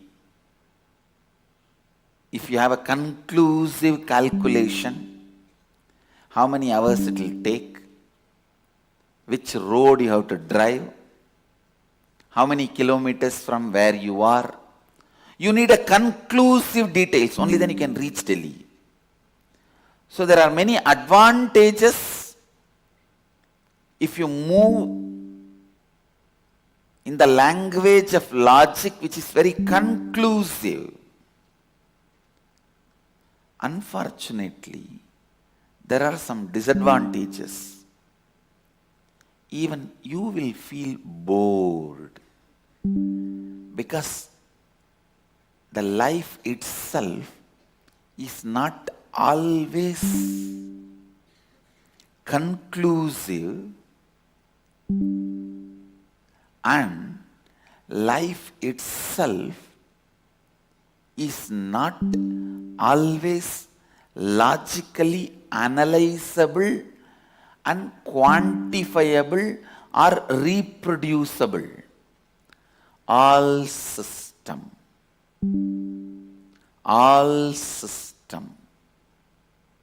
which tries to analyze, quantifies, replicates, reproduces, have their own disadvantages and restrictions.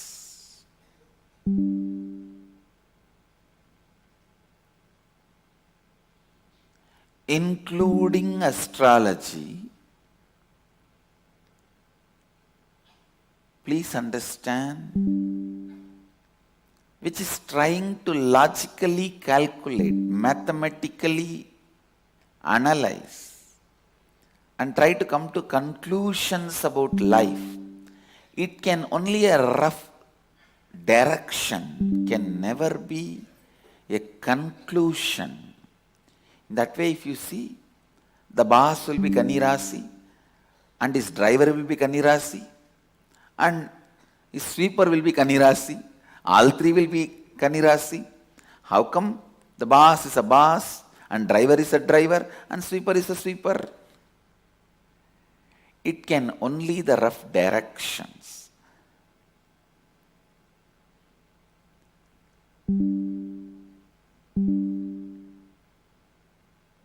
As per my horoscope,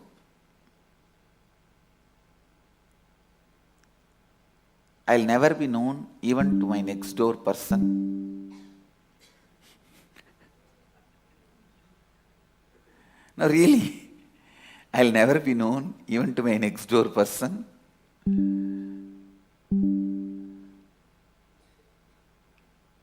Not in the later years. It says very clearly, even in the whole life. It is only a kind of a direction. We will have to give our own understanding to it. Yes. Still, I am never known, even to the people who live around me. So these conclusions can never be the conclusions as you understand. These conclusions should be looked with the eye of inclusion of circumstantial evidences. See, if you see the circumstantial evidence, this conclusion, I will never be known by anybody, cannot be the conclusion as you understand. Please understand, the thinking, approaching, planning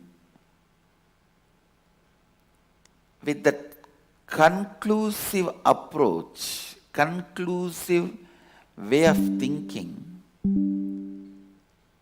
many times makes you stop seeing the whole.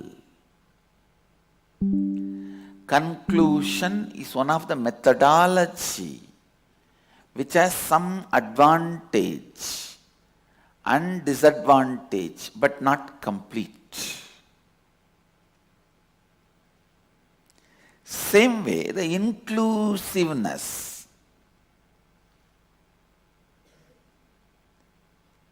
The inclusiveness, these people will never be practical. Oh, everything is one and the same, life is love. If you see in depth, even they don't believe what they are talking. Maybe in some emotional high, they will utter some words. See, this inclusive group is more poets. The people who preach love. I am not against love, listen. But just like this conclusive way of thinking and living has its own disadvantage, the inclusive way of thinking and living also has its own limitations and disadvantage.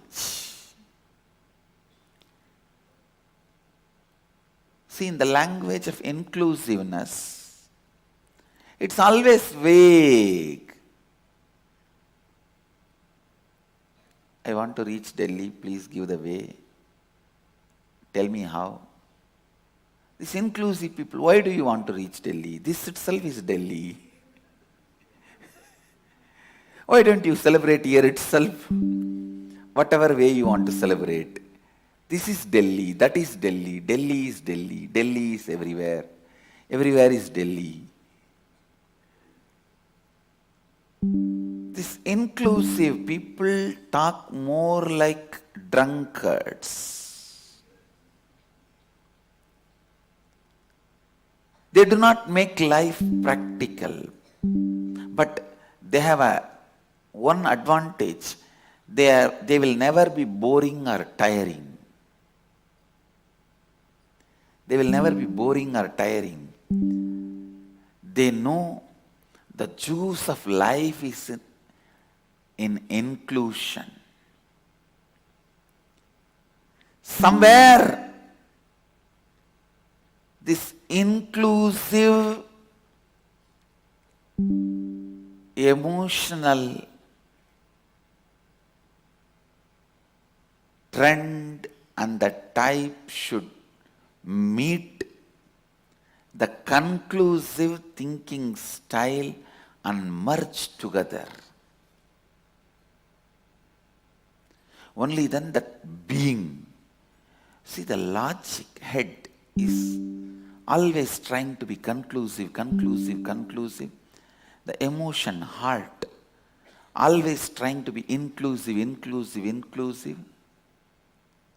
But both have their own limitation, advantages and disadvantages. It's only the being where both meet and blossoms.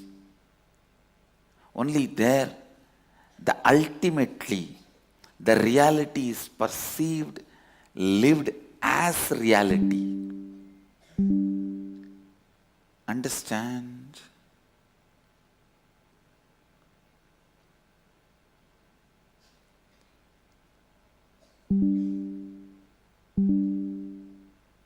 I have a story.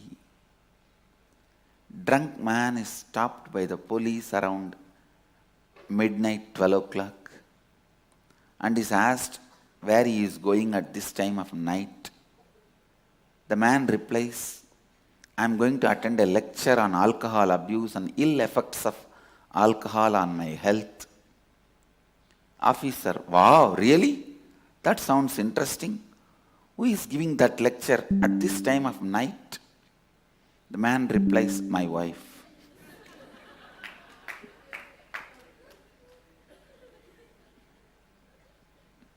Understand?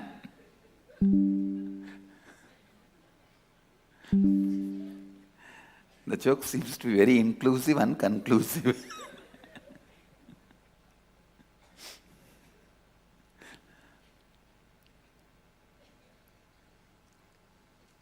Look into your life most of the time. You are stable because of your conclusiveness. You grow because you take the risks and challenges of inclusiveness.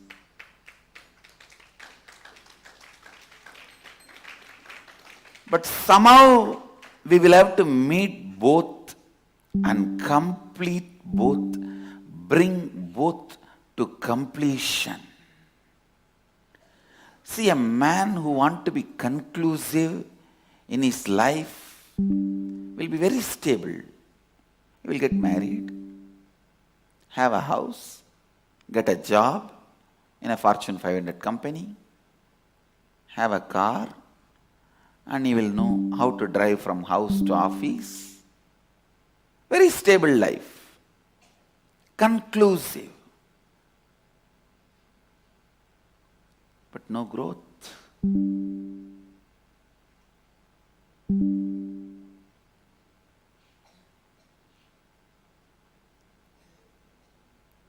All growth, expansion happens when you operate, when you switch to the mode of inclusive. Only there you get the energy, intensity, clarity, depth to take risks. Somewhere these two should have completion in your being. That happens only when you know how the law of life functions. Understand? All the cosmic law emerges. Dharma itself emerges out of an inner space where inclusiveness and conclusiveness becomes complete. The emotion and logic becomes complete.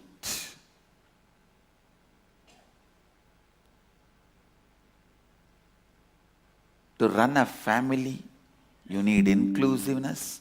To run the office, you need to be conclusive. To run your life, you need to be inclusively conclusive.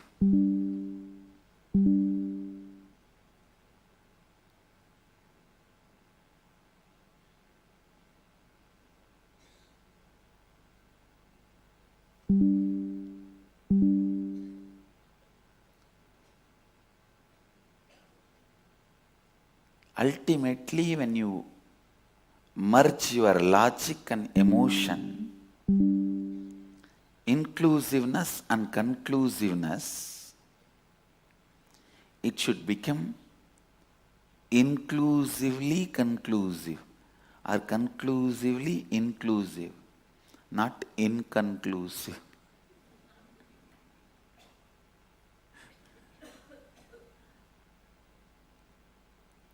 Listen. This first statement, I can tell you, it is just a shock. It is so inclusive and so conclusive. That is why I am telling you, it can be applied immediately as a technique, and it will be realized as a truth any moment by you. Understand?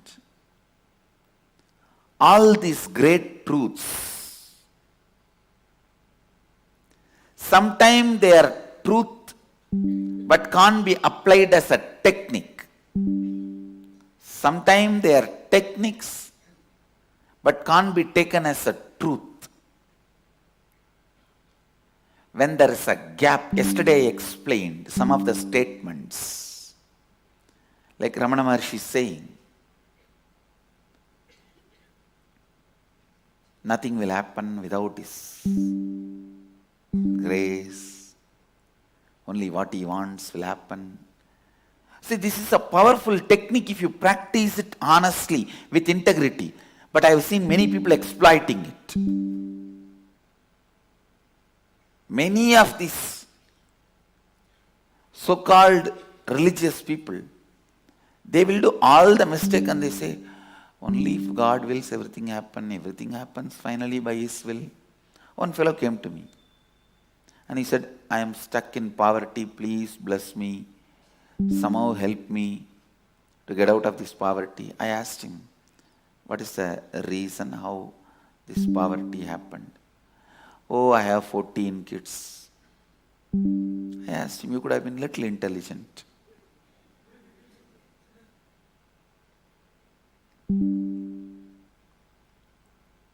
He says, what can I do? God gave. Now I just looked at him. I did not ask any further question. Now how I am looking at you guys, same way I looked at him. He understood. I did not ask him verbally, did God come and do everything? But he understood. See, this word can be a powerful technique if you use it honestly, but it is not truth. How the word exactly uttered by Ramana Maharshi is misused. That is why I am saying there are some things which our masters said, sacred secrets, they are techniques, not truths. So this word of Ramana Maharshi, everything happens only by God's will, is an amazing technique. If you just use that in your cognition, you will just settle down into the depth of your being. So much of inner healing will happen. You may suddenly wake up to the truth.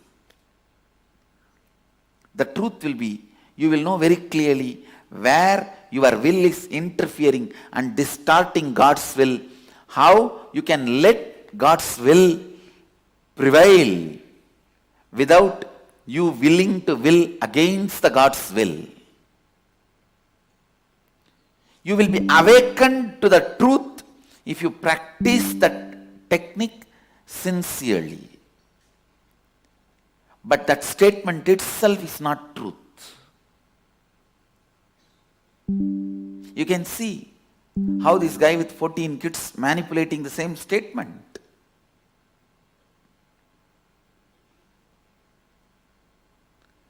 Understand?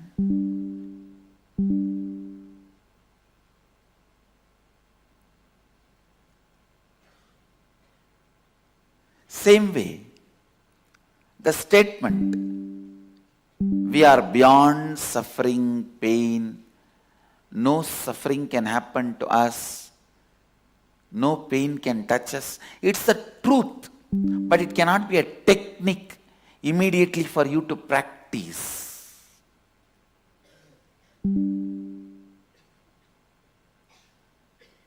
I tried. The moment I heard this truth, we are beyond suffering, pain, I just ran and took the knife and cut my thigh and saw whether we have pain or not. It's a truth, but not technique. And listen, when there is a gap between truth and technique, you need the guidance of a living master and practice. See, when I heard we are beyond suffering and pain, actually the truth meant the soul, consciousness, what we are originally, not what I think as me. The truth is what we are originally is beyond suffering and pain, but I tried it on what I think as me, body. The truth related to soul, consciousness, I tried to test it on my body, thinking this is me. Listen. So there are many statements, truth, but not technique. There are many truths which can't be applied as technique. There are many techniques which can't be taken as truths. Here I am telling you this statement.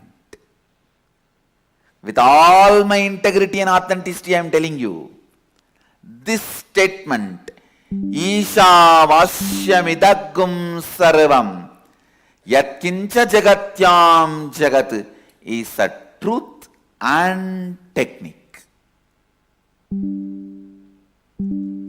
It's a truth and technique. You can start practicing now. You can live this as a truth now. You don't need any master. You don't need any practice. You don't need any preparation. See, when the truth is separate and technique is separate, people are confused. It takes time. They lose faith. It is like a truth is jnana yoga. Advaita jnana anubhuti. Everything is one. That oneness is the truth. So for you to achieve that, the technique is either karma yoga, work selflessly, or raja yoga, do all the spiritual practices, or bhakti yoga, do celebrate the feeling connection with the divine. So different paths. When the truth and technique is separated, the space for confusion grows and the space of the gray area becomes more. When there is more gray area, more possibility for exploitation, more possibility for pseudo-gurus. People ask me, why there are so many pseudo-gurus in Hinduism? I tell them, Hinduism is the only tradition which is foolproof. No pseudo-guru can exploit it. In that case, no guru can exploit it.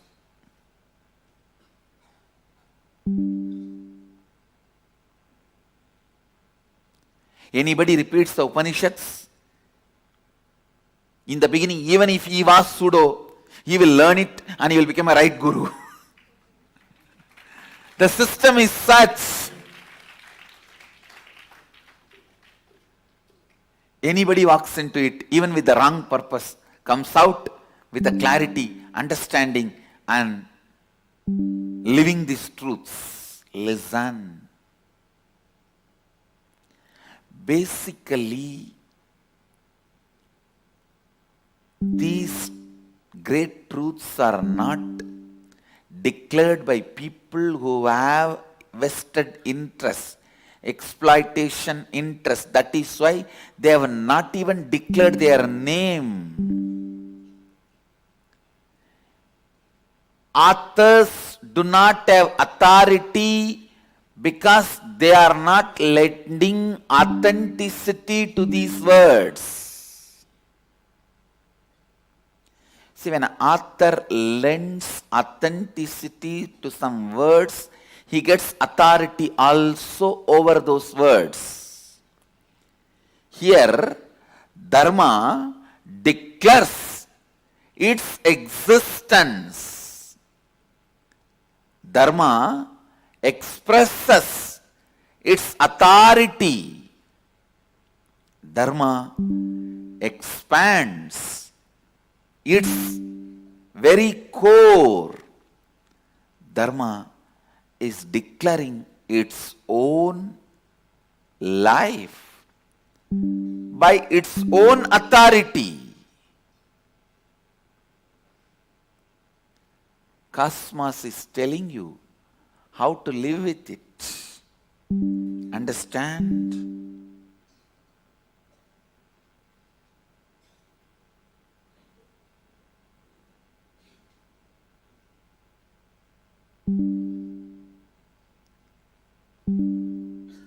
Cosmos is telling you how to live with it,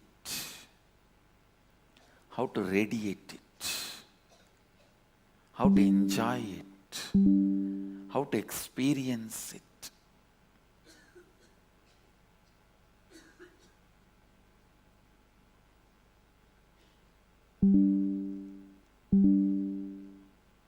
When there is no gap between truth and technique, you don't need any guide, guru, middleman. You just need a guru to tell, no need for any guru, that's all.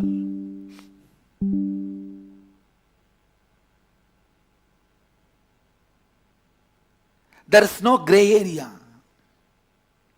Nobody can exploit.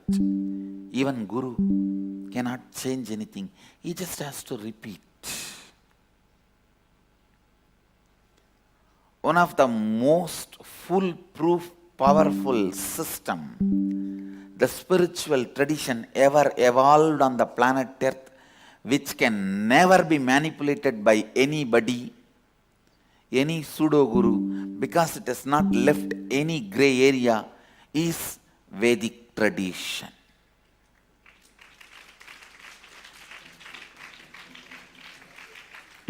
Here there is no gray area, nothing to manipulate. Only with the gray area comes the possibility for manipulation. Ishavasya idagam sarvam yatkincha jagatyam jagat. Whatever is moving in the moving world is enveloped by consciousness. I should use the word filled. When enveloped is an incomplete word. Filled.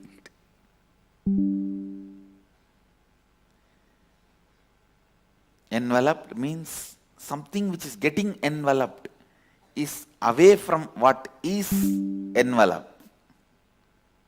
No. Ishavasyam idagum sarvam yatkincha jagatyam jagat. Listen. Yatkincha jagatyam jagat.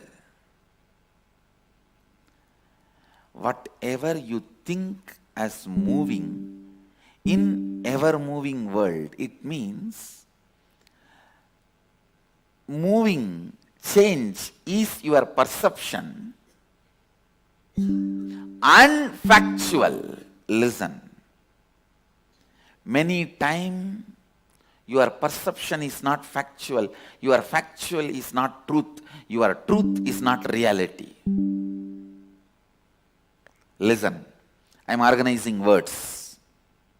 Perception, fact, truth, reality.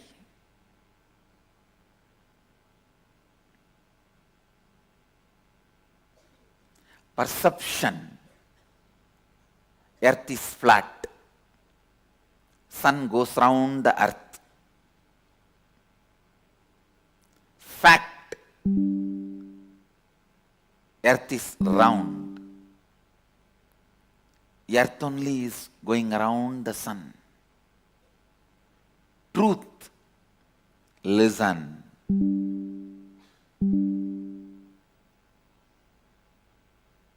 Earth is not exactly round and sun is going round the earth.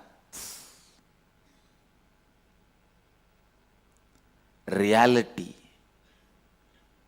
How the earth looks, see it from Google map, and earth and sun both are going round each other.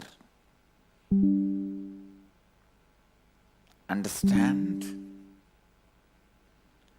Perception, fact, truth, reality.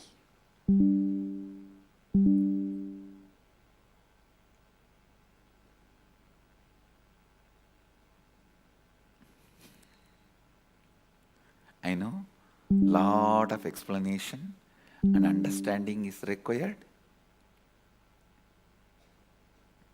Perception. Earth is flat because that much only you can perceive.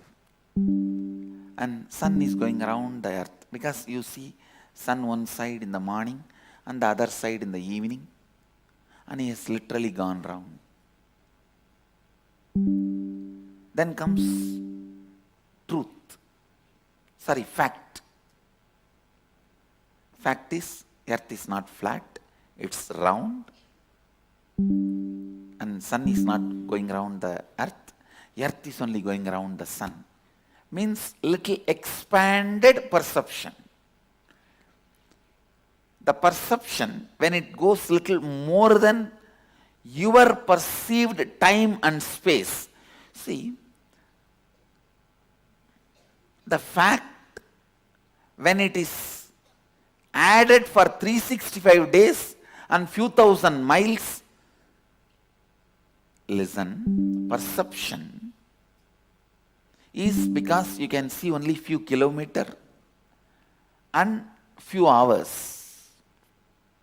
When you can see few thousand kilometers and few thousand hours, it evolves to fact. Perception evolves to fact. And when you can see few million miles and few million years, then fact evolves to truth, where actually earth is not exactly round and the sun is going around the earth. Please understand. This you need to understand. I'll explain. See, the fruit in my right hand, consider this as a sun. Fruit in the left hand is earth. This goes around this. Is what you consider as fact. But you need to know this whole setup is going around something. So in that way, in few million years, the sun will go around the earth once.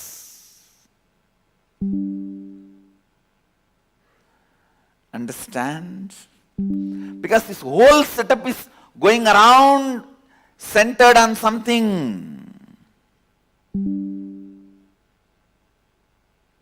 That is what is truth. And the reality is, if you see the few kalpas,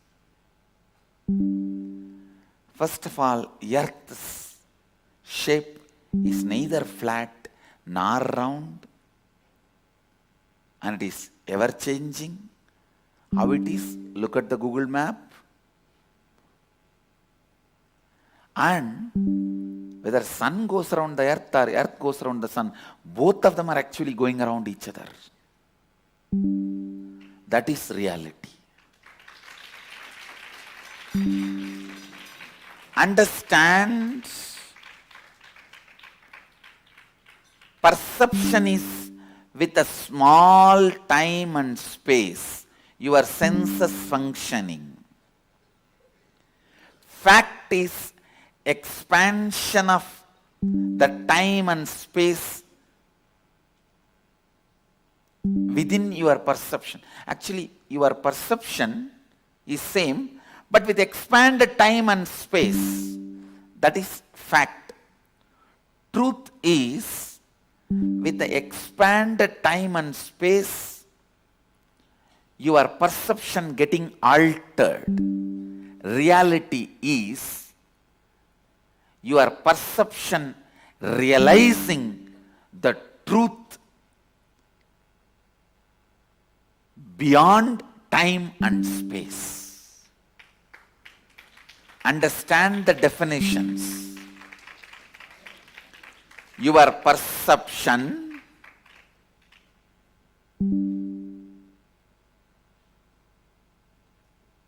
working within the limitations of time and space is perception. Your perception working beyond the limitations of time and space is fact. Time and space altering your perception is truth. Your perception going beyond time and space is reality.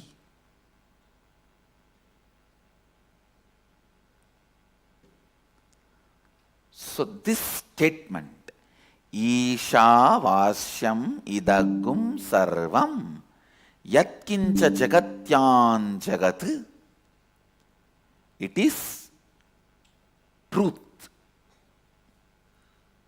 Not yet reality. Reality is next statement.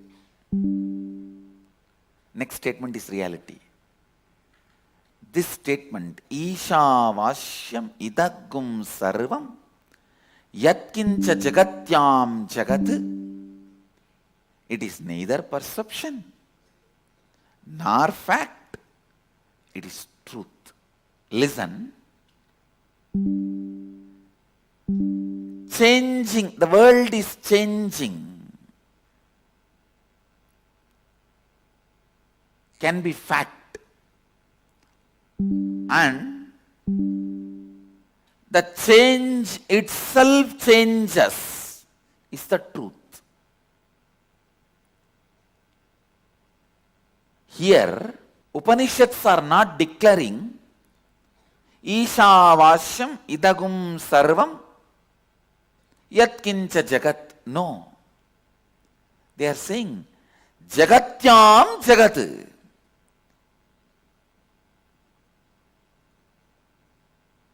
Changing, which is established in constantly changing. It is like this fruit is moving. It is centered, established on other fruit that is also moving.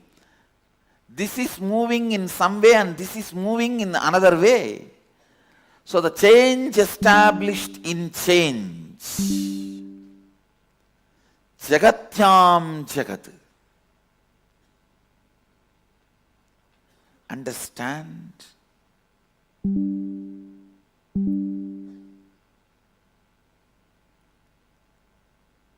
Please listen to today's satsang at least 3-4 times. and you yourself define, you paraphrase it. What is perception?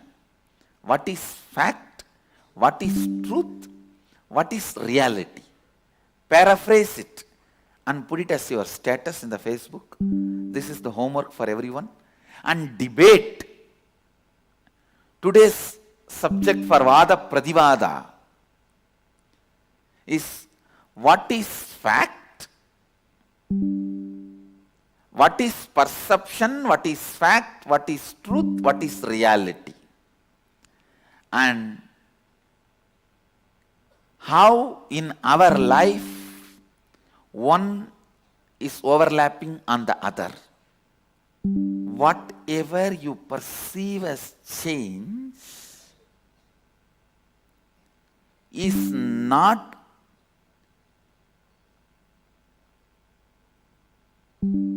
only changing, it is established on something which is changing. So actually by this statement, Upanishad declares, don't suffer because of change. The change itself is established on change.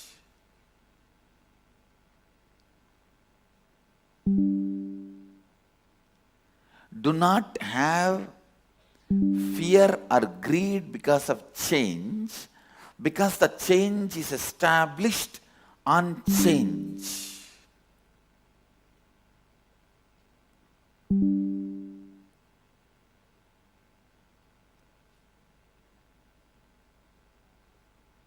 It is like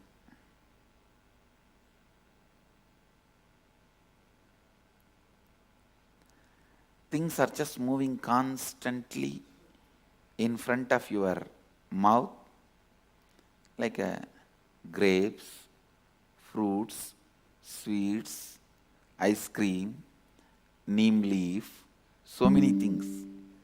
You just try to jump and catch that through your mouth. Sometimes if it is tasty, you celebrate life.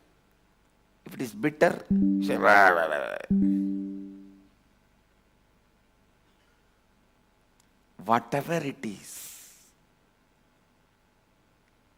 whether it is tasty or bitter, don't worry, because it is changing.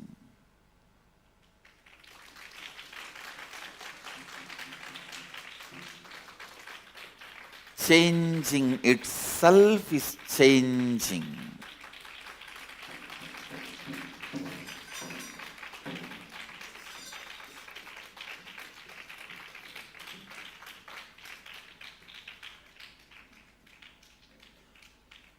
Once more defining.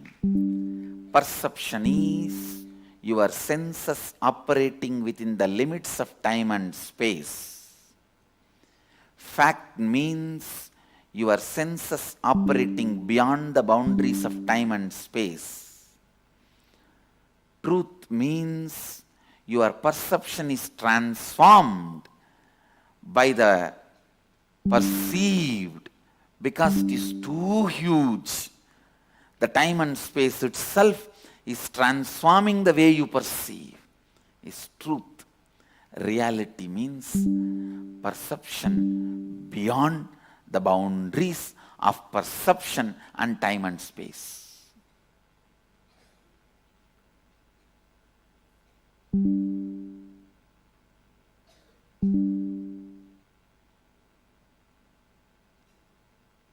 Perception is boha, fact is yoga,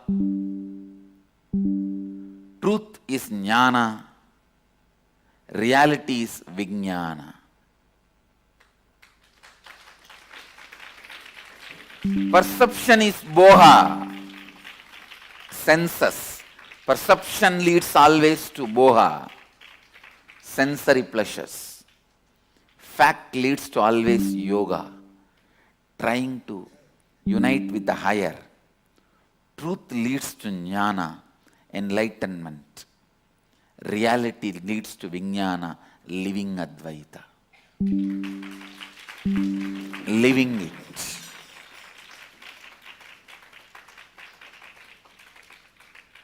Celebrate Saraswati. Celebrate Upanishads.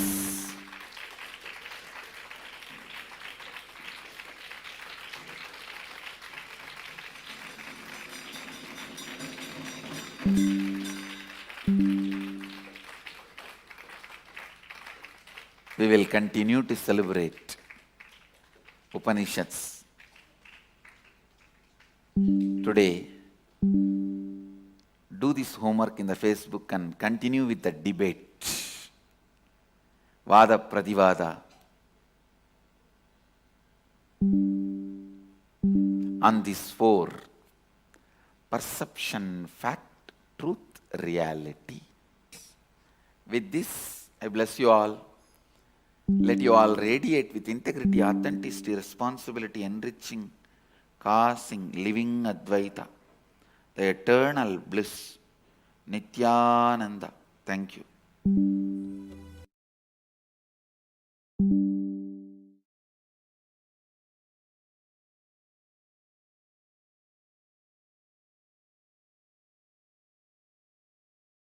Nithyananda Dhyanapitham, Nithyananda Nagar off Mysore Road, Bidadi, Bengaluru.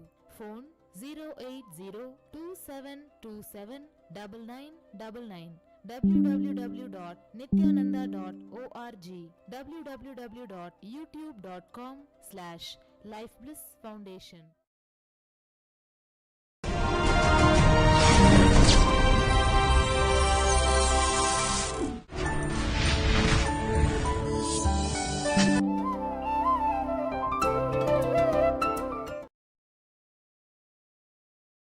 Nithyanandeshwara Samarambam Nithyanandeshwari Madhyamam Asmadacharya Paryantam Vande Guru Paramparam.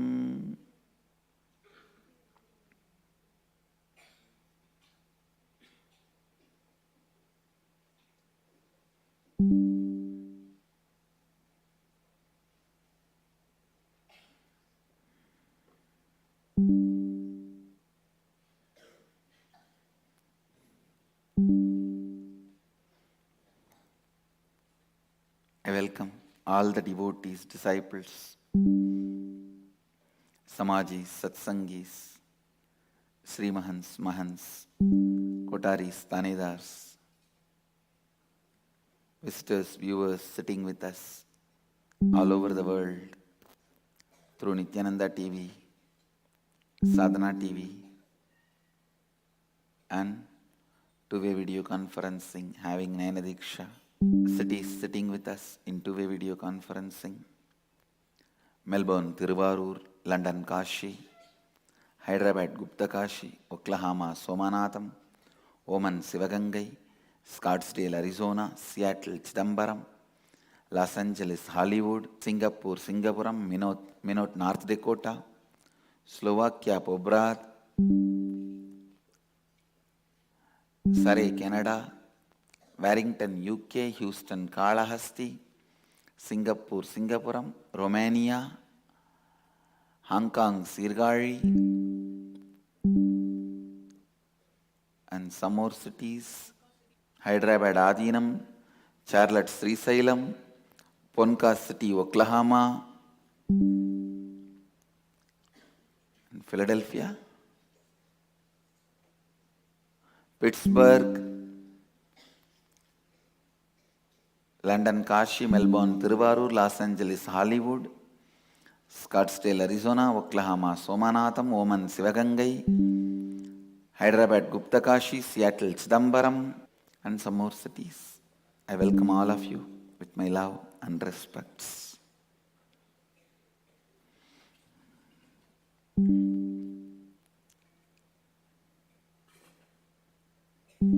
I am entering into the first verse of the Upanishads. Before entering into every verse, I feel like wipe yourself completely clean and be fresh so that this verse enters into you as a nectar and starts functioning.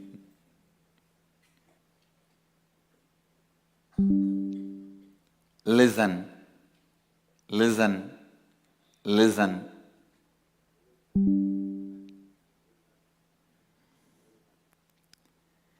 Ishavasya sarvam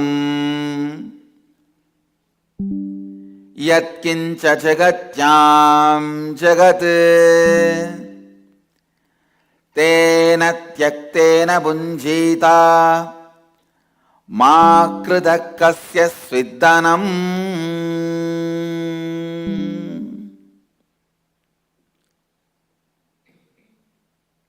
Recite along with me.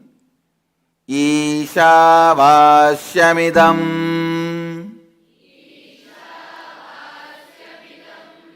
sarvam yatkincha jagatyam jagat tena tyaktena bunjita ma krita kasya sviddanam.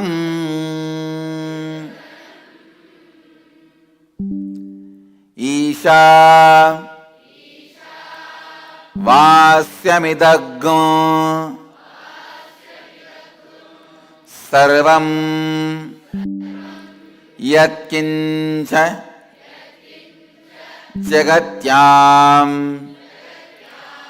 jagat tena tyaktena bunjita ma krita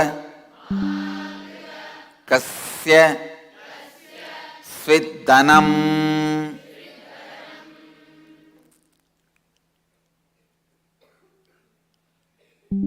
The translation.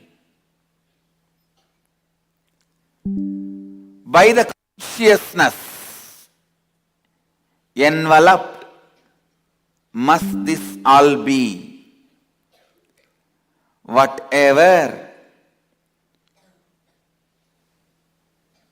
moving thing there is in the moving world, with this renounced, you may enjoy, covet not the wealth of anyone at all. Listen. By the consciousness enveloped must this all be. Whatever moving thing there is in the moving world, with this renounced, you may enjoy, covet not the wealth of anyone at all. Listen. Isha. Understand this word. This word means consciousness which has all the auspicious qualities and which is causal, actual, material, source of everything is, which we may know or we may not know, and it is not only the source, it permeates.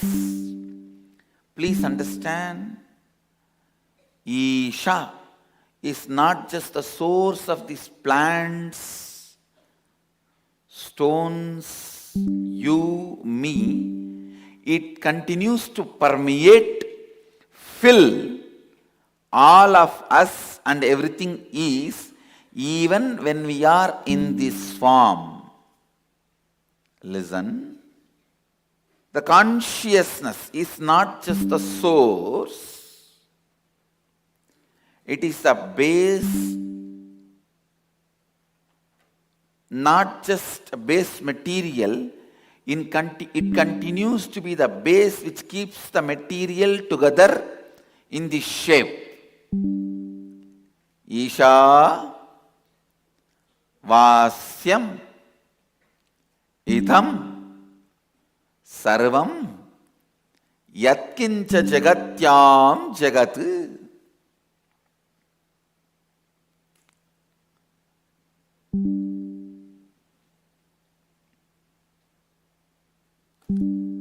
By the consciousness,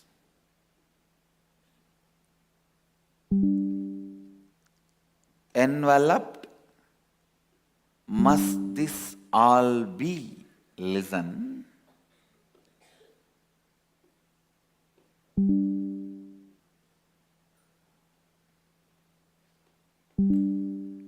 The word vashyam, listen, means must. Must. There is no maybe, might be, can be, could be. No. It's a declaration. Declarations are expected to be used as a basic cognition in our tradition. Listen.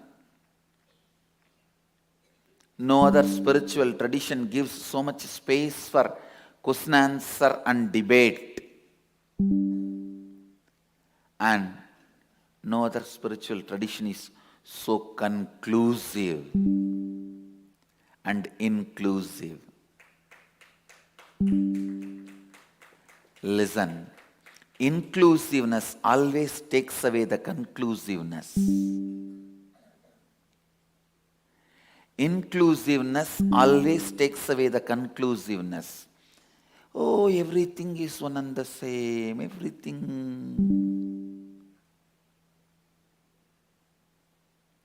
The inclusiveness takes away conclusiveness. But here, inclusiveness and conclusiveness in completion. Inclusiveness and conclusiveness in the space of complete completion. Vedic tradition, first and foremost, one and only, inclusive and conclusive tradition. Understand, inclusiveness is always the extreme of emotion. Conclusiveness is always the extreme of logic. Both never go hand in hand. Only if the logic and emotion both merges and sees the reality. Logic always operates from the fear, so it goes on dissecting. Emotion always operates in the space of greed, and it tries to goes on adding. Emotion tries to be inclusive so that it can feel fulfilled with the greed. And logic tries to be divisive so that it can be conclusive. When both ripes and merges, the being blossoms, which is beyond logic and emotion, which I call your individual soul, biomemory, your basic root cognition from which you operate. Only there the inclusiveness and conclusiveness can be in the space of completion, and it can go completely well with each other. Listen. The people who lost conclusiveness for the sake of inclusiveness lost the strength. They become theology light. All these theology light traditions, okay, be as you want, okay, let's celebrate. All the theology light groups, most of the cults function on inclusive, but they very badly lose the strength of conclusiveness. And the people who miss inclusiveness and hold on to some conclusiveness, they become fanatics, terrorists. They are more dangerous than cults.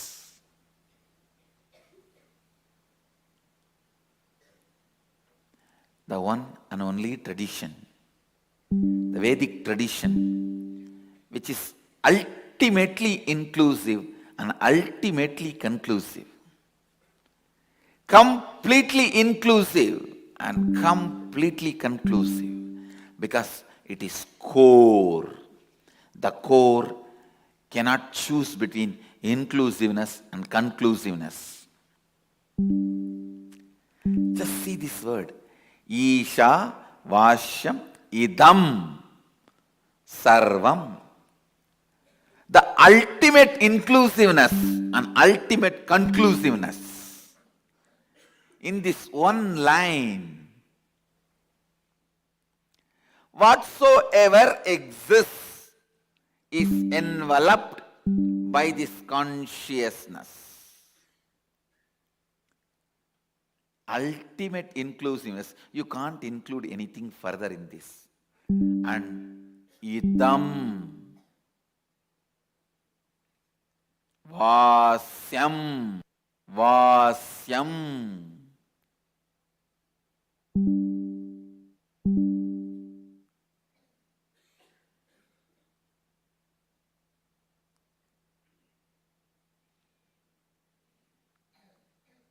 Yat kincha, whatsoever.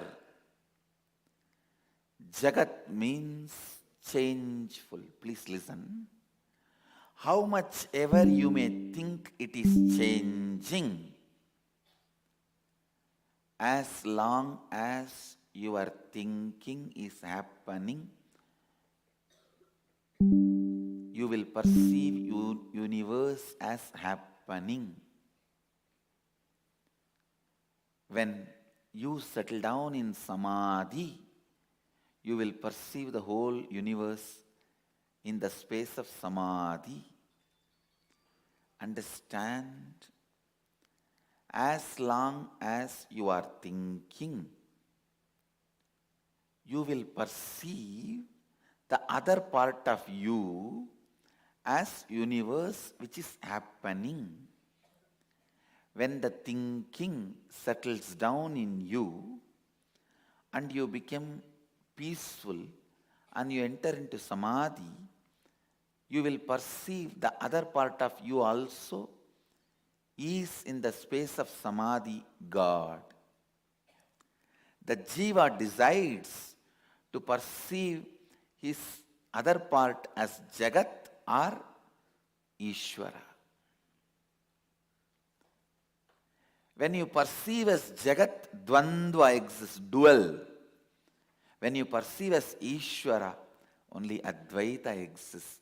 That is why Ishvara becomes Isha. Even if you translate the word Isha into Lord, there is a kind of a gap.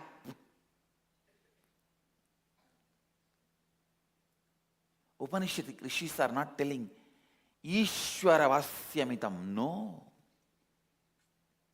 Because that word Ishvara can create a kind of a subtle barrier. They say Isha, where you don't feel intimidated. Understand? A mind which is still active.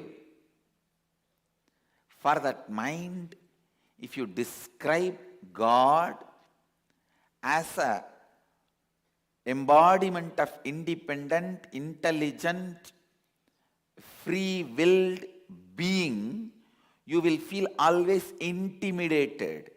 You will feel, oh, if something else also exists, then should I relate with that through fear, by begging, praying, or greed, by offering, surrendering, or should I start praying?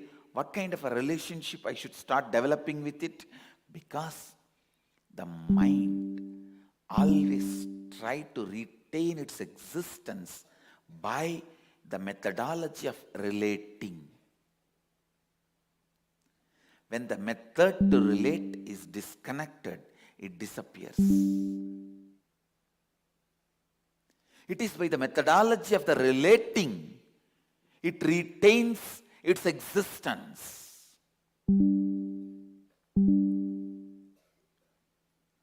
So when mind is there, if the masters utter a word, Ishvara, immediately, oh, he is there. He is intelligent and he is independent. He has a free will. So, he may judge me.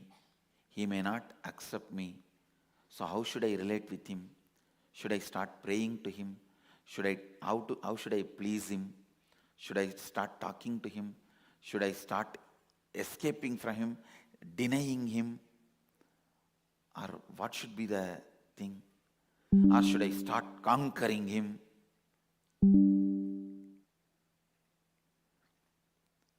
Understand, he is not Ishvara as you perceive, who moves like you. He is Isha, who can be perceived only when there is no movement in you. Any perception you have about him, when there is a movement, is only Jagat, not Ishvara. Only these three you need to know in the life. Everything else will be cleared just if you know about these three. Jiva, individual soul, which perceives. Jagat, universe, which is constantly changing. Which changes is Jagat. And Ishvara, God. Listen. Please listen.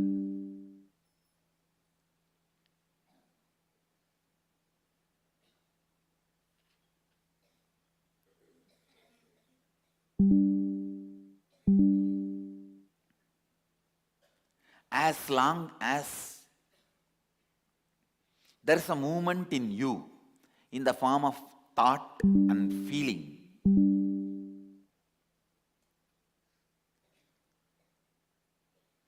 which tries to include and conclude. Thought tries to conclude, feeling tries to include. As long as these movements are happening in you, what you perceive inside you and outside you is Jagat, changing.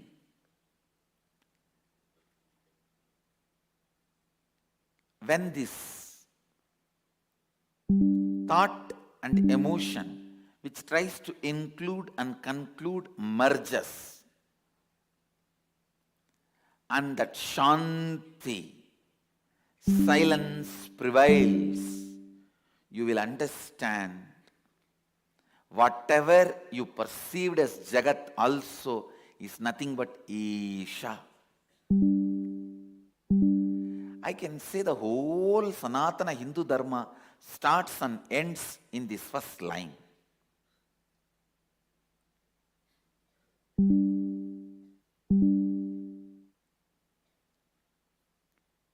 The logic which goes on tries to conclude, an emotion which goes on tries to include,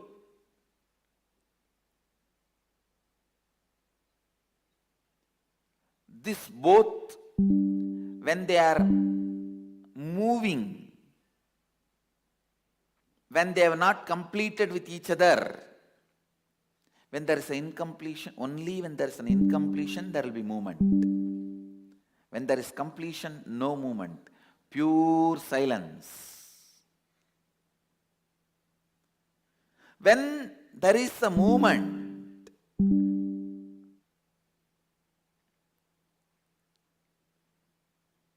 listen, when there is a movement,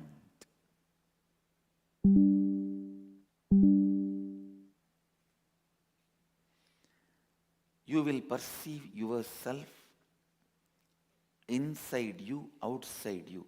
Whatever you feel as mamakara, as ahankara, anyakara, swa-anyakara, all this will be changing. Jagat.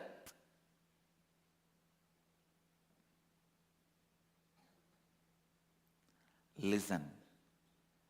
Even when something is changing, it is Isha. Even when you think, when you perceive, it is changing, it is Isha. When you reach the silence of you, when inside there is no movement, there is no incompletions, there is only completion, you will perceive you inside, outside as Isha. Understand?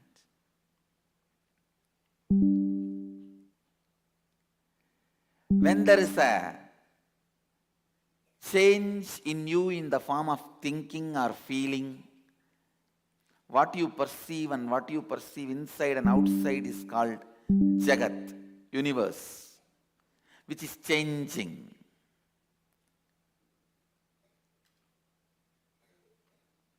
And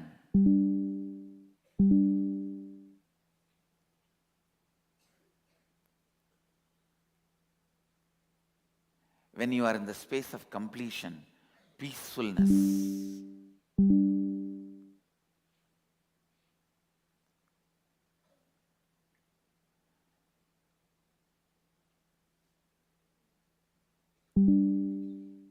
then what you perceive as you and everything else is God. Here, the Upanishadic rishis are declaring, Upanishads are declaring.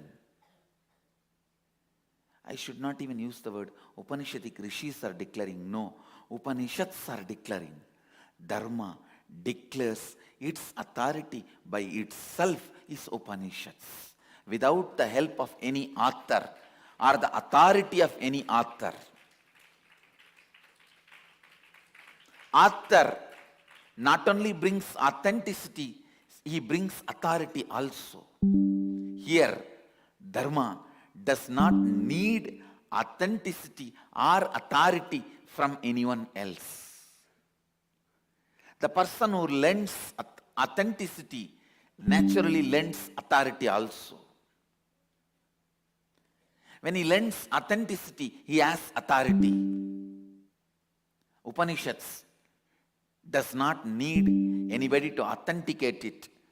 So nobody has authority over it. That is why Apaurushya, no author.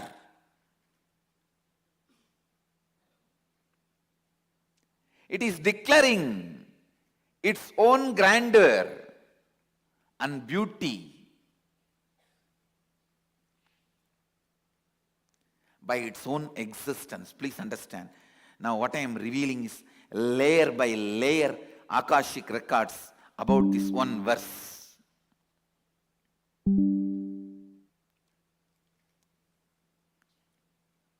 Om.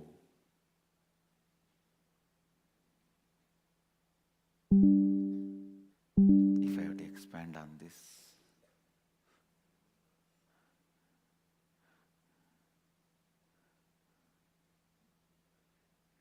Om.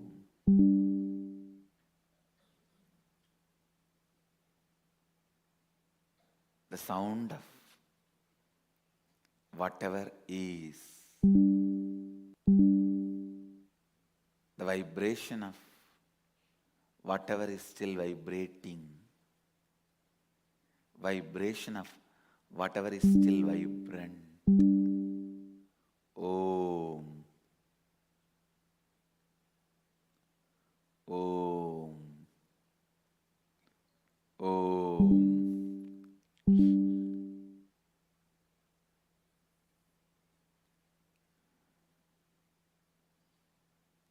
It has to be experienced. Om. Om. Om.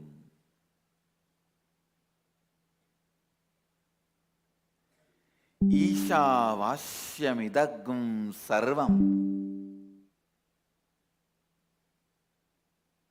yatkincha jagatyam jagat.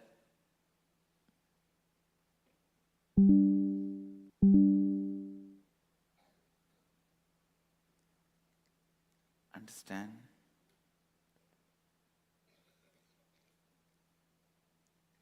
Conclusive.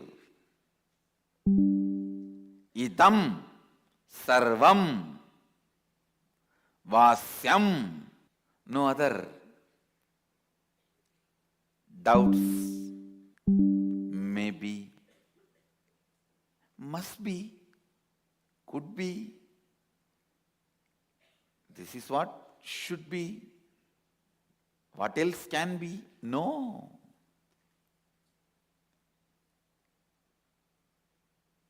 This is what is my experience. I don't know, it's up to you. No. Nothing of that sort.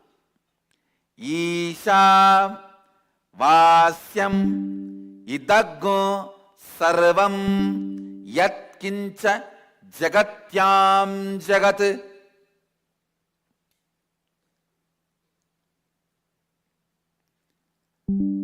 Whatever you perceive as changeful inside and outside you,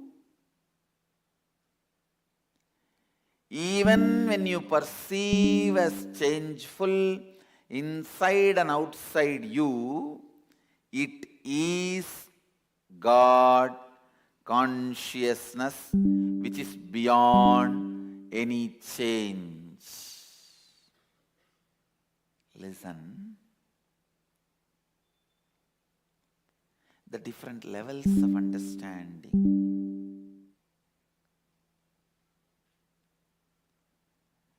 When there is a movement, thought flow in you, when there is a change in you, outside also changes, so it is called world. This is yoga. Stop the movement inside you. Inside, when the movement stops, outside movement also will stop. You will perceive the world as consciousness. This is Tantra. Hey, listen. even while you perceive the change inside and outside you as changeful, it is consciousness living Advaita. Advaita.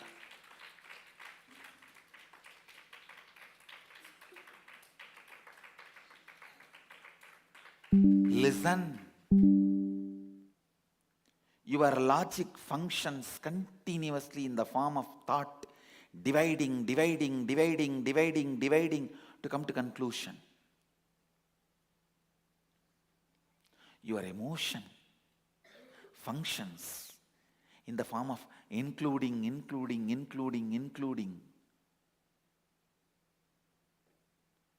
to reach completion.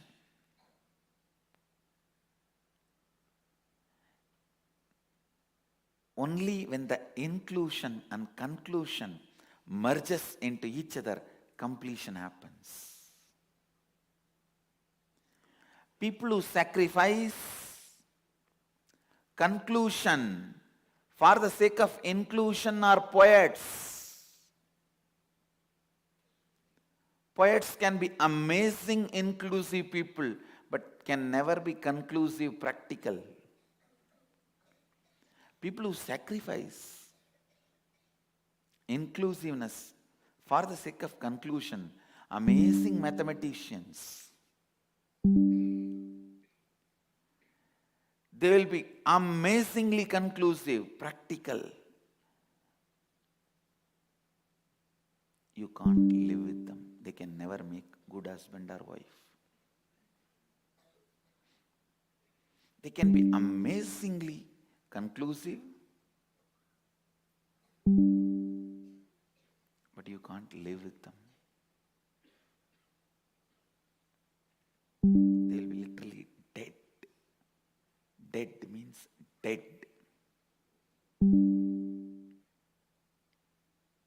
If I had to use the word dead, that will be much better. Even in the word dead, there is little life. The word dead, where completely no life. Listen. The best statement ever made with the ultimate inclusiveness and conclusiveness is this one statement: Ishavasya idaggun sarvam yatkincha jagatyan jagat. The dharma declaring its own authority.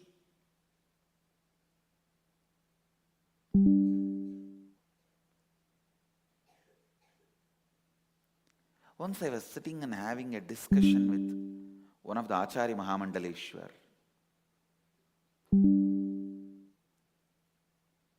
He said beautifully, I was asking him, why are we doing all the great rituals at the feet of the Dvajastamba, the flagpole in Akada? He said, Swamiji, that's the best way of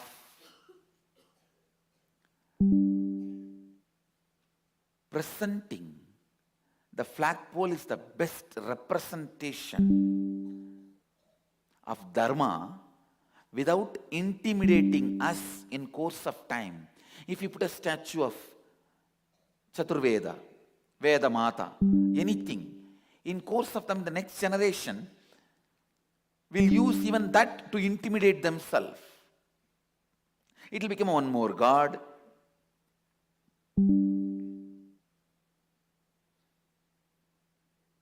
The moment you utter the word God, the intimidation starts. Consciousness, the word itself expresses so much of intimacy. The very word feels so intimate and gives you intimacy. if you translate that same word Isha into Lord, it is intimidating. If you translate that word into consciousness, it is so intimate.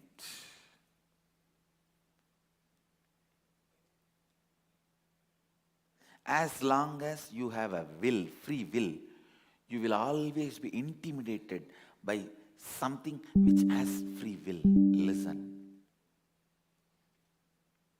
So you need to be told the Lord's will is not like your will, which intimidates, which feels threatened by anything exists.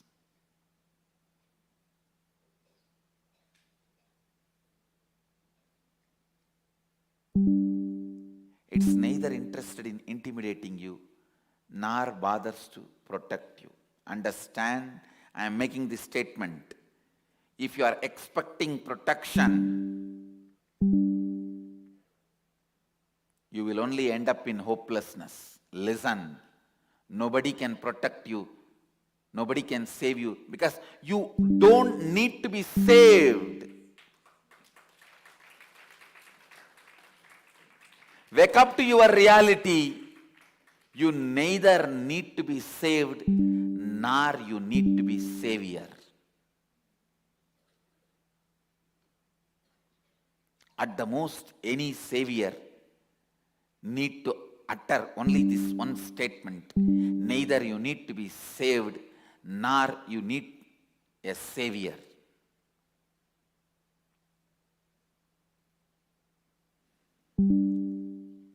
Wake up.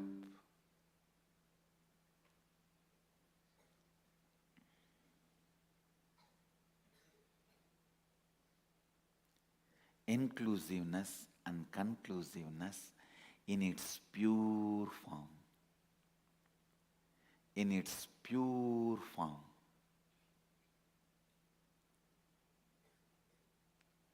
Inclusiveness and conclusiveness in its pure form. No mathematician can be so conclusive as this verse. No poetic, no poet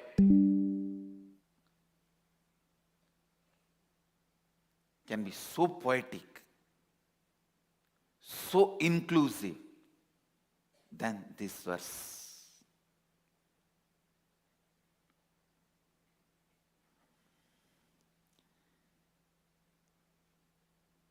Ishavasyam idagum sarvam yatkincha jagatyam jagat. Whatsoever changeful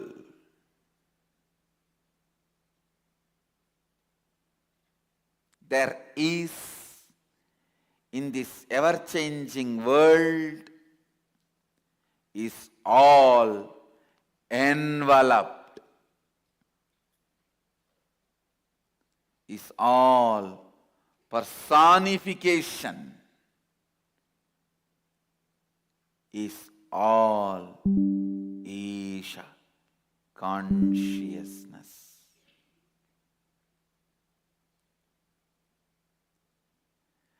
Being who experienced Isha as received Ishatva as Vara is Ishvara. Who is established in the space of Isha is Ishvara. This word Isha should be understood as consciousness, intelligence, consciousness, intelligence,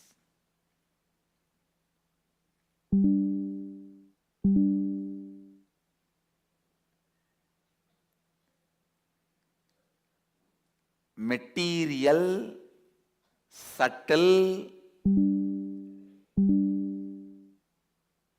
cause and all-pervasive, sustaining support and the reason why the universe is still bound in this form. Understand? Lord Isha is not just the source of this flower. He permeates this flower. He envelops this flower. For this flower to exist in the form of this flower, He is the reason. So He is the material, He is the subtle and causal causes of this to exist.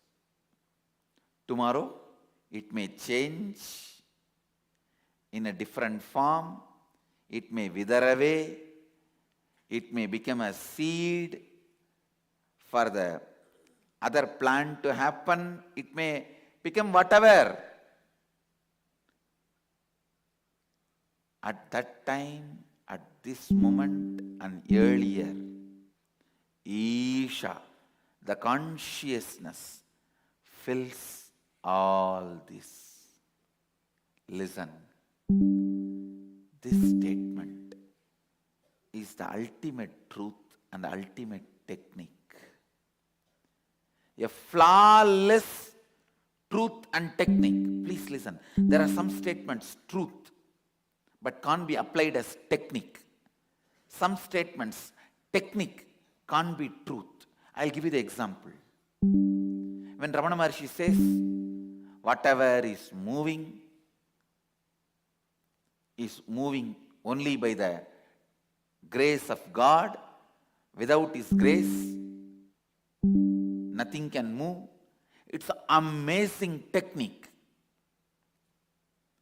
When Ramana Maharshi's mother came to take him back to Madurai, take him back to his home, to Tiruvannamalai, Ramana Maharshi writes a letter, small chit, and gives to her.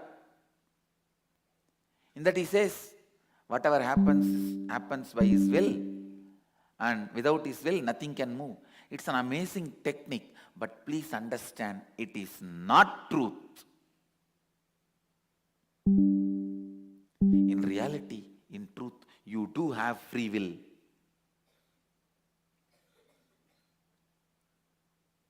Why? He coming from all the way from Madurai to Tiruvannamalai happened by with him because he did it. So what he said is a technique. If you relax into that, you will realize the truth. Truth of the free will merging into the cosmic will. It's a technique, not truth. And same way, there are truths which can't be used as technique, which I tried. Annamalai Swamigal told me, Atma has no pain, Atma has no suffering, soul has no pain, no suffering. It's a truth, but it can't be tried as a technique. I went and tried on my body. There are some truths which can never be a technique. There are some techniques which can never be truth. Here, the master stroke, rishis know.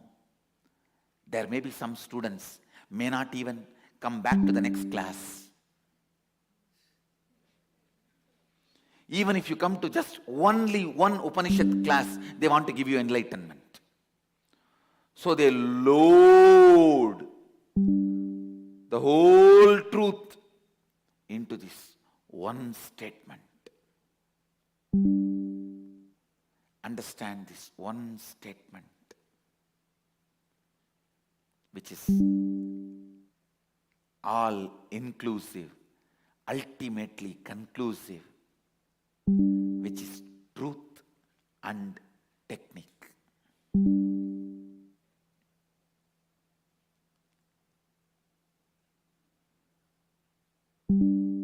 If some statement has to be truth and technique, it has to be clear. If the same statement is made, the consciousness envelops everything. It can only be truth, not technique. You can't try that in your present state. If the statement says, whatever moving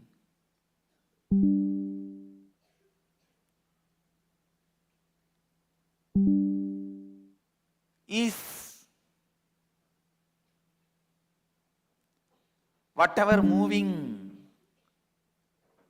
will be only consciousness. It can be technique, not the truth immediately.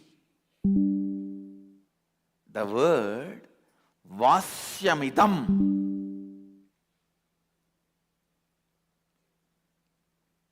is now. The word Vasyamidam makes this line as a truth and technique both. Because here, Jagatyam Jagat,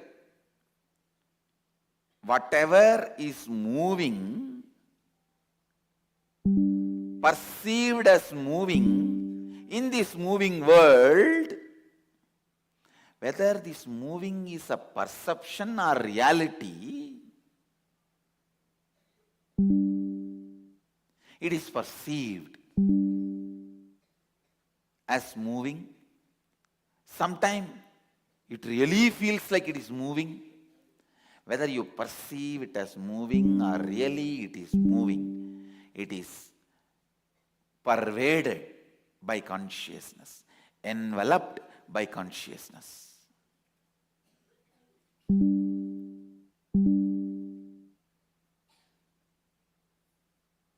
Because it is so inclusive and conclusive,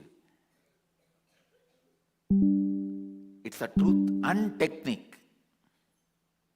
It needs to be lived as your cognition. How to? I'll continue in the further satsangs. How to? I'll continue in the further satsangs.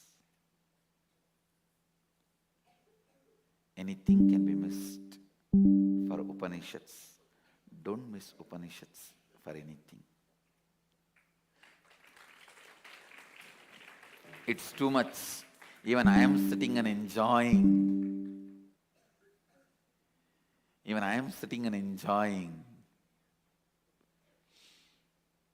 Last 2-3 days I could not physically come and sit because I gave the Shivoham experience to NKY participants. So the Shivoham experience, still body needs little settling. And even in this weekend Nithyananda Yoga, there will be one session, Shivoham process.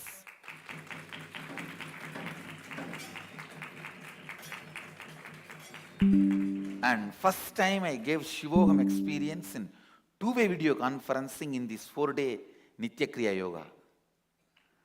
The Shivoham was done in remote, first time ever on the planet Earth.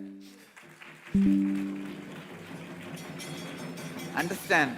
Not just Kundalini awakening, Shivoham.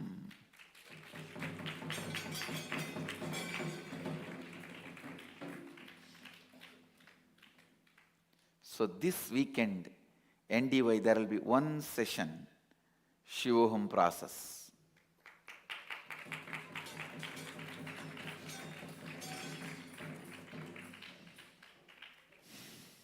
With this, I bless you all.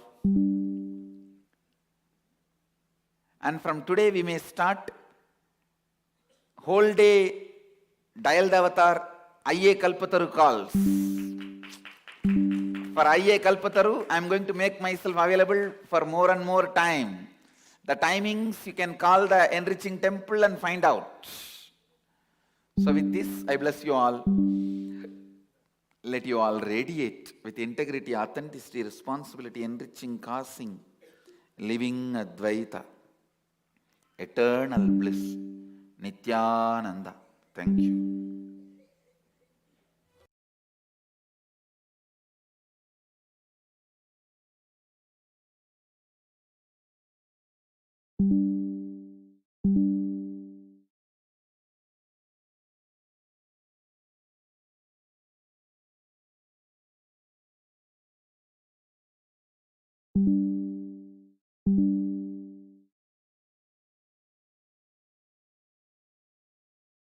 Nithyananda Dhyanapitham, Nithyananda Nagar, off Mysore Road, Bidadi, Bengaluru. Phone 08027279999. www.nithyananda.org. www.youtube.com/lifeblissfoundation.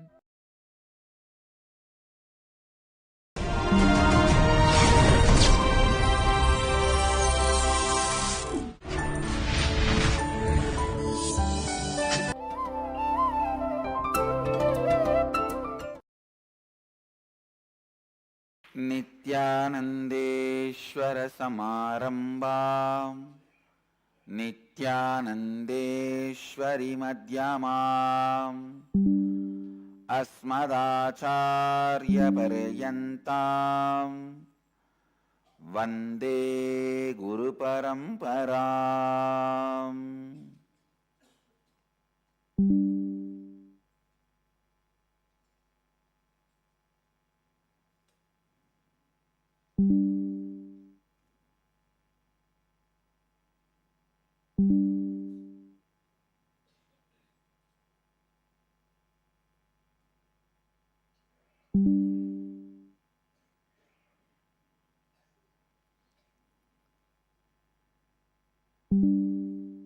I welcome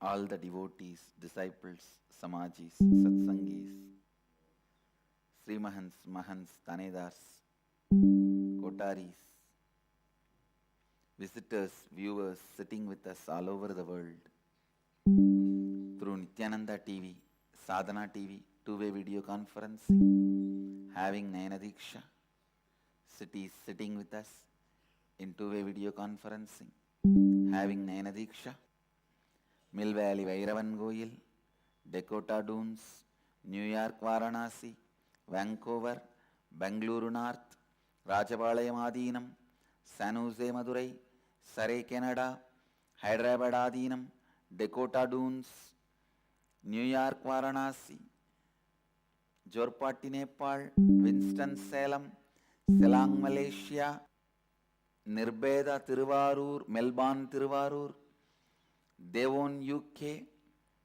Kuala Lumpur Parani, Singapore Singapuram, Hyderabad Gupta Kashi, Los Angeles Arunachalam, Houston Kalahasti, Seattle Chidambaram, Guadalupe Rameshwaram, Ohio Prayag, Hyderabad Gupta Kashi, Devon UK, Toronto Tirukailayam,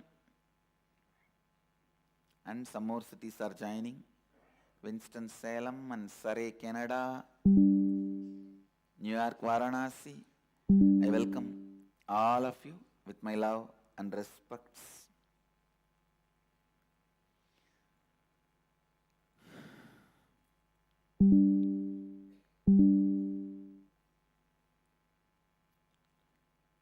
Upanishads.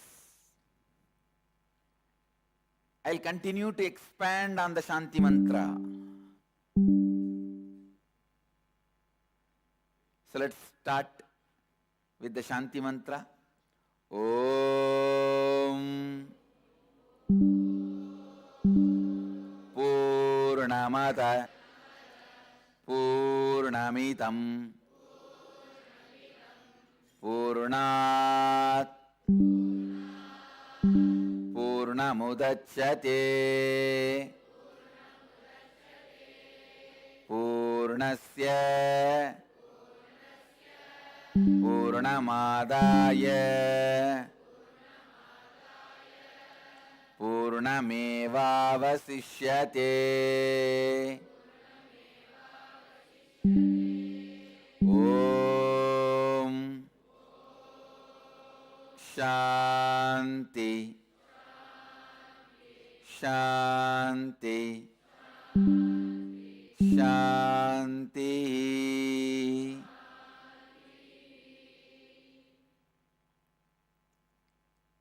Completion. This is completion. That is completion. If this is removed from that, both remains continue as completion. When the completion merges into completion, completion alone remains. If the completion is removed or perceived to be removed from completion, again completion alone remains as completion.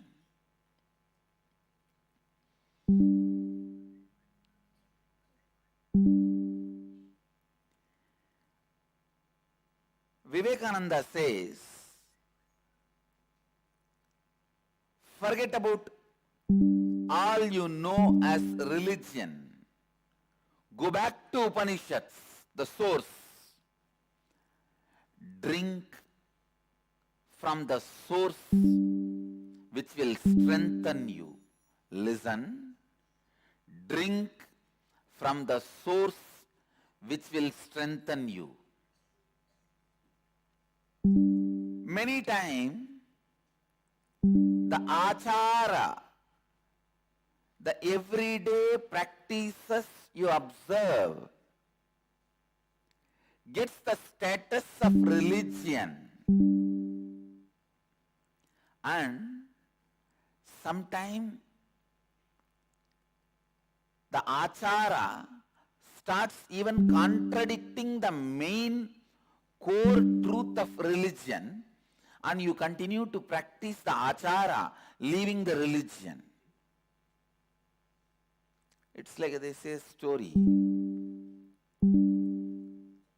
In one mutt, they had a cat.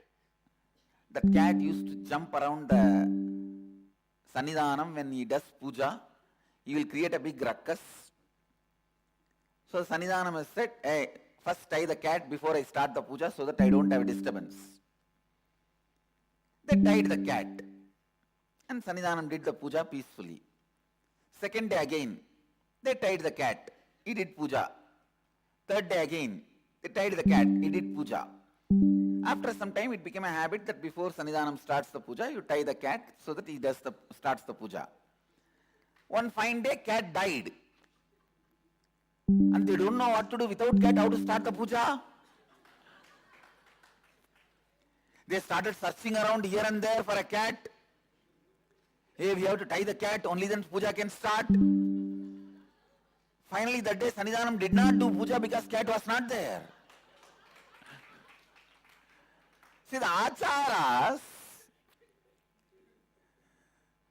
unfortunately get into the state of religion when the reason, context is lost in course of time.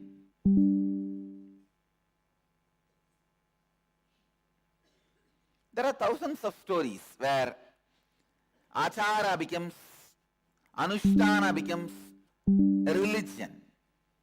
See, achara and anushtana is way of living religion only if you know the context of the achara and anushtana.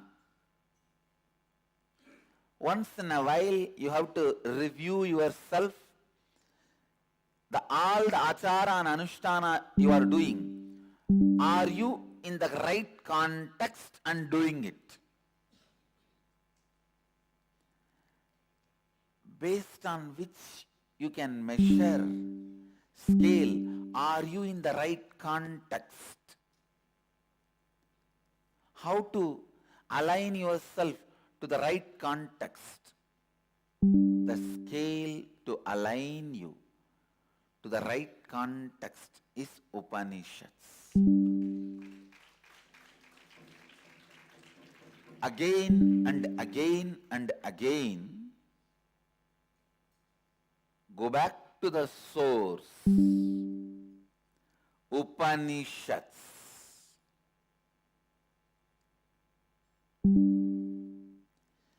Upanishads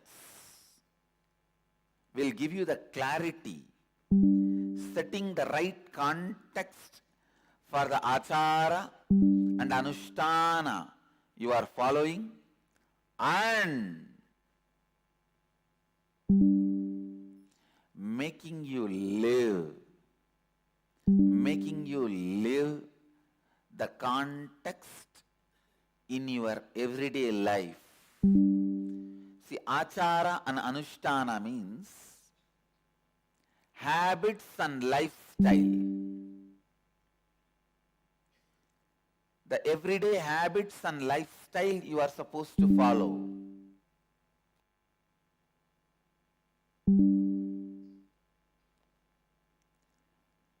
Neither you should give up the achara and anushtanas, nor you should be without knowing the context.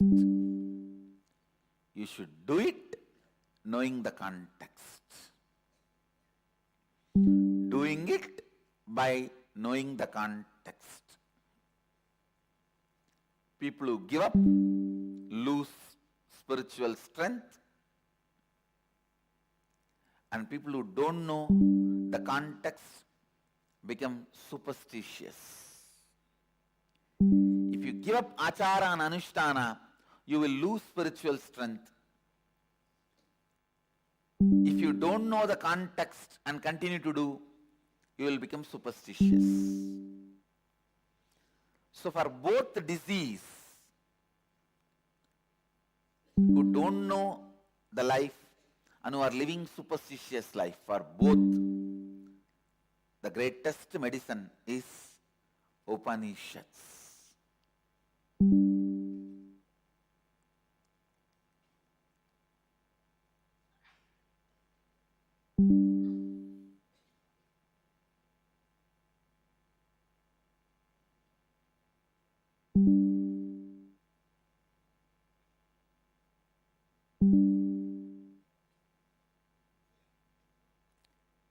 It is like extracting the gold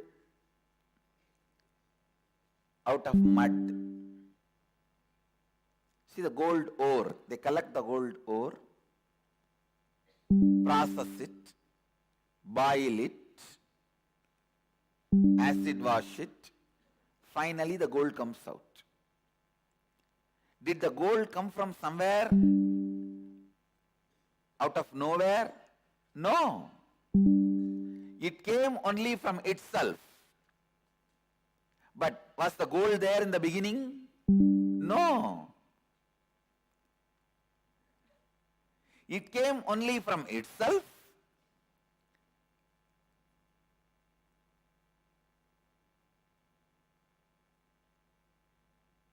Exactly. The gold from the gold ore.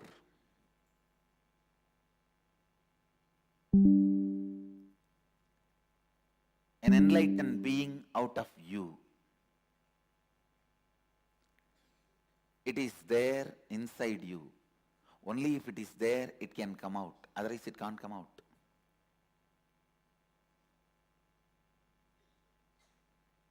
Whatever need to be added in you for you to become enlightened being is completion.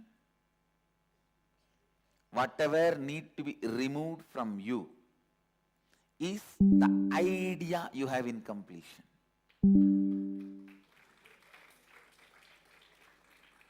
There is no incompletion itself. If something is there, it will continue to be there. Listen. If if something is there, it will continue to be there. From the gold ore, if all the dirt can be removed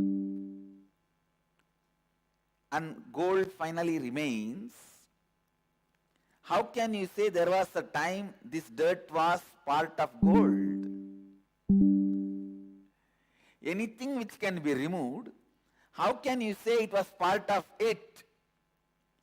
You were insensitive to see both of them separate in the beginning. Now they become separated to the level you are able to sense. That's all. Listen.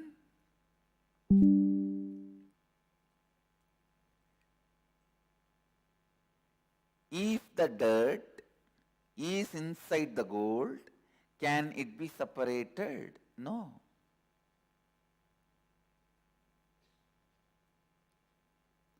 Because it was never inside, it can be separated. If the incompletions are part of your programming, it can never be separated. Because it is already out of you, it can be taken out. Understand? Now, they are out of you, but not to the level you can sense it. Once they are out of you, to the level you can sense it, you declare Purnamata, Purnamitam, Purnat, Purnamudachyate, Purnasya, Purnamadaya, Purnamevavasishyate.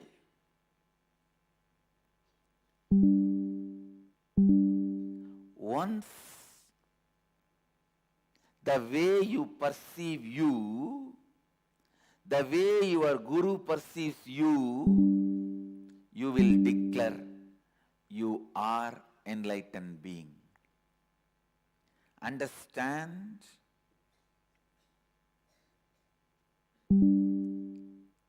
When I see you again and again, I perceive you are separate, your incompletions are separate. That is why I attack your incompletions. But you feel your incompletions are very much part of you. And you feel I am attacking you.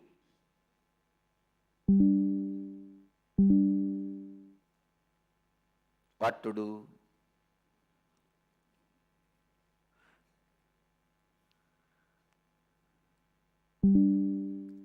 It can never be part of you. Your incompletions can never be part of you. If it is, it can never be separated. If it can be separated, it can never be part of you. Understand? Only gold can come out of gold. Anything else which comes out of gold was never part of gold.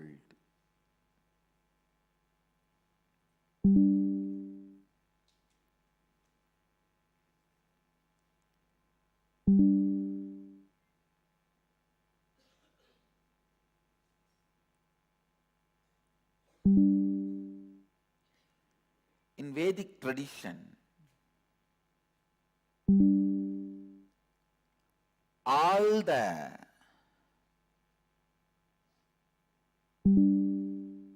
human possibilities are used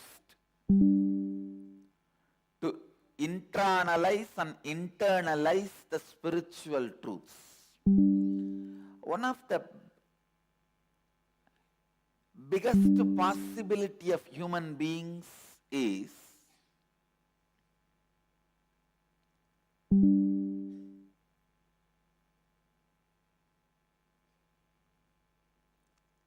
a deep, in-depth analysis.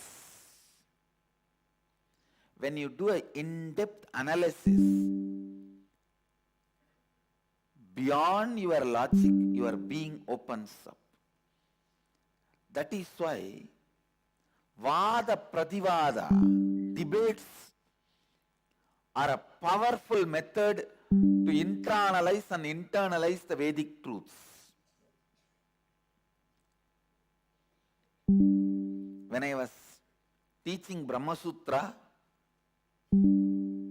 I encouraged devotees to have Vada Prativada. Now again, today I am initiating all of you. Start the groups everywhere. The YouTube, Facebook, Twitter.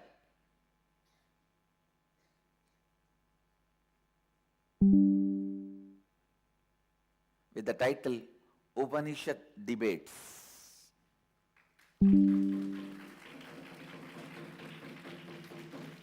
With the hashtag Upanishad Debates.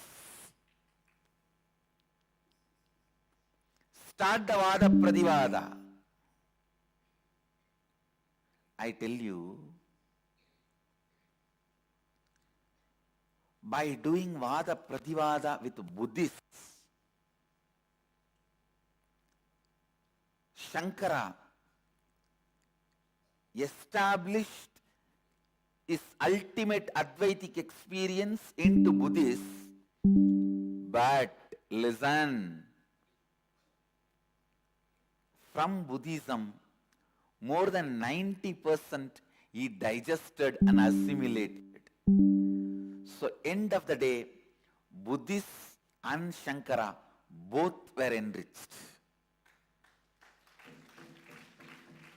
Same way, Buddhists, Nagarjuna, but he, by doing the debate,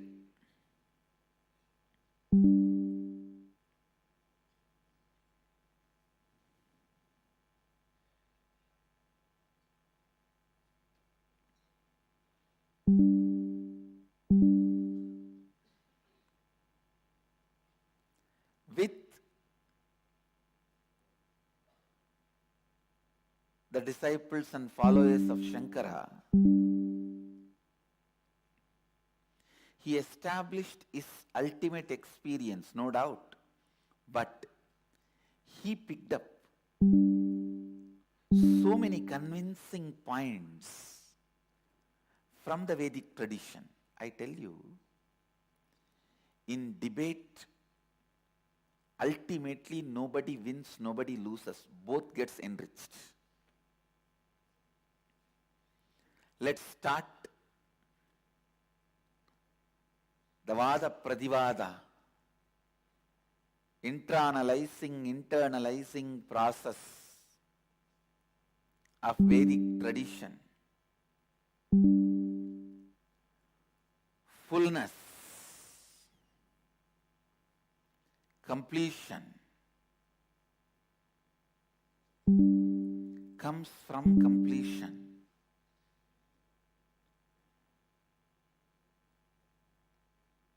Continues to remain as completion, from which it came and which came out, both continues to remain as completion.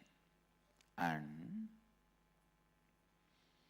when it goes back, completion remains as completion. If this is the case, can completion come out of completion? If it is not, then why we perceive incompletion? This is the question. I am leaving it for debate. Debate.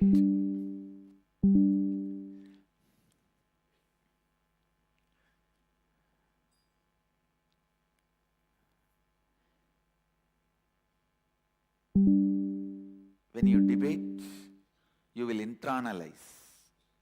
You will internalize. You will understand. You will look in. You will see the possibilities.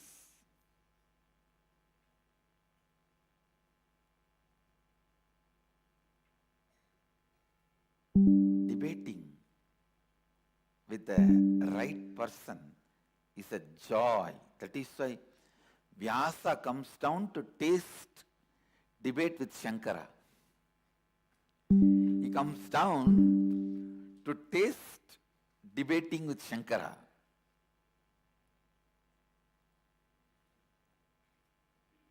And it goes on and on and on till one disciple understands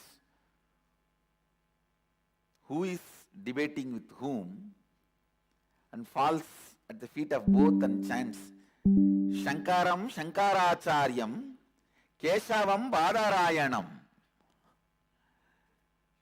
Shankara, Mahadeva is sitting here as Shankaracharya. Keshava, Vishnu is sitting here as Badarayana. How is the debate going to end? Who is going to win? Who can lose? Then both of them reveal their identity to each other and end the debate.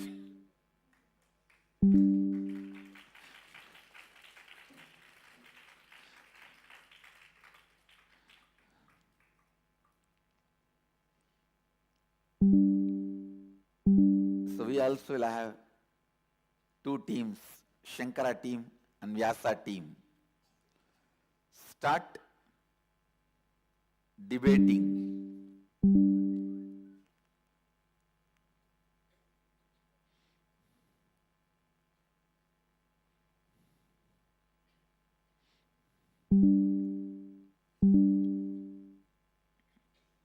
Understand again and again and again the truths need to be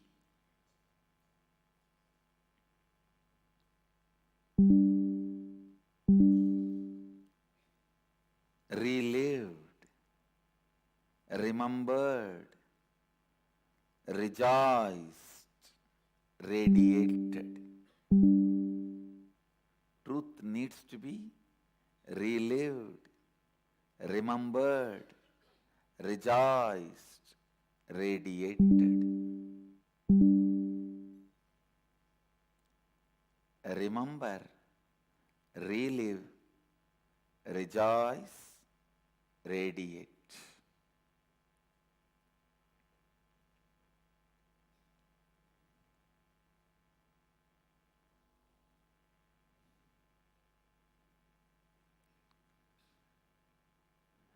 Shankaram Shankaracharyam Keshavam Badarayanam Sutrabhashya Kritau Vande Bhagavantau Punah Punaha. One does the sutra, one does the bhashya.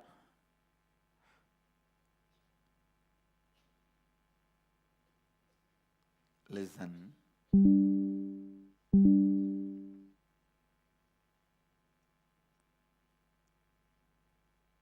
End of the day, this question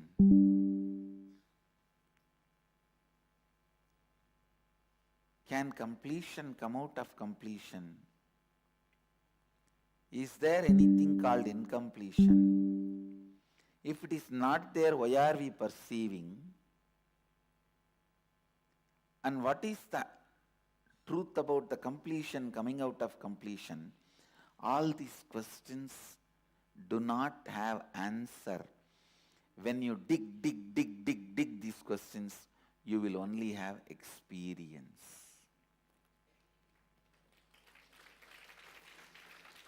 So now, today, launching this great debate, Vada Pradivada, Prashna Uttara, question and answer,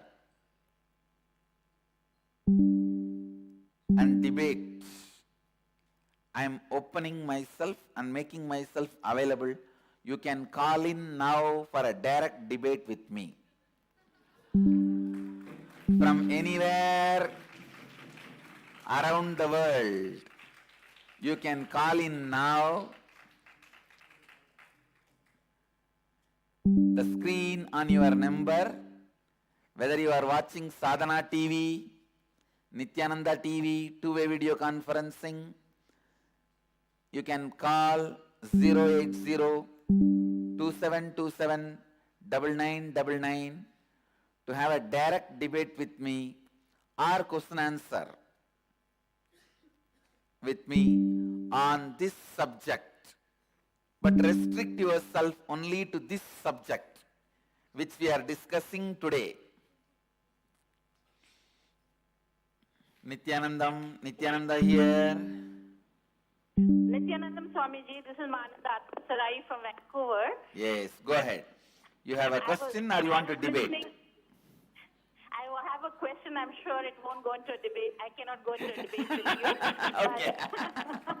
All right, go ahead. Please come up with your question. So what I understood from the satsang is that our incompletions are like the dust which is there in the ore of the gold. And it is separate from the gold itself. It is not gold.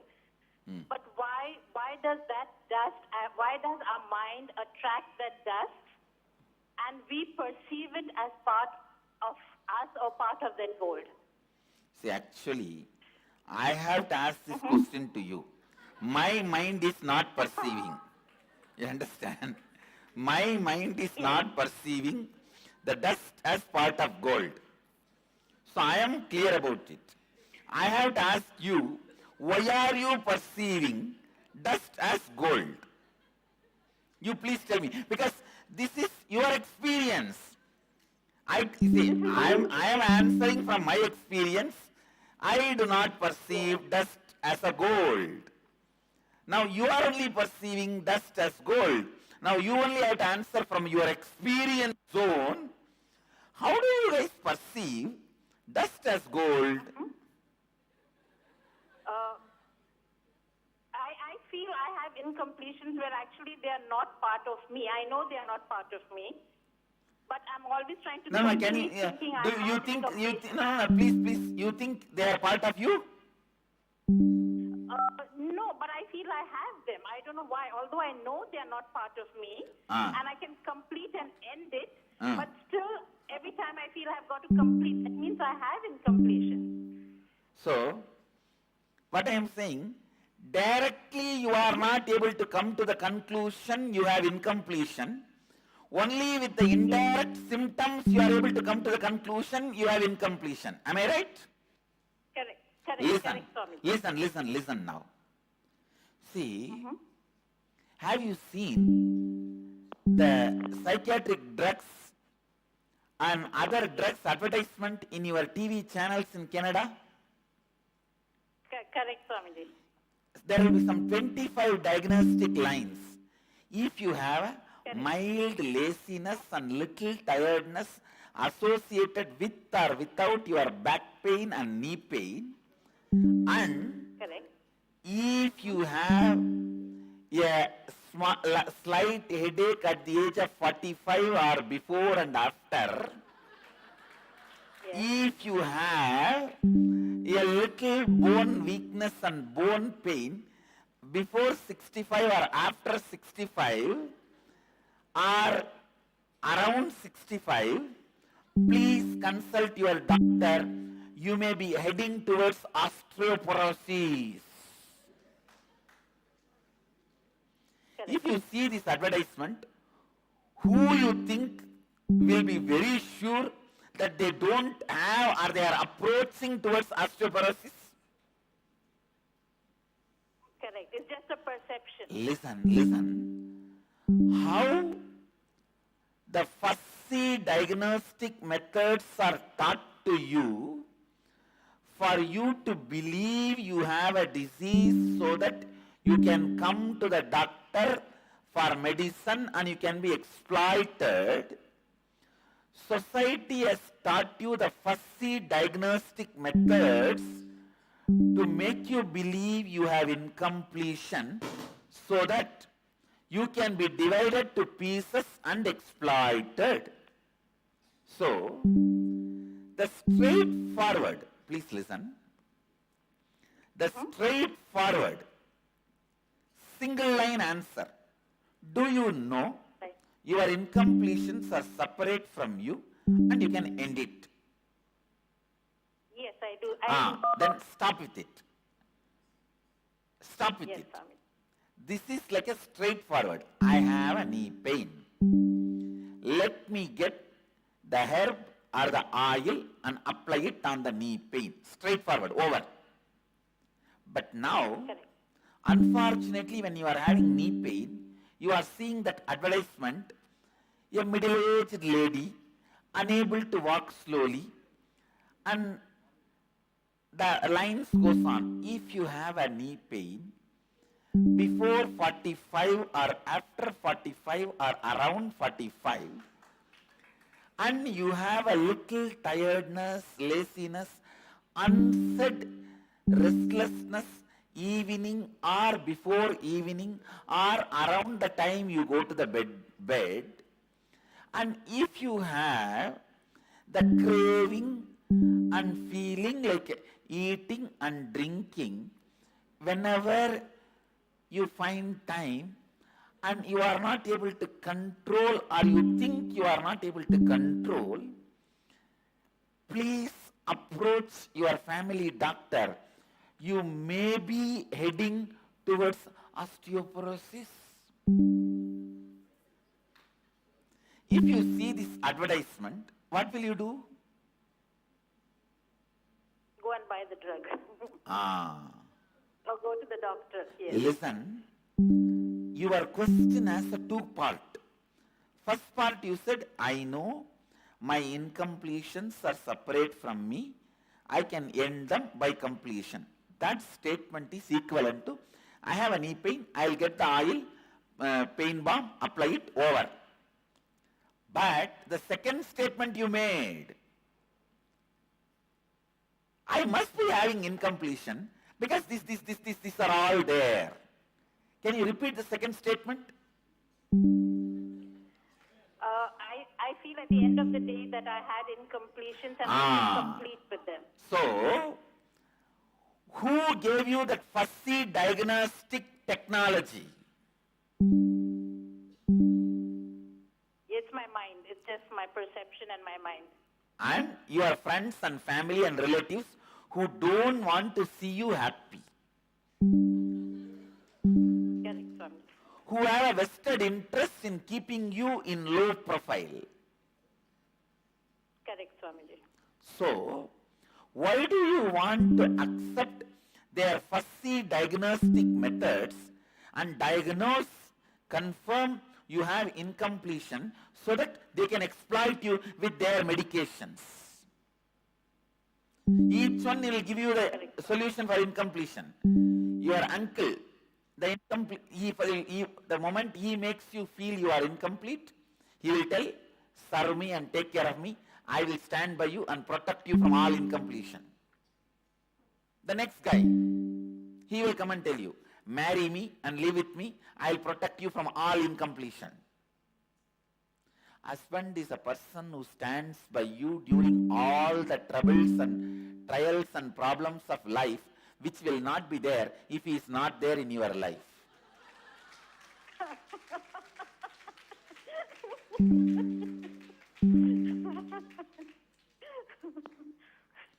I am telling you, ma, every person who gives you the fussy diagnostic method and convinces you have incompletions as something to gain by you believing you have incompletion. Now, you are my disciple, am I right? Yes, Swamiji. So, I am one of the important part of the life in you, am I right? You are my life, Swamiji. Yes. Not Then, part of my life. You are my life. then now come on, listen to me. Listen to me. Yes, Swamiji. Now, Kalabhairava is my life, understand? Just like I am your life, Mahadeva, Yes, Swami. Kalabhairava is my life. And keeping him as a witness, I am declaring with all my integrity, you know,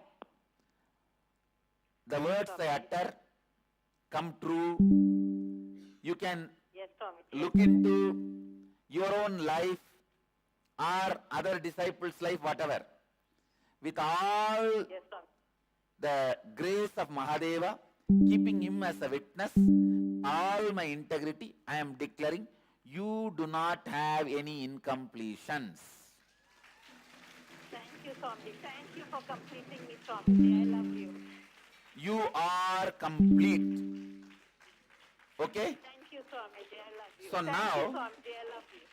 Yes, Swami. from now, you will start meditating on it, contemplating on it, keeping this as a cognition, you will start functioning. My Thank you, blessings Swami. to you. Yes, Swami. Clear? Thank you, Swami. I love you. Thank Blessings. you, Swami. I love you. Be Thank you. blissful. Thank you. So it's Thank time. you. Yes, Swami. Blessings, ma. It's time. We will have to move to the next step.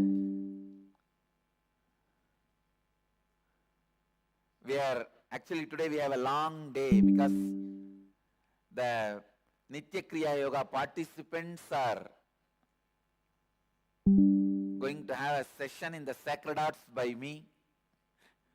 I am taking them to the Sacred Arts tour. So, otherwise I would have continued the question answer and debate. I am not able to. But we will continue in the next days, continuous days, because today we have a Nitya Kriya Yoga. I'll move to the next segment. But in the further sessions and further satsangs, we will continue to have question answers and debates on this Upanishads. And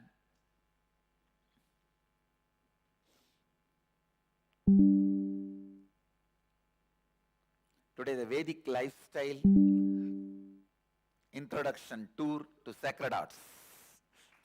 To all the Nitya Kriya Yoga participants. So Nitya Kriya Yoga participants, please go and have your breakfast quickly. Now it is 8:03, but keep it as 8, and by 9 finish your breakfast. Before 9:30 be in the Sacred Arts. And I'll give you guys the tour, an intro to Vedic lifestyle. Now with this, I bless you all. Let you all radiate with integrity, authenticity, responsibility, enriching, causing, living Advaita, eternal bliss, Nithyananda. Thank you. Be blissful. Nithyananda Dhyanapītam, Nithyananda Nagar, off Mysore Road, Bidadi, Bengaluru. Phone 08027279999. www.nithyananda.org. www.youtube.com/lifeblissfoundation.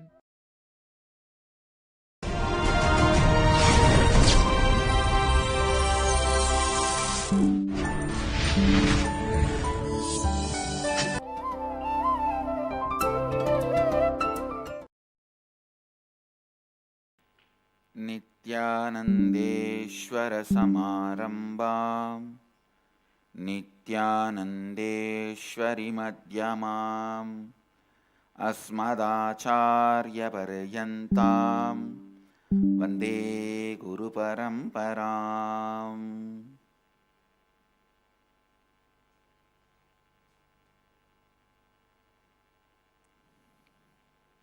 I welcome all of you. I welcome all the devotees, disciples, samajis, satsangis, Srimahans, Mahans, Kotaris, Tanedars, sitting with us all over the world through Nithyananda TV,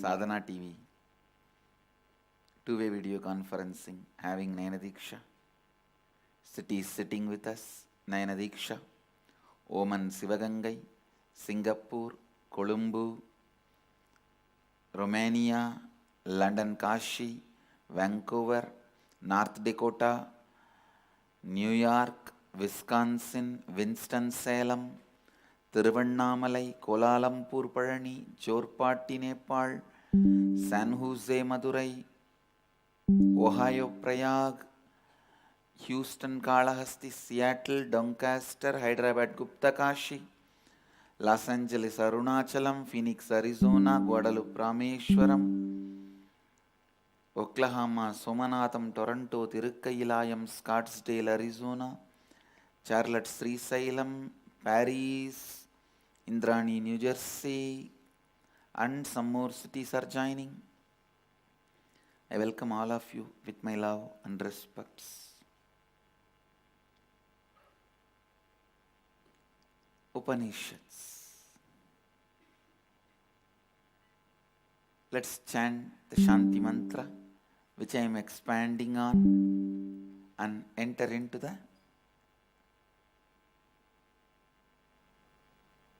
science of applying that mantra in our life.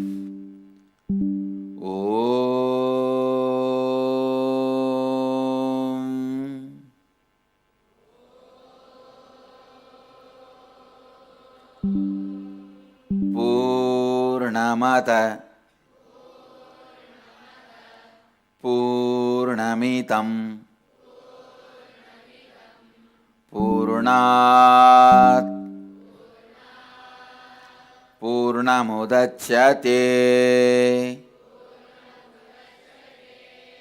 Purnasya Purnamadaya Purnamevavasishyate. Om Shanti Shanti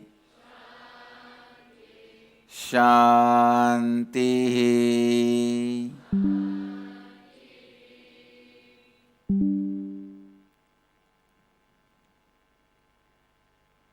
When I am trying to expand Upanishads, even I feel I am not using enough words. It's like it is not adequate. Saraswati may be eloquent, but not adequate to translate the silence of Mahadeva. Translating the silence of Mahadeva, even Saraswati feels inadequate. She may be eloquent in front of anything, but inadequate in front of Mahadeva's silence. Upanishads are Mahadeva's silence, translating that into words.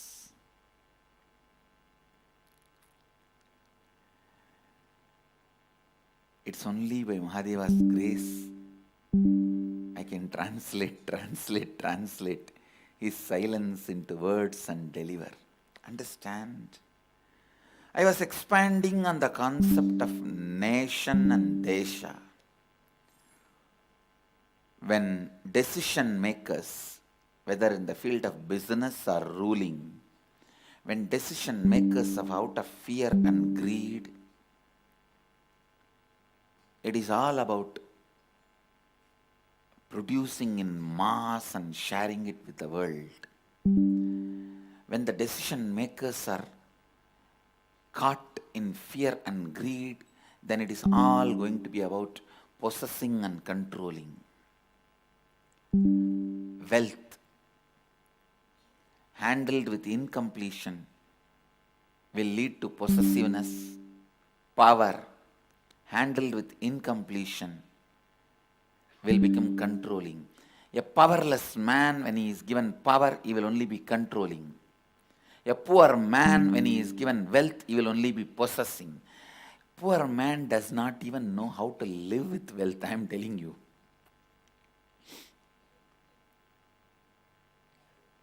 He will just make a big godown, iron godown, thick walled iron godown, put everything inside and lock it and sleep on it, that's all, and die.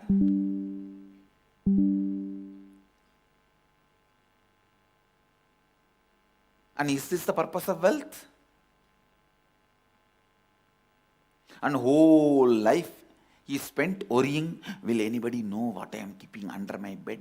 And will anybody steal it? A poverty-conscious man, even if he stumbles upon wealth, he can't live. Poor man, incomplete man, even if he sees wealth, he is not going to enjoy it, live it. He may possess it, he may not live it. Same way, a powerless man,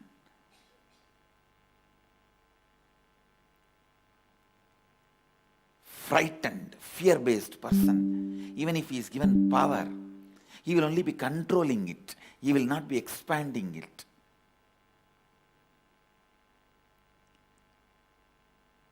Person established in completion, in the space of completion, even if he does not have wealth, he knows how to create and live. Person based on completion, even the small powers which is available to him, he knows how to enrich people with power.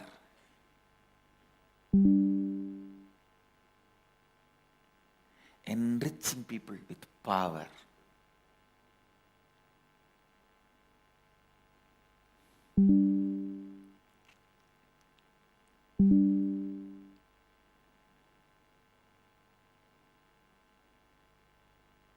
Completion based lifestyle, I'm telling you.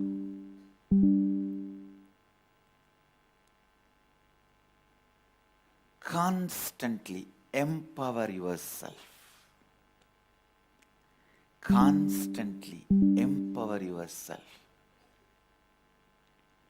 Constantly empower yourself.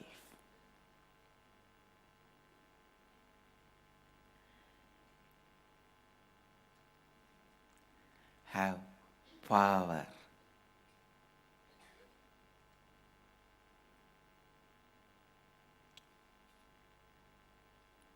And go on empowering people with power.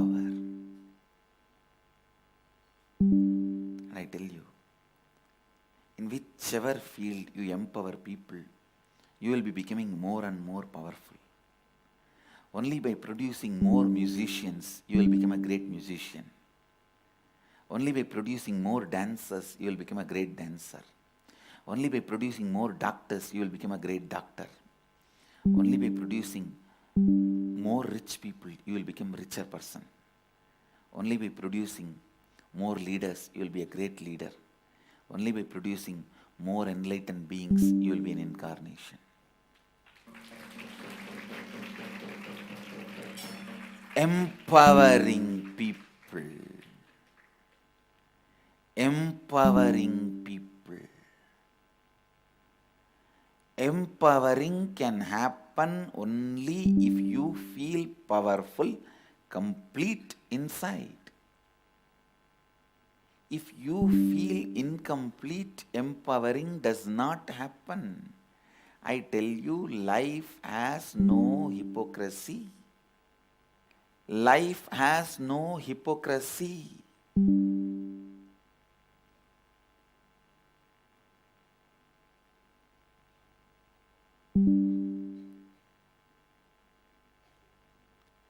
Life has no hypocrisy. I think this is the punch statement for all of you today. Meditate, meditate, meditate. Life has no hypocrisy means when you are authentic in empowering people, you will become more powerful. When you are authentic, enriching people, you will be more enriched. No, I'll believe all this, but practically I know if I make him big, he will become big and I will be small. This hypocrisy will only make you smaller and smaller. Because life responds authentic way. Life has no hypocrisy. I am telling you,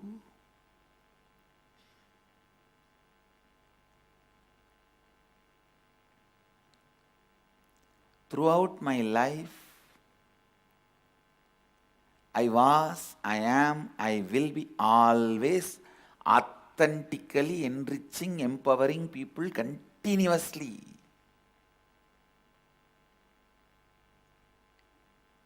Whatever field you may choose, whatever good things you may have, it can be as simple as one hand rise to as much as the knowledge about different fields.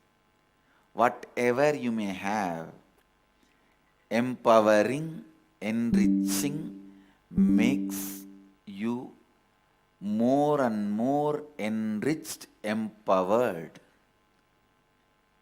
If you are a businessman, support as many people as possible to become businessmen. You will become a great businessman. If you are a musician, support as many people as possible to become a musician. You will become a great musician. Any field. Only a completion-based person will feel empowering others, enriching others, enriches himself, empowers himself. Incompletion-based person will continuously possess.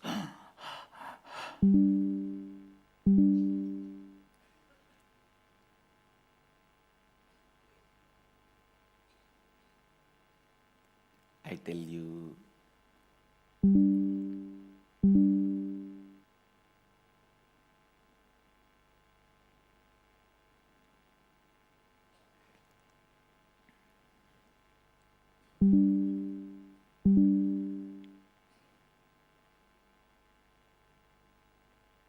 life has no hypocrisy.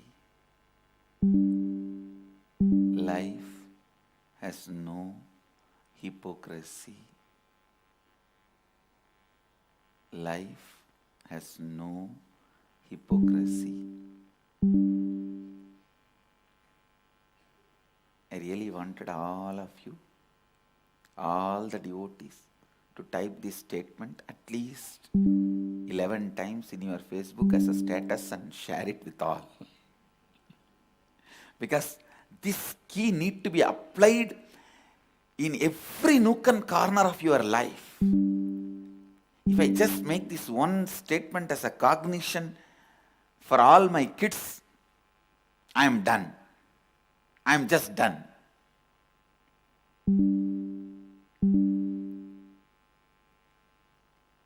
If you possess out of greed, you will neither own nor live.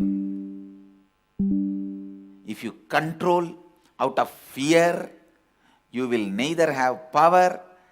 You won't even have the people whom you are controlling under you.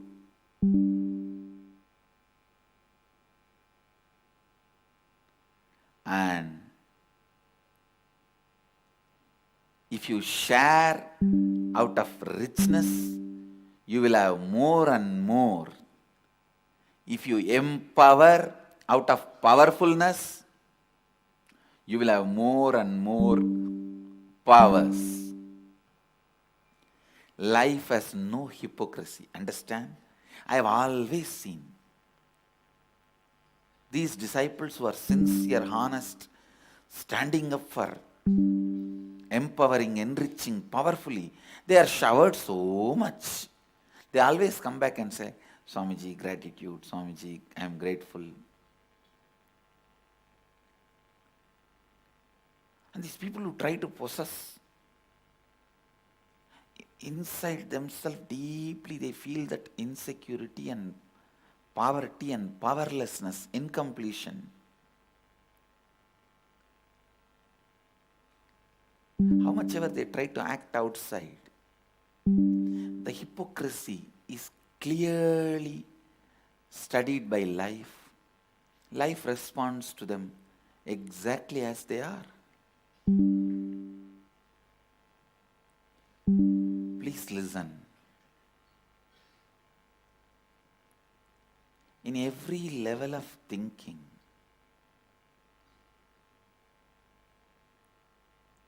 let this one truth be the core truth of your being, your core cognition from which you are constantly making decisions. See, for a woman, the core cognition will be, I am woman. I am a woman. I need to protect me.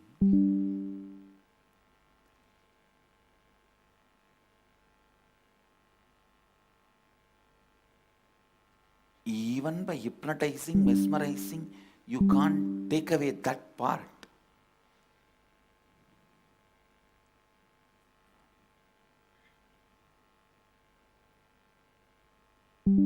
Even those people who write mesmerism, hypnotism books, who teach all these things, I don't believe in any of that and I don't practice any of that. Let me be very clear. Even they write, even if you hypnotize, mesmerize some women, put a hot charcoal in their hand and say it is cold and hands won't get burnt. Even in that state, if you touch their cloth, they will wake up, come out of hypnotized state or mesmerized state, and they will protect themselves. No one can be mesmerized, hypnotized, and used. Listen. For a woman, I'm the woman is the core cognition. For men, please listen. For men, I am not enough is the core cognition. For woman, it will always be, I have to protect me. I'm a woman. That fear is the core cognition. For men, I am not enough. The greed will be the core cognition. Replace both with the cognition of completion. Hey, I cannot be violated. Anything which can be violated is not me.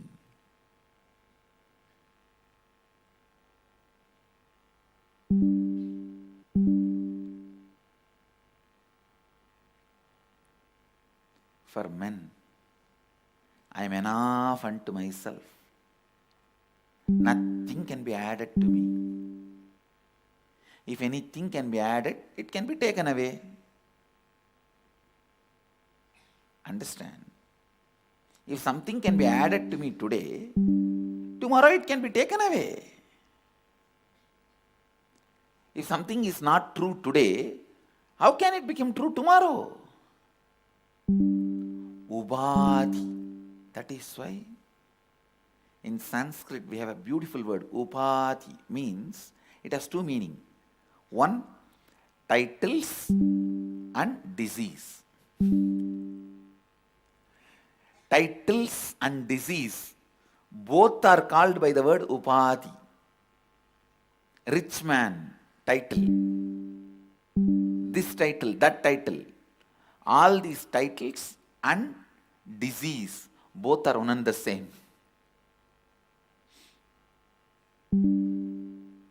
Understand? What I am talking is not impractical. Listen. It is verily practical for you to practice in your life every day.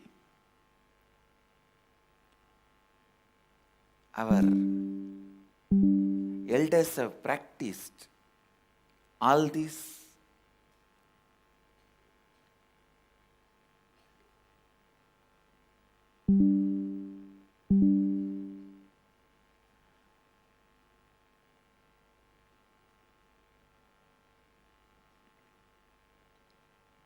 One elderly woman who used to sell buttermilk, ghee, butter in my native village, Thiruvannamalai. She used to come to Annamalai Swamigal, Ramana Maharshi's disciple. She used to come to Annamalai Swamigal and she will offer every day little buttermilk or butter to Annamalai Swamigal and force him to eat. Literally, she will sit, even if it is 2 hours or 3 hours, till he picks up that glass little and puts in the mouth. She will sit and pray to Annamalai Swamigal. Annamalai Swamigal is the great enlightened being. And he will never budge for anybody. But somehow I have seen he never deprived her, denied her. He may wait for some time, half an hour or 1 hour, but he will not miss without accepting what she offers. And I have seen many times I will take something and he will never touch, he will give it to others. He will not put it in the mouth. Rarely he will take it and put it in the mouth. Otherwise he will give it to others. And I also go there for what he gives. He used to give a lot of candy, so I'll go there as a kid. And but this elderly lady, whatever may be the time, he will never deprive her, deny her.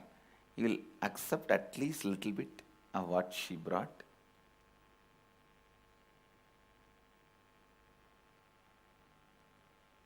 One day I was just sitting in front of him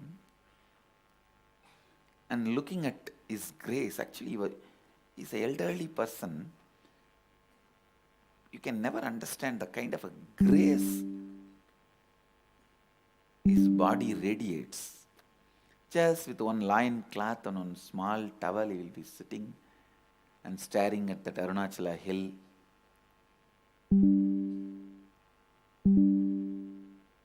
The samadhi can be seen with the eyes.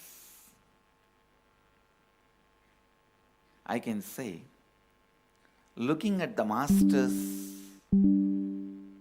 form when he is in samadhi is literally like a drinking samadhi through eyes. Drinking samadhi through eyes. That is a word I will use. Drinking samadhi through eyes. So I was just drinking samadhi through my eyes in front of him. That elderly lady brought little butter that day and he took little and put it in the mouth. And very unexpectedly, he took little and put it in my mouth also.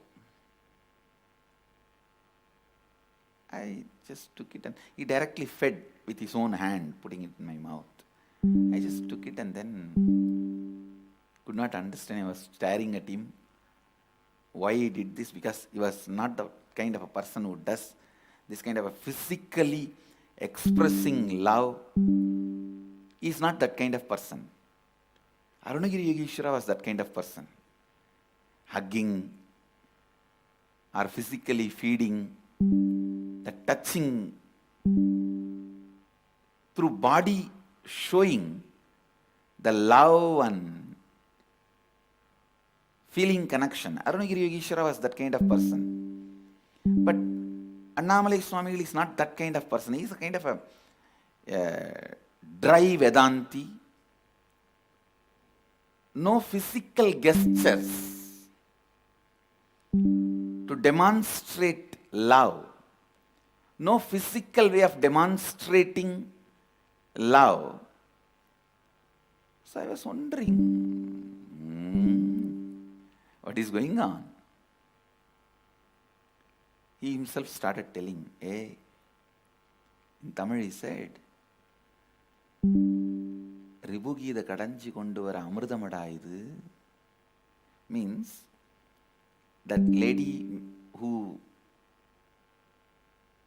makes butter, while she is churning, she chants Ribugita constantly and makes that butter.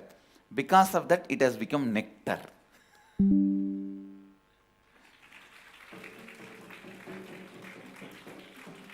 Please understand, an ordinary village lady who sells butter and buttermilk and makes her life, when she is able to establish herself in the state of completion, why not we?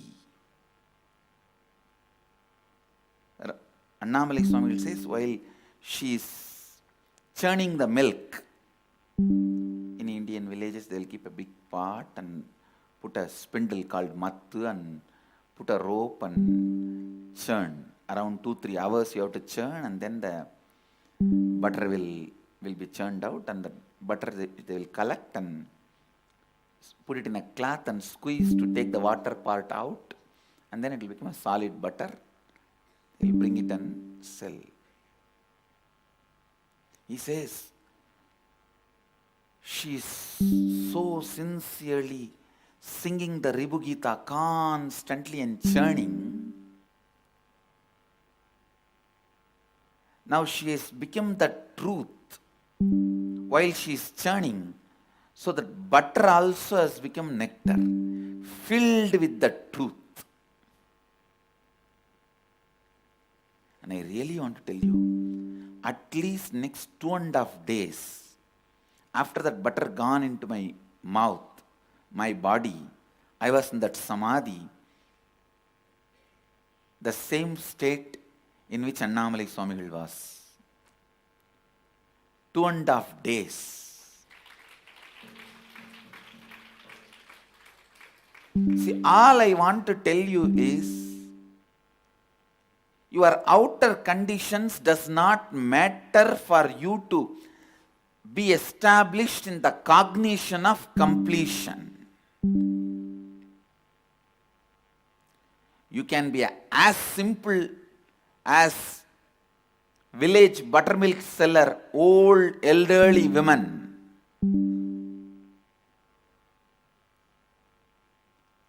That doesn't matter. You can be established in the space of completion.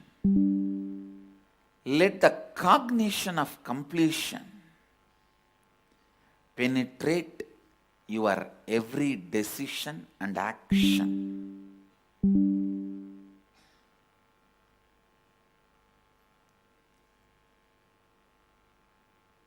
When the existence teaches all of us how to live, the first verse itself, completion is completion.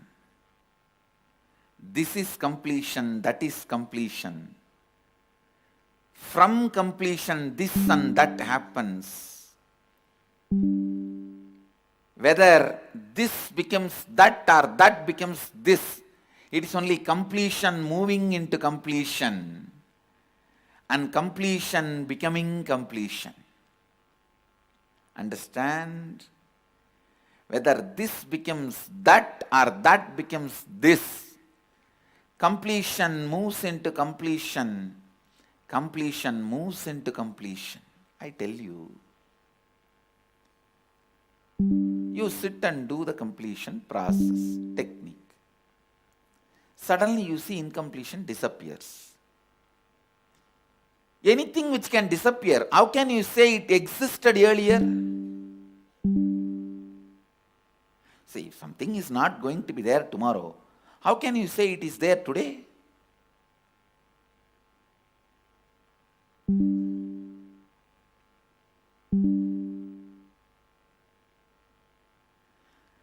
this stone may not exist in the same form tomorrow means this may be factual but not real.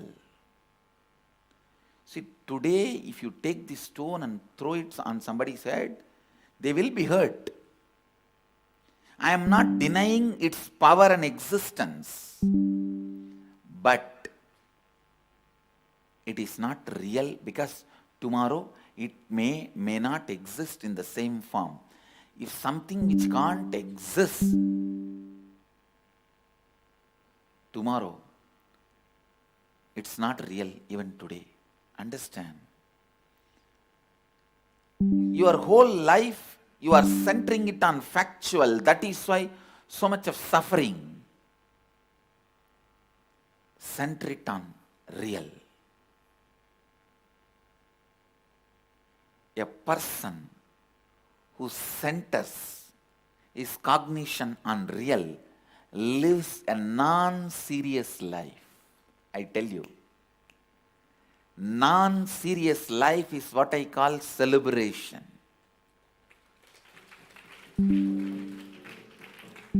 நாமார்க்கும் குடியல்லோம் நமனையஞ்சோம் ஏமாறோம் இடர்படோம். It's a word from Vakisha Munivar, a great enlightened being, Tirunavukarasar. We are not frightened even about so-called death. Understand? If your everyday thinking, everyday feeling is more based on fact, the so-called fact, more fear, more greed, more incompletion, more bondage, more suffering, more torture. Food is required for living. But are you spending 24 hours on food? If you are spending 24 hours on food, that same food will kill you. Same way, the facts are required for a simple, smooth running of life. But don't be obsessed with the fact-based life. Don't judge yourself, gauge yourself every day based on the bank balance you have.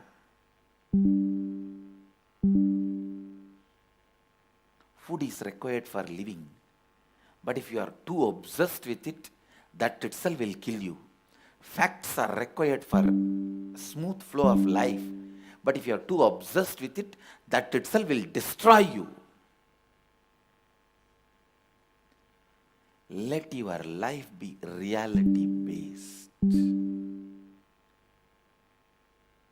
Let your biomemory and muscle memory be more and more built on reality-based. Anything which was not there yesterday cannot be there today. Anything which is not going to be there tomorrow cannot be there today. Let your cognition be slowly established. The word slowly I am using just to give you encouragement. But if you come near, I will not say slowly, goli. The slowly word does not mean slowly. It means really speed.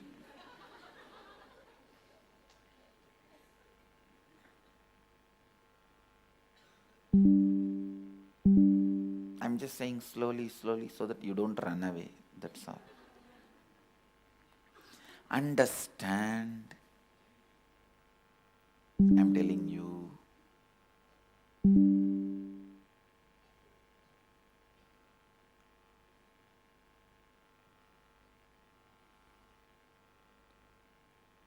Establish yourself beautifully. Establish yourself beautifully.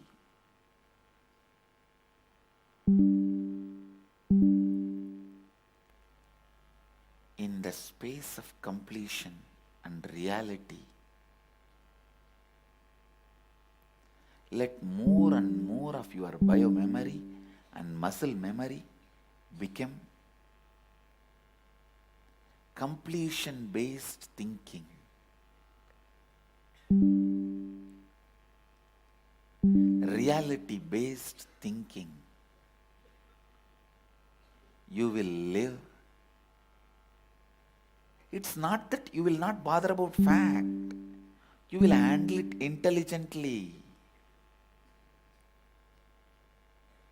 It's not that you won't eat, but food won't be able to eat you. Now, you are so obsessed with facts, it's not that you are using them, they are using you. If you are smoking one cigarette per day, you are smoking the cigarette. If it is 100, cigarette is smoking you. If you are eating, which is necessary for living, you are eating the food. If it is more than that, food is eating you.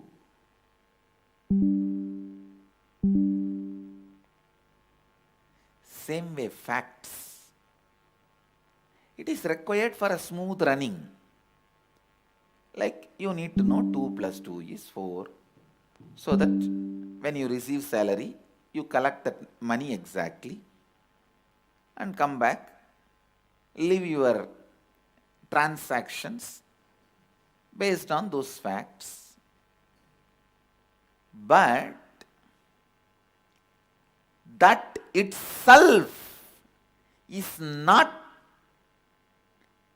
cannot be core of your cognition. Understand?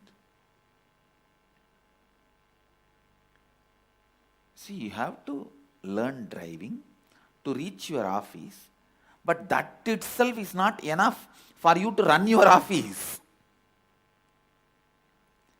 Driving is a basic lesson for you to reach your office, but to run your office you need a different cognition. If you think, oh, driving itself is a big, great thing I learnt, then be a driver your whole life, that's all. Not more than that. You will never become a CEO. Understand?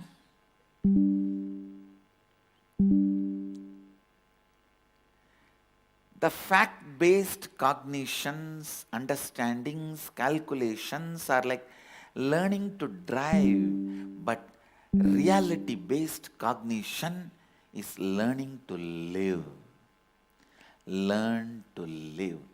Please learn to live.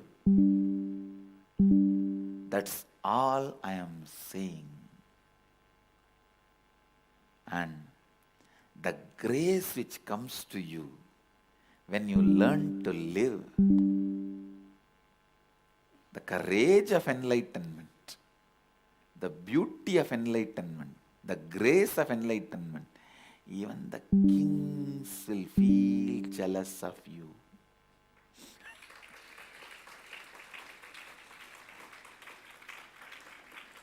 Celebrities will feel shy looking at your grace, and kings will feel jealous of the power you are radiating. Businessmen will feel guilty of the way you are living. I am telling you.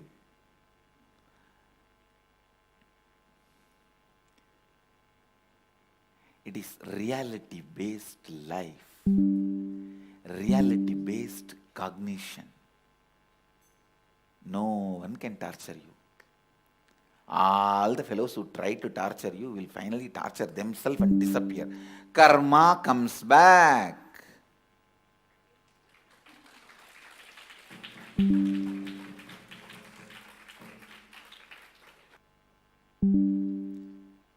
Please understand, life functions with a clear, straightforward, honest, authentic principles. It is intelligence. No way you can cheat life.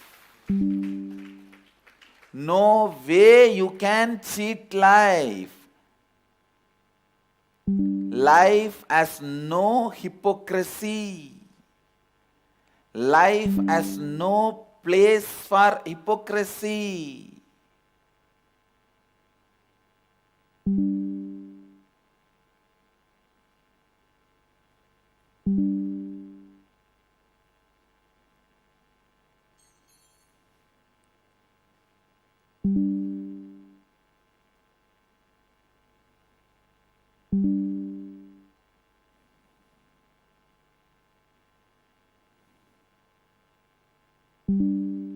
Understand?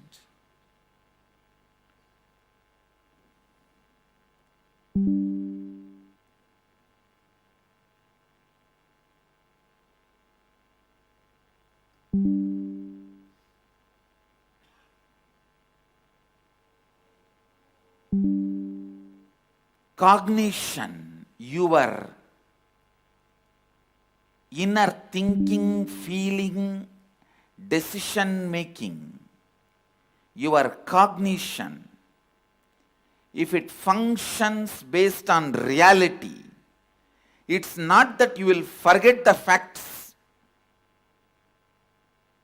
You will know the facts and you will be able to play with the facts. People will feel you are doing miracles, but you are not doing miracles. You are just playing with the facts.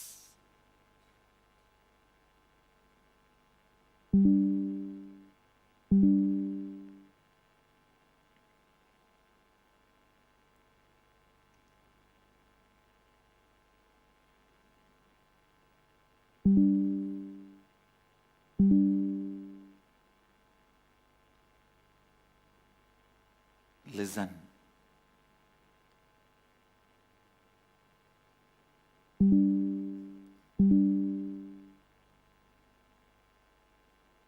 If you stand with the cognition of reality,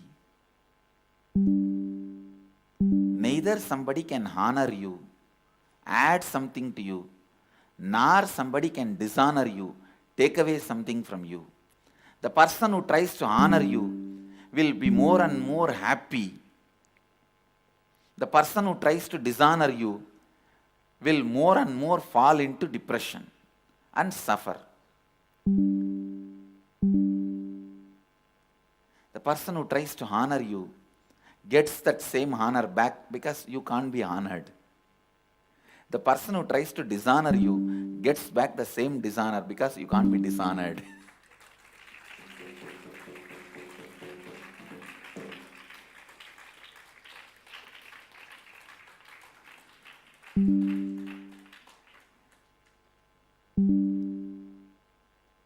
Like Mahadeva is sitting.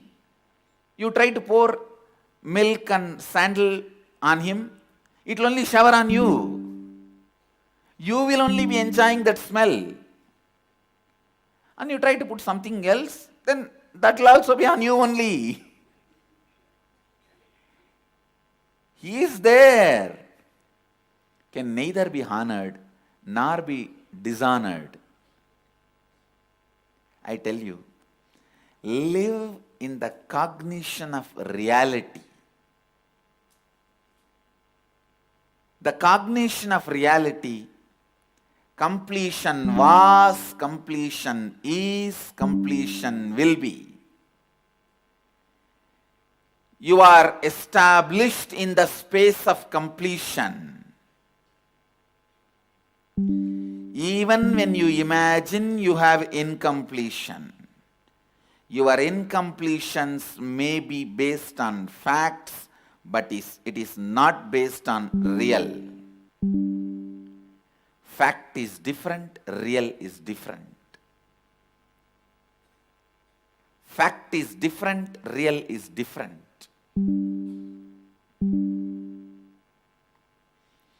Your incompletions may be based on fact, but can never be based on real. The law of real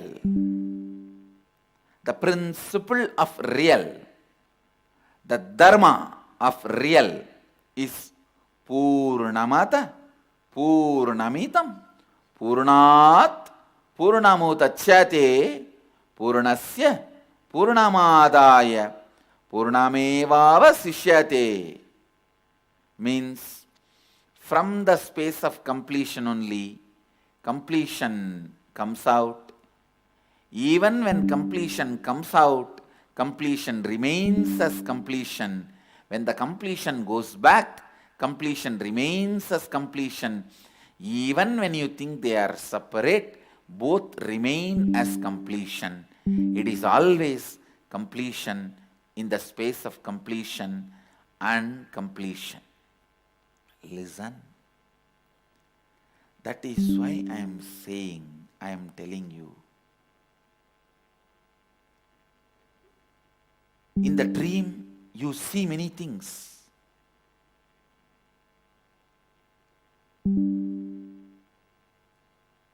You even run if the tiger chases you in the dream.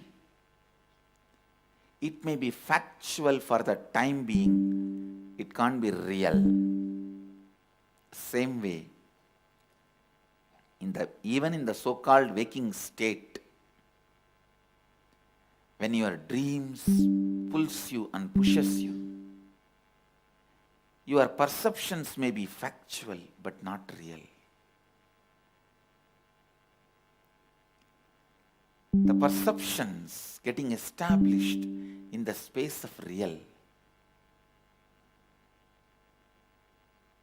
Perceptions tuning itself to real is what I call living Advaita. Living Advaita. I tell you, make your perceptions into real. Make your perceptions into real. Make your perceptions into real.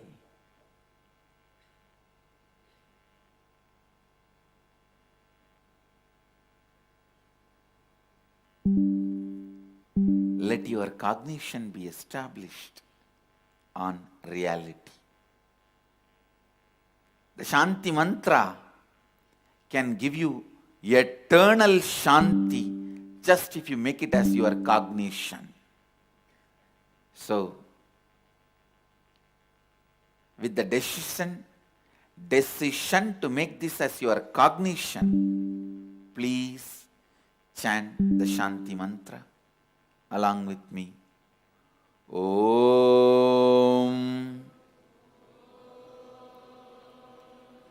Purnamata Purnamitam Purnat Purnamudachyate Purnasya Purnamadaya Purnamevavasishyate. Om Shanti Shanti Shanti.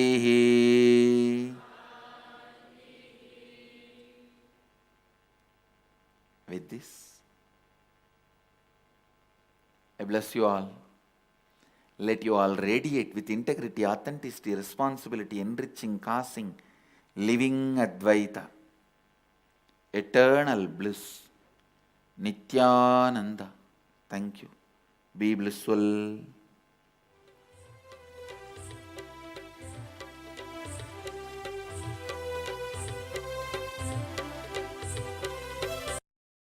Nithyananda Dhyanapītam, Nithyananda Nagar, off Mysore Road, Bidadi, Bengaluru. Phone 08027279999 www.nithyananda.org, www.youtube.com/lifeblissfoundation.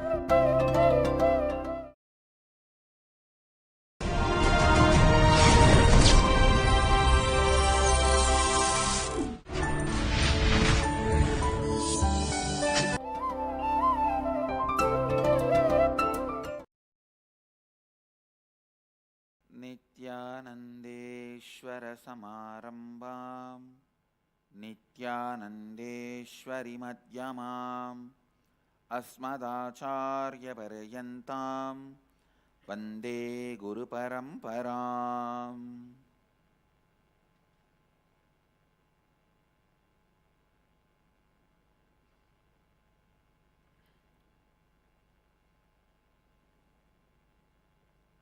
I welcome all of you with my love and respects. Everyone who is sitting with us through Sadhana TV, Nithyananda TV and two-way video conferencing. I welcome every one of you with my love and respects.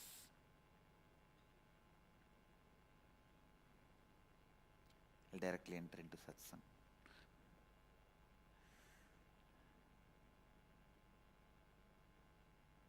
So let's first chant the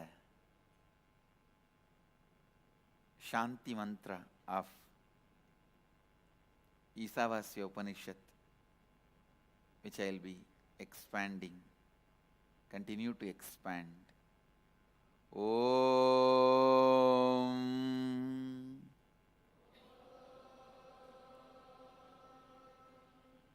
Purnamata Purnamitam Purnat Purnamudachyate Purnasya Purnamadaya Purnamevavasishyate. Om Shanti Shanti Shanti.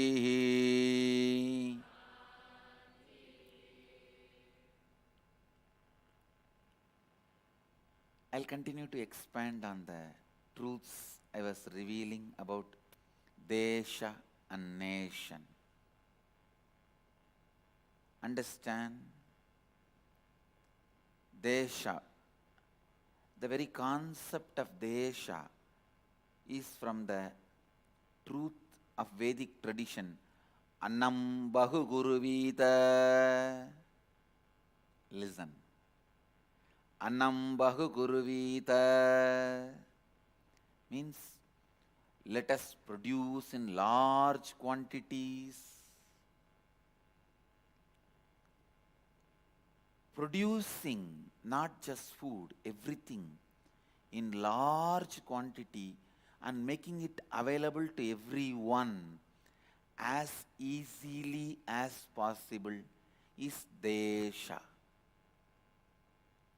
Nation means even the natural things, making it as complicated as possible and not letting common man have access to it through this claiming your superiority.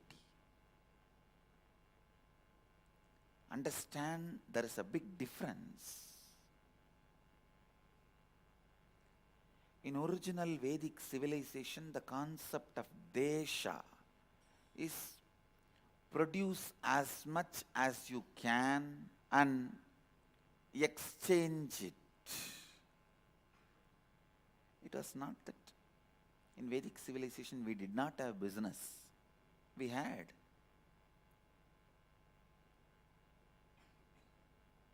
But there was never a low value for shoes high value for knowledge. Understand? It is the modern civilization really caste-oriented. The moment you put low value for the shoes, high value for the food or the knowledge, you already made difference between Brahmana and Shudra.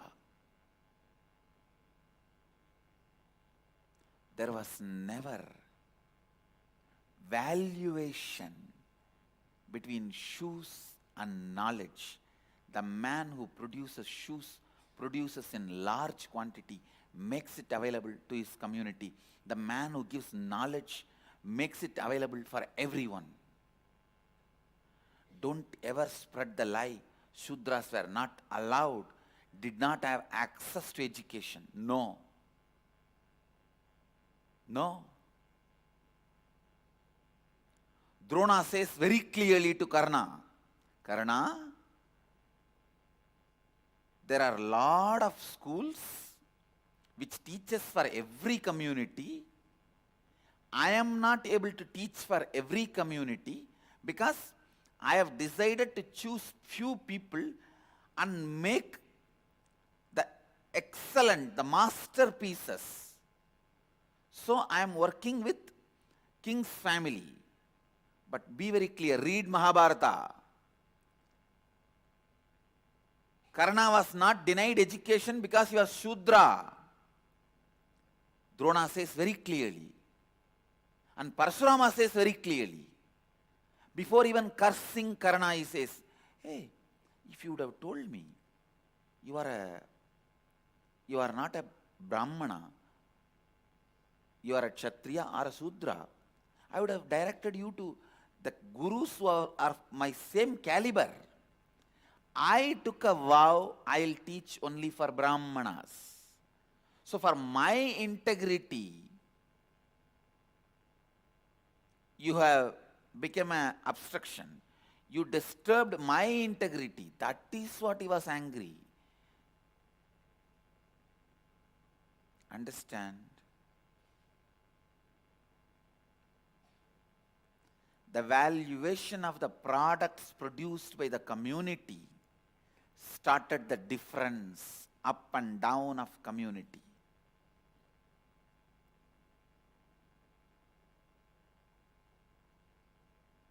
And a teacher always has a right to work with selected few disciples to produce masterpieces. And Upanishads themselves have so many references where a child of a core dancer was given education. A child goes to the Rishi and Rishi asks, my son, what's your father's name and your gotra, your family tradition, so that based on that I'll start your education. The kid says, I don't know the name, I'll run and get back to you. He runs to his mother and asks the mother. Mother says, please tell your guru, I am a core dancer, so I have relationship with multiple men, so I do not know to whom you are born, so I don't know your father's name. Please go and tell this to your master. The kid comes back and tells master, my mother told me she's a core dancer, she has relationship with multiple men and she does not know who fathered me and who is my father.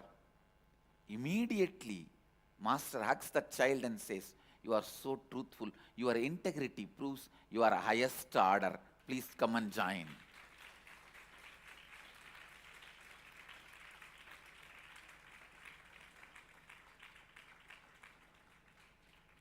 And during the Vidyarambha, the initiation into education, you are supposed to chant your father's name. The Rishi says, you chant your mother's name.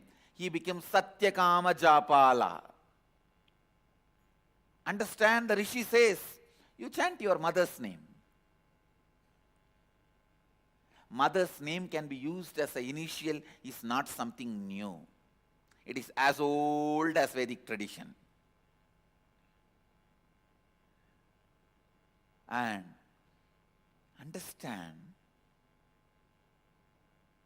Karna is Shudra, I am telling you, because he lied for his vested interests. He may be born to Surya, but the moment he lied to Drona or Parsurama, he is Shudra. Whatever he went through, he is worthy of it.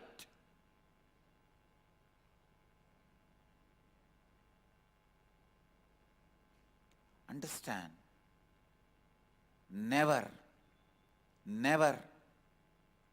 education was denied based on community, and we had the great system of specialization. Please understand, because we need to make everything available to the whole community,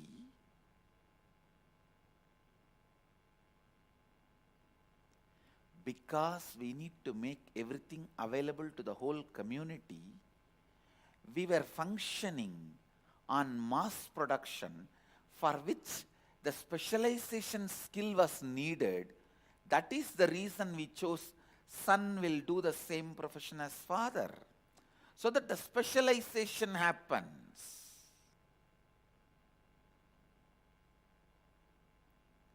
Understand? Updation and specialization happens when more and more number of years you spend on that particular responsibility and skill.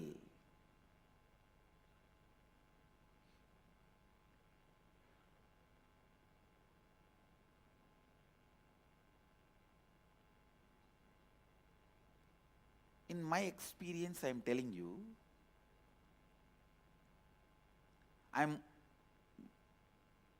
we are working in the field of temple and temple arts,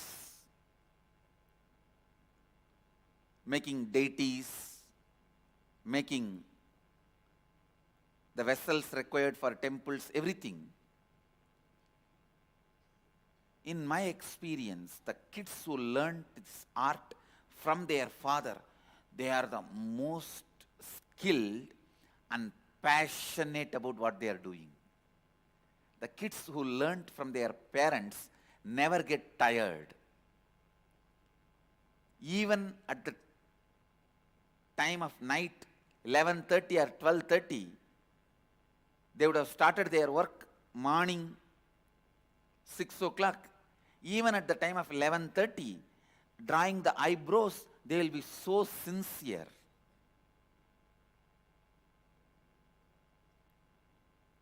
I may start my morning class at 5 o'clock or 6 o'clock or 7 o'clock.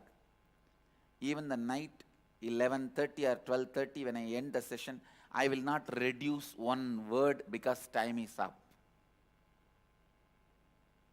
I will not reduce a single word which I wanted to convey because time is up. No. That is what is perfection.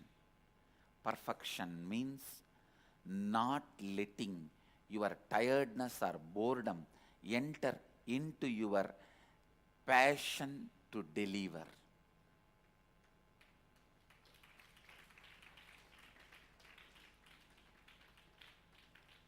I have seen this perfection only from the kids who learnt it from their father, whatever profession is.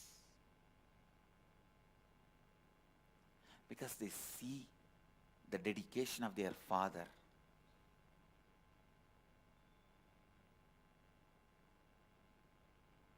I'm telling you, Desha produce in large and exchange.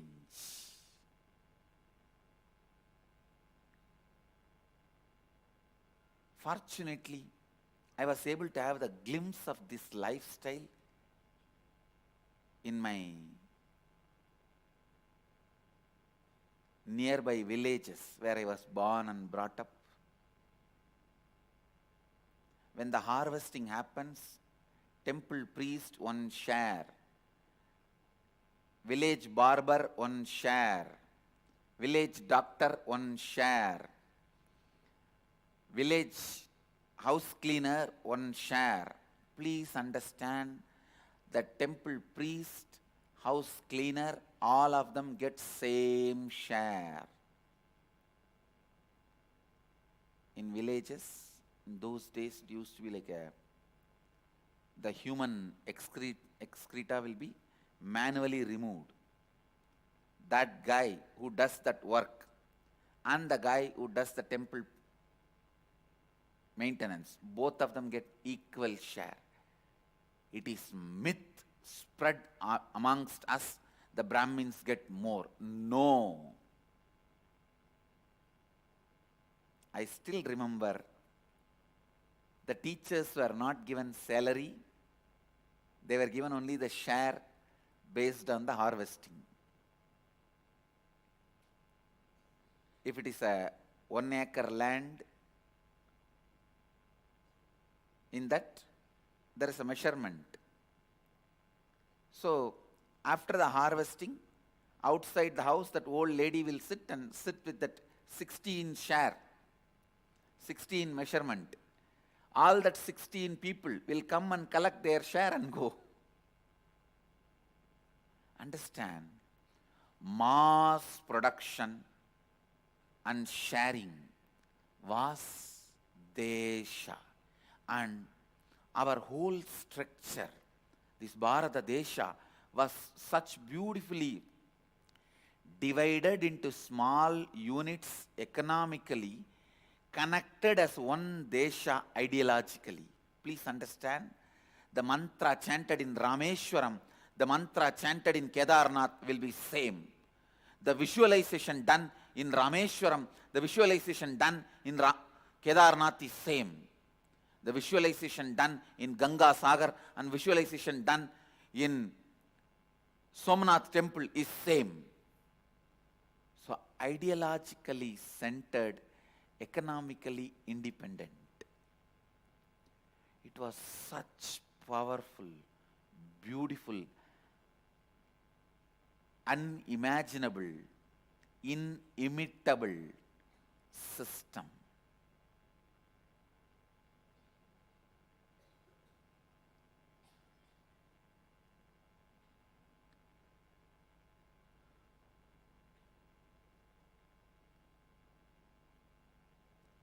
When you value the product of a teacher higher than the product of the Shudra, you create community difference.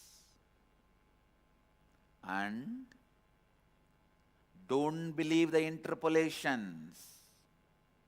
I am not saying there was no time degradation happened. There was a time when little dilution and degradation happened, but those fault lines are too much used by the anti-Hindu forces to destroy our whole civilization. Understand?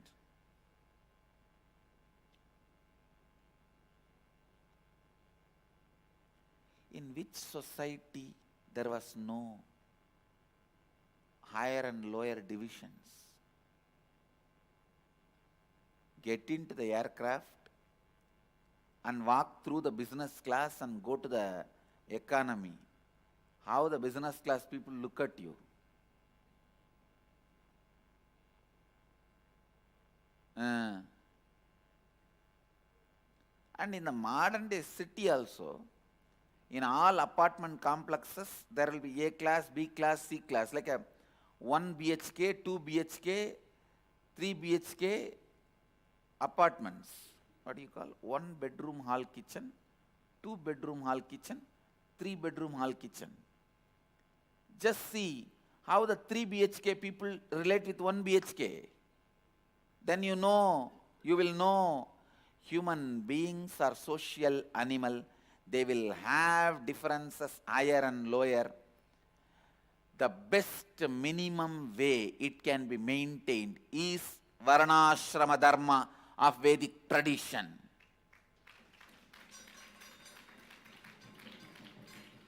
understand I am not superstitious or any other fanatic, stupid theory supporter. After studying human minds in such large number, fully activated brains, most cunning brains, brainless brains, brain is there but not activated, and brain is not even there. All kinds of human beings I have studied. In my last 37 years on the planet Earth.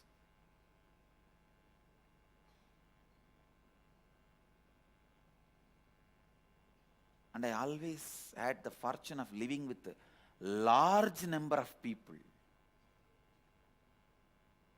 I am born in a giant family, large giant family,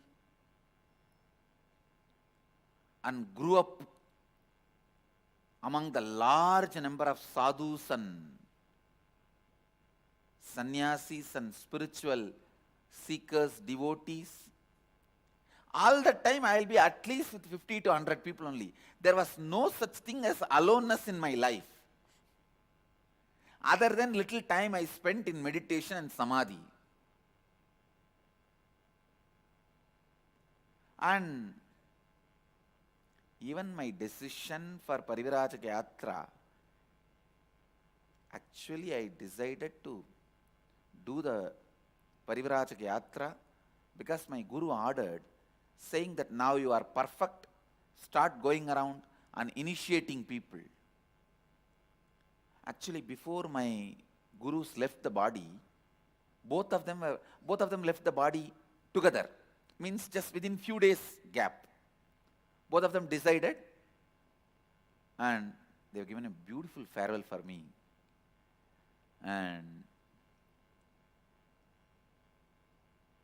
both of them did not want me to see their body after they left the body. They said, no. We can't see you seeing our dead body because we will be available. We will be there. So both of them did not want me to see. And finally I could not see both their bodies. I only did all the Linga Pratishtha, all the ceremonies for Vibhudanandapuri. Now I had the fortune of building Samadhi for both of them. We have built beautiful Samadhi for both of them. Yoganandapuri and Vibhudanandapuri both in Tiruvannamalai. And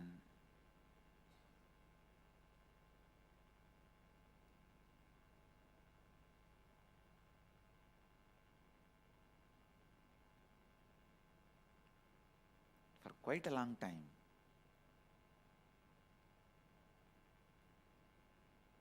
I wanted to build, somehow it was getting postponed. Now we built it.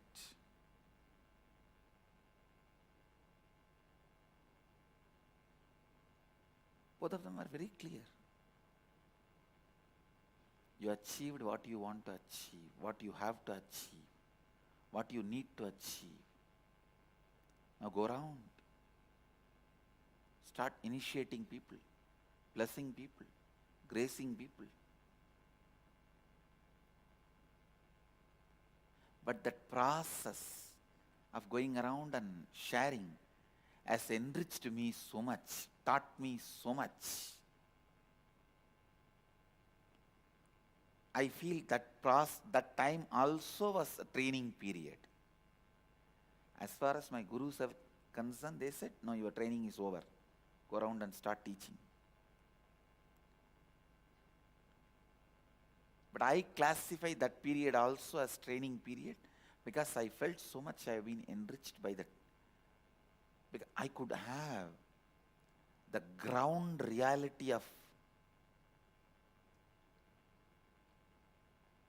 ground reality experience of Vedic civilization, how we were, how we are, where we went wrong or where we went right.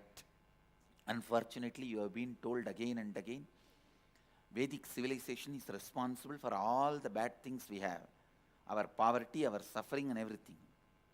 I tell you, Vedic civilization is responsible for all the good things still are remaining.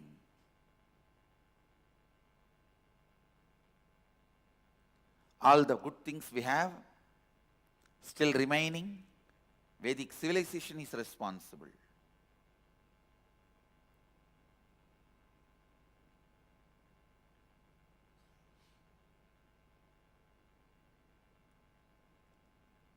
There was little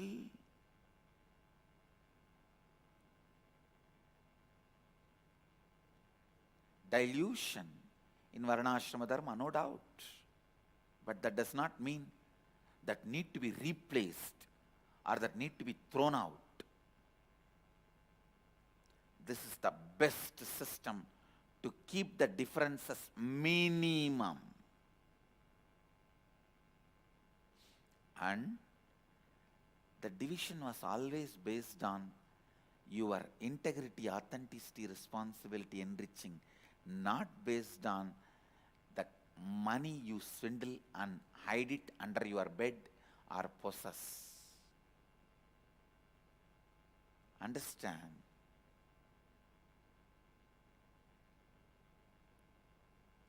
We were neither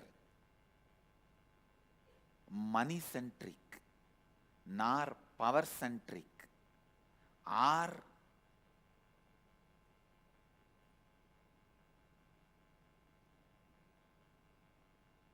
the Confucian-centric. We were always knowledge-centric, the enlightenment-centric, conscious-centric civilization. Understand? We are conscious-centric civilization.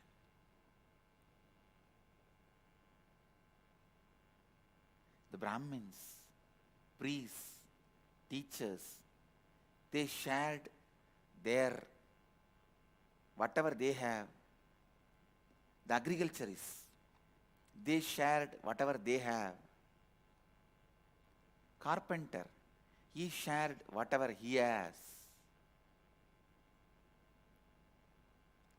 Whether you shave your head once, twice, or 5 people are there in your house shaving the head weekly once, or only one person is there in your house shaving the head only once in a year, it doesn't matter.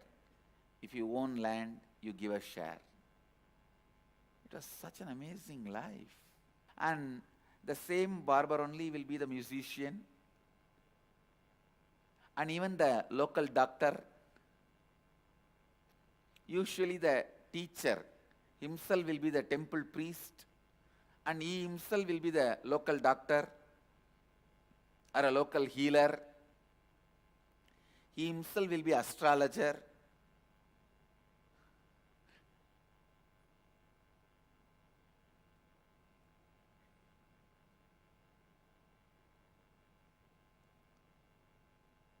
The idea of poverty, the idea of richness inserted into our brain now in the modern day is completely wrong.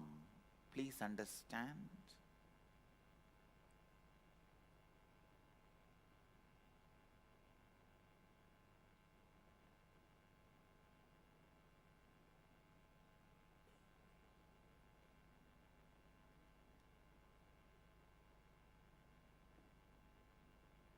When you bring completion into your being,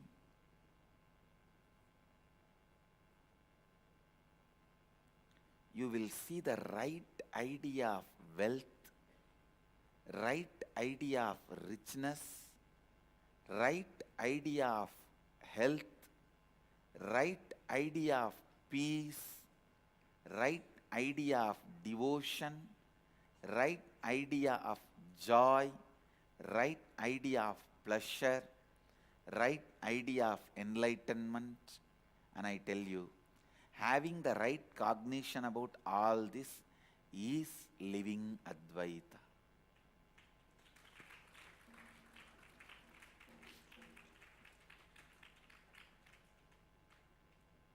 I am opening my doors to anybody who wants to live the life of Vedic tradition in any of our campus.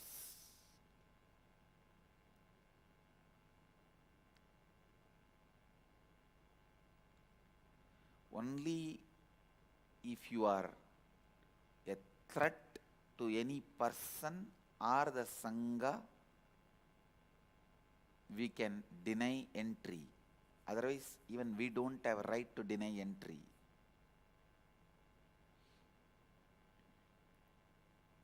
I really wanted, this is my vision, large number of people living as communities all over the world, living the Vedic tradition, living Vedic tradition. I'm so happy. Around the Los Angeles temple, slowly that kind of a community is evolving.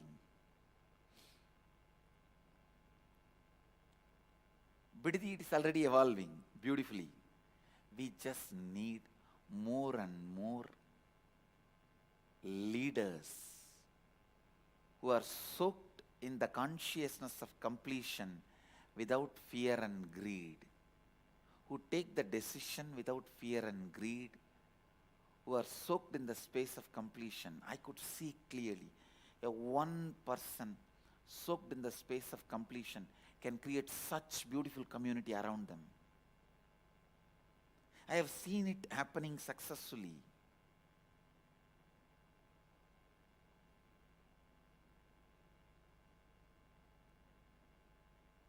The community Vishweshwara created in New York, or Snehamai created in San Jose, or Anupama created in Singapore, Satyadevan created in Salem.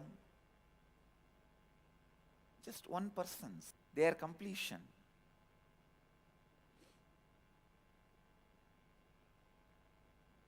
I am seeing so beautifully happening. If community is not happening around you, and if I have not taken your name, don't blame me, work on more completion. Work on more completion and work on accommodating more beings in your inner space.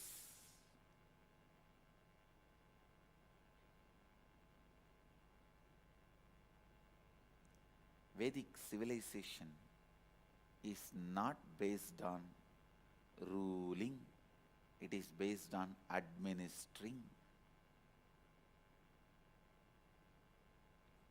Not based on ruling, based on administering. Produce more, share more.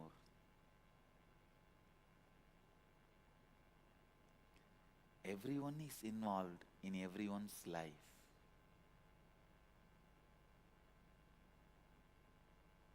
I have seen the person who cleans the toilets when he comes to take his share, and the temple priest when he comes to take his share, they'll be sitting and chatting. I have never seen untouchability in my life. I have nicely seen this Brahmin temple priest sitting and chatting with the toilet cleaner and his family, and these toilet cleaners will show their hand to have some astrological prediction or palmistry reading, and this priest will nicely hold the hand and look into the hand with that big mirror and read the lines and tell advice based on his palm lines.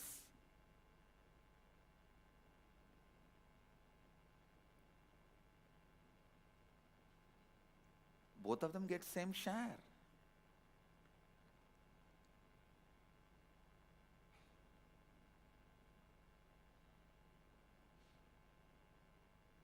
Of course, now human beings cleaning the human excreta is banned in this country. It is good.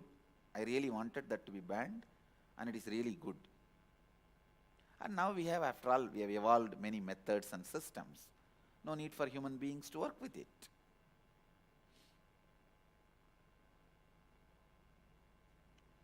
I am telling you, our biggest problem now is nothing to do with poverty. Straight we need to bring more and more completion.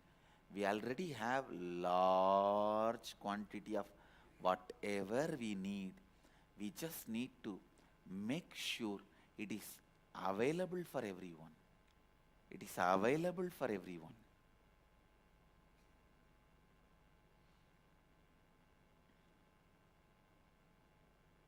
Planet Earth has more resources than number of human beings living. It is few people holding, controlling.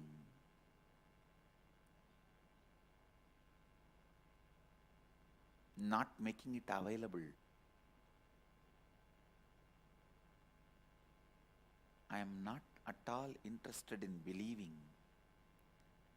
resources are less. No. I understand the nature is so powerful and beautiful. It knows how many human beings it is producing, and it can simply produce whatever it wants to support the human beings. It's our stupidity. Just if non-vegetarian lifestyle is given up, that is enough. Whole world will have food. Because the amount of land required for vegetarian person and non-vegetarian person, a non-vegetarian person requires 30 times more land for his food. Because 30-pound rice or agricultural products which we can directly consume need to be spent to get 1 pound flesh.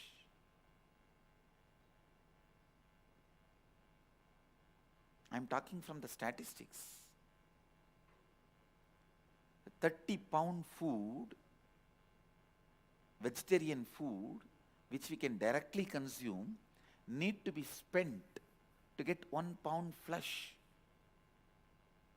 And still I am not able to understand, how will you kill a life for your snack?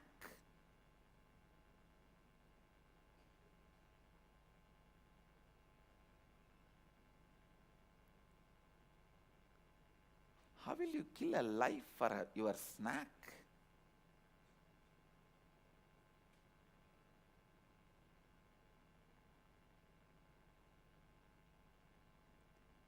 People ask me, from where do you get your protein? I said, from where elephant gets, I get from same source. Where do elephants get their protein?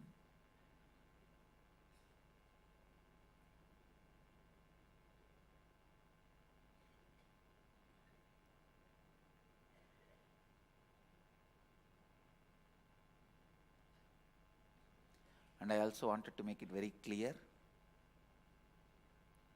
from the Akashic records, I am revealing this truth. Vedic civilization was pure vegetarian. They were not non-vegetarian civilization.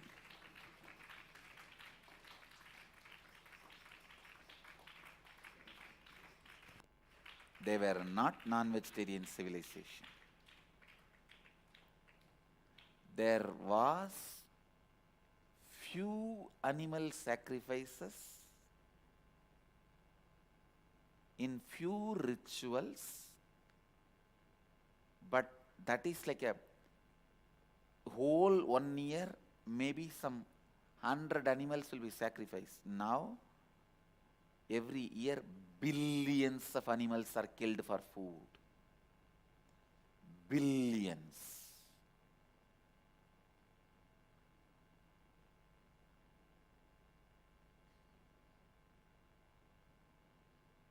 This one truth of completion can change completely the way we think and perceive.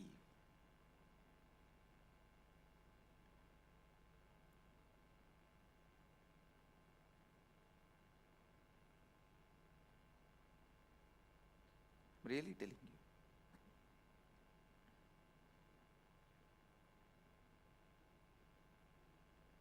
Even in our Sangha, whoever works, I always see only the people who work from the space of completion are able to make a big impact, even if they do a small work. And the people who work out of incompletion, even if they are working whole day, large quantity, nothing happens, nothing moves.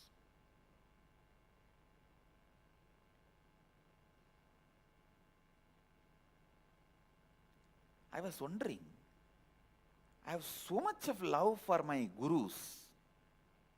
Even when I remember, I just get filled with them. Why I was not able to build their samadhi for last so many years? Because from 2003, the moment I started the Sangha and people started giving me donations, I was planning, I should build their samadhi, I should build their samadhis.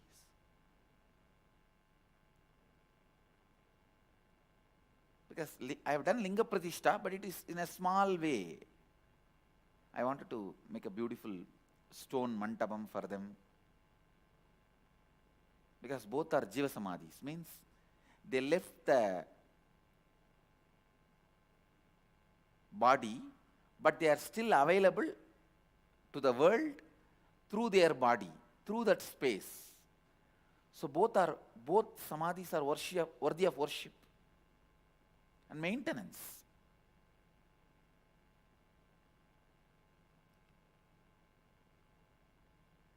Finally, once both samadhis got completed, I asked them directly,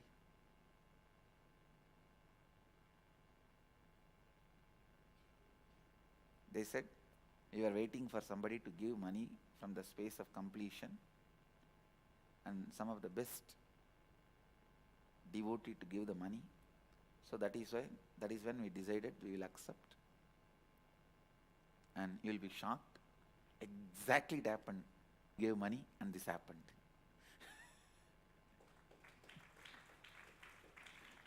My one devotee I have seen in my life never had any expectation. Only gave,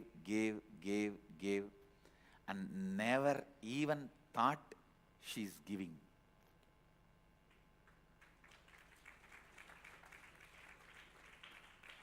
And actually, finally, that is what has happened.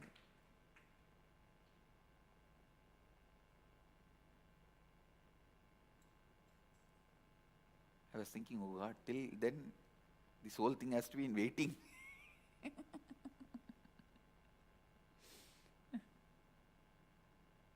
But now it has happened beautifully.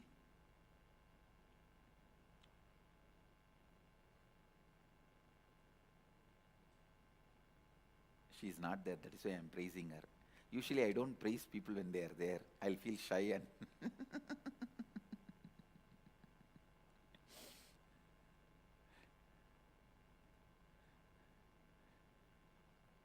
when people are there in front of my face, I'll only train them. Only when they are not there, I'll praise them. Or I'll tell exactly how I feel about them.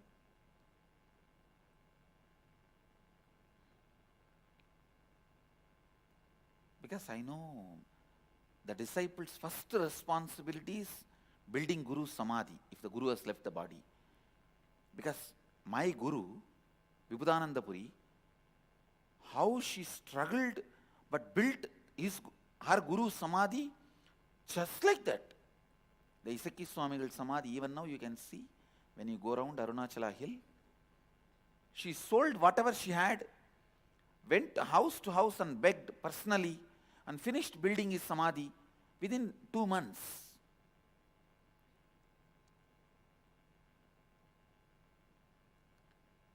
A disciple's first responsibility is building Guru Samadhi. I was feeling, oh God, how did I miss in my responsibility and commitment? Why was it getting continuously delayed?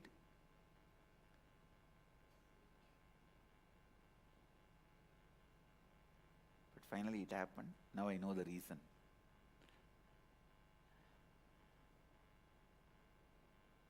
It's not that people from completion did not give money. Many have given.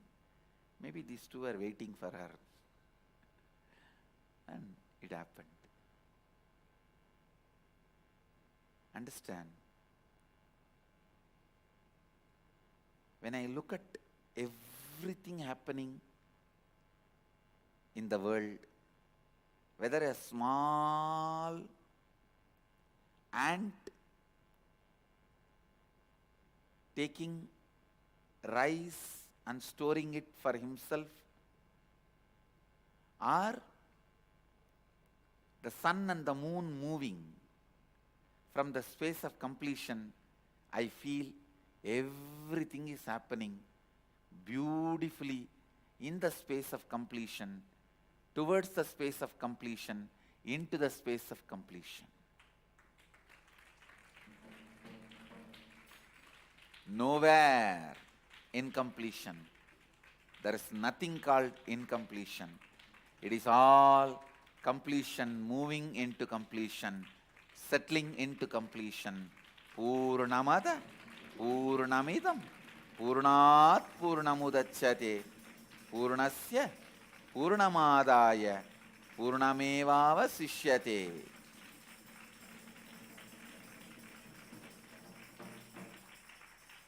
Even the incompletions I perceive in the human society, human mind, may be factual but not real, because the human society has to get back to completion naturally, and naturally we are evolving towards completion. We are coming from completion, going towards completion. Incompletion is in between imagination.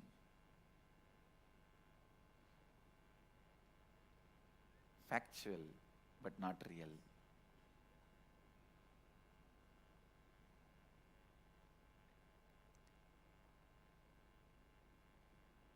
I'll help you to apply this one sacred secret more and more in your life in more and more dimensions.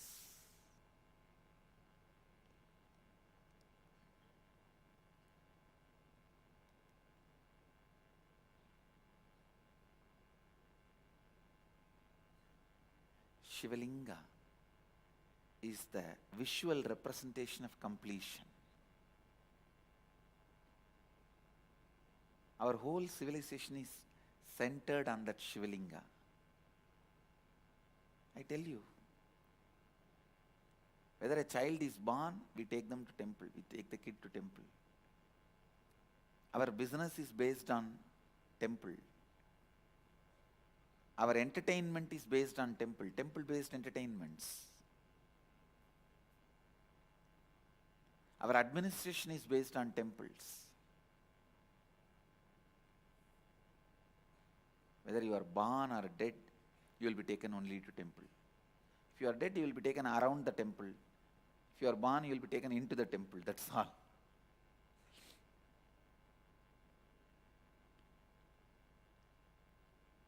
Reviving temple-based civilization is reviving Vedic civilization. Education based on temple. Arts based on temple. science based on temple, thinking style based on temple, social gatherings, partying, everything based on temple. I tell you, reviving temple based civilization, reviving Vedic civilization, reviving completion based civilization is the purpose of our life. That is purpose of our life. Let's revive, revive, revive. Grading based on the community should be stopped. Differences based on community should not be allowed, but community system itself should not be destroyed. It's one of the oldest, strongest social fabric which is keeping our civilization alive for last thousands of years.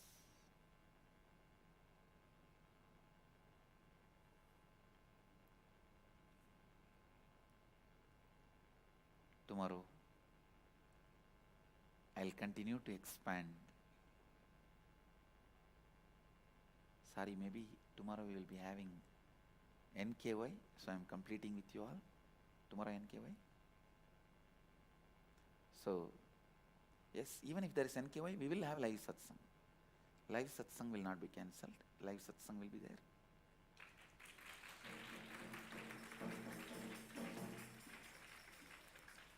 Maybe the day 3 or 4 we may not have, but day 1 for them to come and settle down, they won't be able to settle down in these early hours.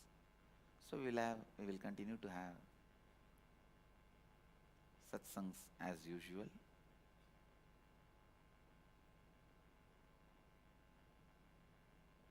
If we are not having, I'll send you guys message. Most probably we will have.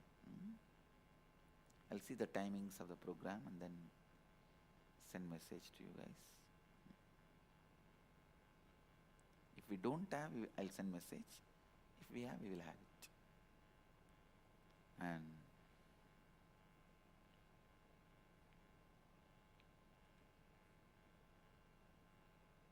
with this, I bless you all. Let everyone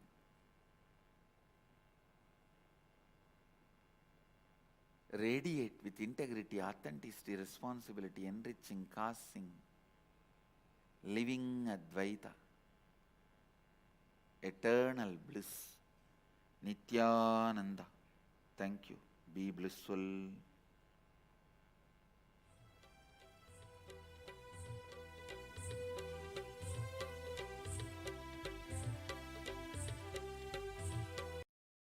Nithyananda Dhyanapītam, Nithyananda Nagar, off Mysore Road, Bidadi, Bengaluru. Phone 08027279999. www.nithyananda.org, www.youtube.com/lifeblissfoundation.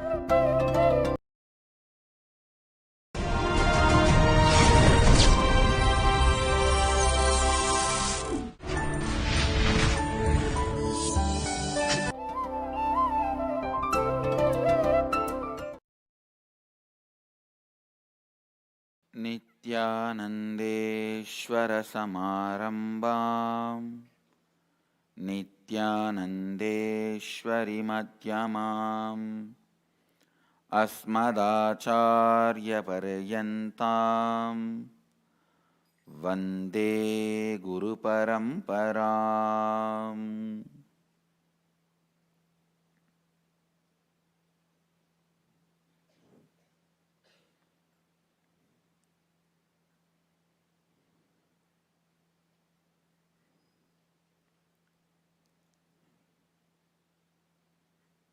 I welcome all the devotees, disciples, Samajis, Satsangis, Srimahans, Mahans, Tanedars, Kotaris, sitting with us all over the world through Nithyananda TV, Sadhana TV, two-way video conferencing. Cities sitting with us in two-way video conferencing. Singapore, Seattle, Toronto, Dubai, Enriching Temple Bididi, Charlotte, Redmond, Paris, Indrani, New Jersey, Los Angeles, Arunachalam, Hyderabad, Gupta Kashi, Scottsdale, Kalahasti, Scottsdale, Arizona 2 camera,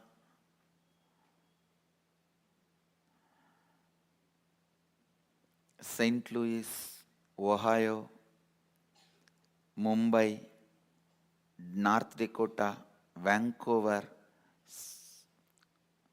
Ma Shivananda, Guadalupe, Dakota Dunes, Hyderabad, Kuala Lumpur, Chorpatti, Nepal, San Jose, London, Kashi, Tiruvannamalai, Los Angeles, Romania, and some more cities are joining. Houston, Kalahasti, Winston-Salem, Oman, Sivagangai. I welcome all of you with my love and respects.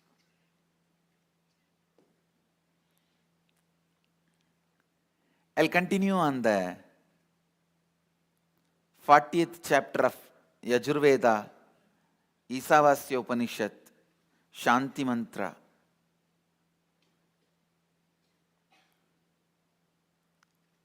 Please chant with me. Om Purnamata Purnamitam Purnat Purnamudachyate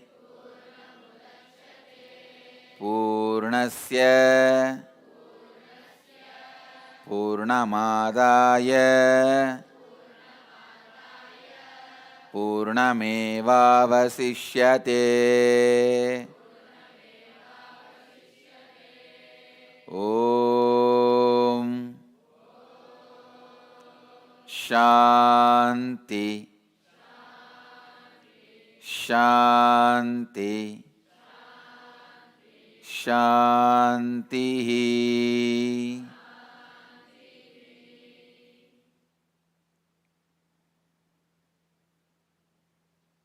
I can see clearly when these mantras were uttered very first time to the planet Earth.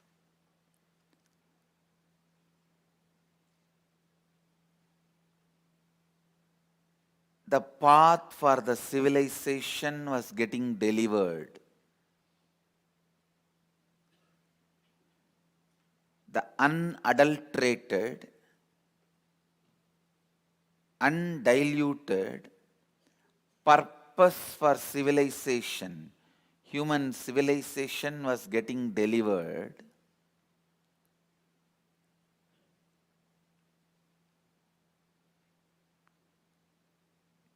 The whole ambience charged with peace. Understand? I am using the word charged with peace, means vibrant peace, vibrant silence, not the silence of graveyard, but the silence of unclutching, silence of completion.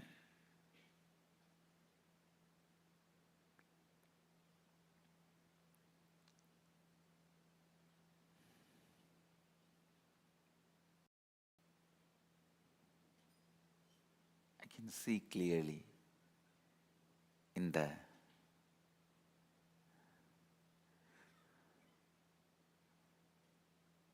vibrant presence of Mahadeva, all the rishis being raised and vibrating in the same frequency of Mahadeva, not just enlightened, entangled with Mahadeva, in that entanglement, uttering these great verses.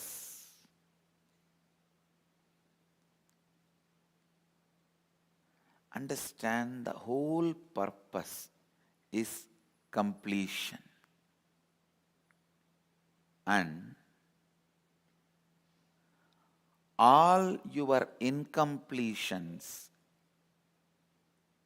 may look factual. See, I am not insensitive to your problem of diseases or unable to handle your desire or fear, or unable to handle your enemies, or unable to handle the powerlessness, whatever may be. I am not insensitive to it. It may be factual, but I am telling you it cannot be real. It may be factual, but it can never be real. Let your cognition function constantly based on real.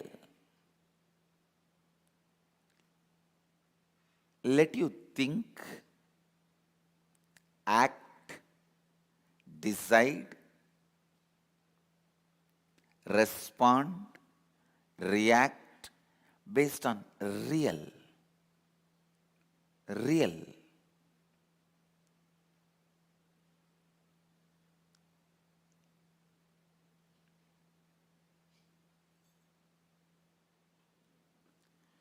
Your incompletions may be factual, but can never be real. You understanding completion is completion is completion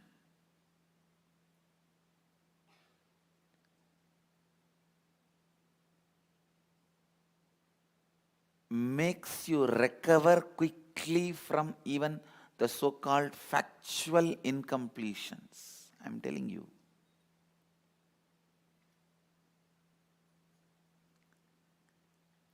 When you understand and cognize, it is completion, incompletion, in the space of completion. I want to tell you one truth. Whenever I told anybody the ultimate truths that your consciousness is completion, joy, love, fulfillment, I never saw one ray of doubt in any of them. Please understand, I have to reveal this truth to you. Your SDHD creates only superficial graphs in you. They do not go to the core of you. Your core listens to me.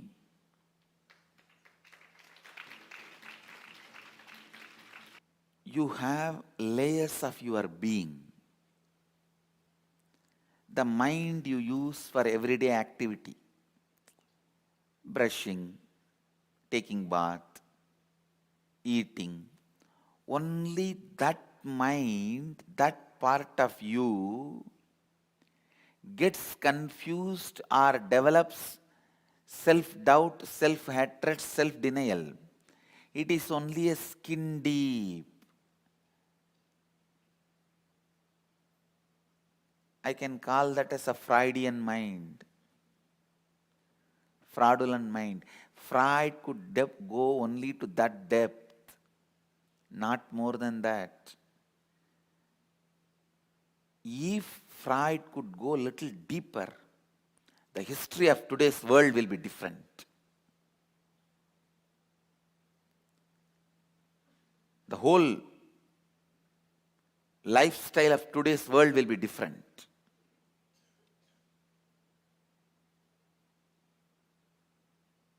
Because just below your vested interest plan,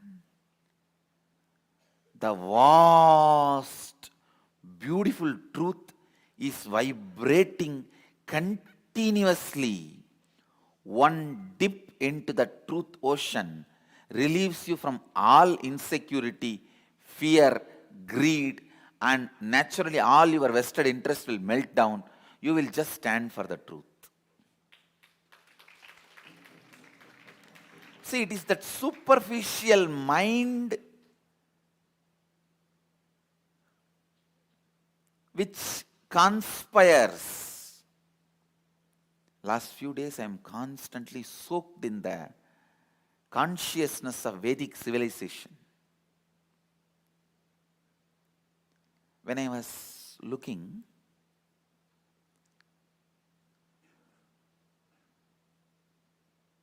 I was just looking into the Akashic records. I saw at the time of that Vedic civilization, average, a man worked only 2 to 3 hours a day. And listen, please listen. The society has 4 divisions. Brahmana means the teachers. Vaishya, business community. Kshatriya, rulers. Shudra, working class. And you need to know, please understand, there was no higher and lower between this group. All of them were doing different responsibilities. There was no higher and lower. In these 4, there is 4 ashrama. Brahmacharya means students. Grihastha, married. Vanaprastha, retired. Sannyasis, completely dedicated to teaching this science to the world, enlightenment science to the world, to live and radiate this science to the world. In these 4 varana and 4 ashrama, only the working class grihasthas were working. Please understand. In the 8th group, only among the grihasthas, the Shudras were working. The other 2 team, like Vaishya and Kshatriya, were only selling and administering. So almost like 80% of the society was just relaxing, and the number of Shudras, it was not that it was too big number, no. Among the 4 Varanas, it is 1 Varana only was working.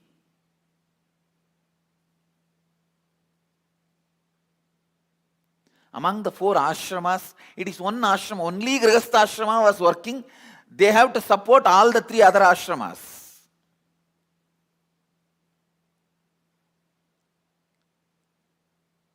Among the 4 Varanas, only Shudras were working. All the other 3 were not working. I was wondering, how could just such minimum workforce could support the whole society? And they were such rich society. The modern day history is completely lie.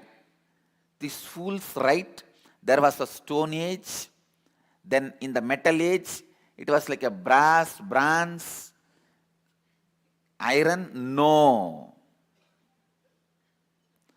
There was stone age, and in the metal age it was straight gold in Vedic civilization. It was straight gold. Gold was invented, the working on gold started much, much ahead of working on brass and bronze and silver and other metal. And the amount of things available was so much. With all my integrity, literally each one had a private jet for their transportation and traveling, which was capable of going between the planets, not just country to country, desha to desha, planet to planet, graha to graha.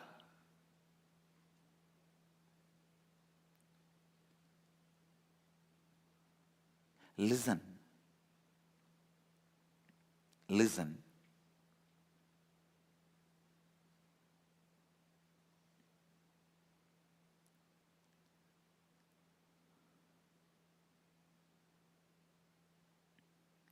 I was wondering,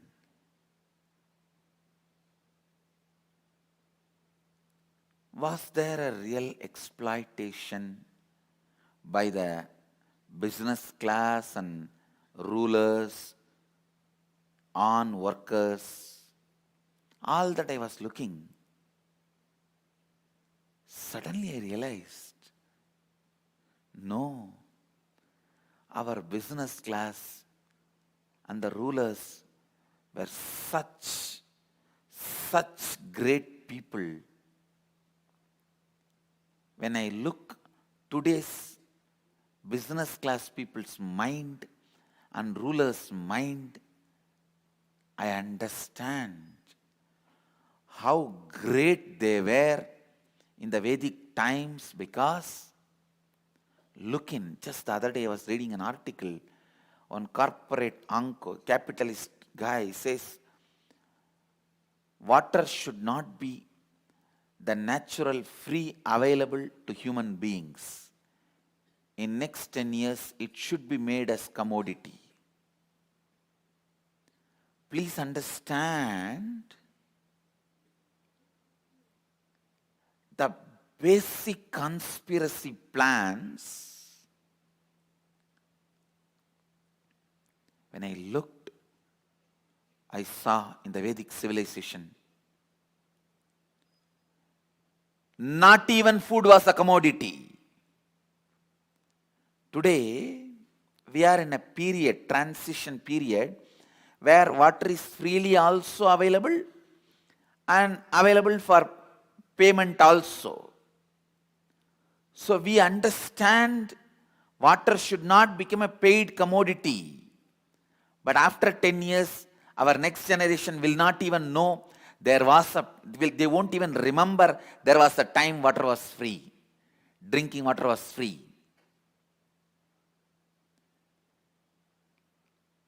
We may be the last generation who drank free water and grew up. And Vedic civilization was the last generation who were having free food and growing. I am committing with you guys. I'll again bring this tradition of food is free.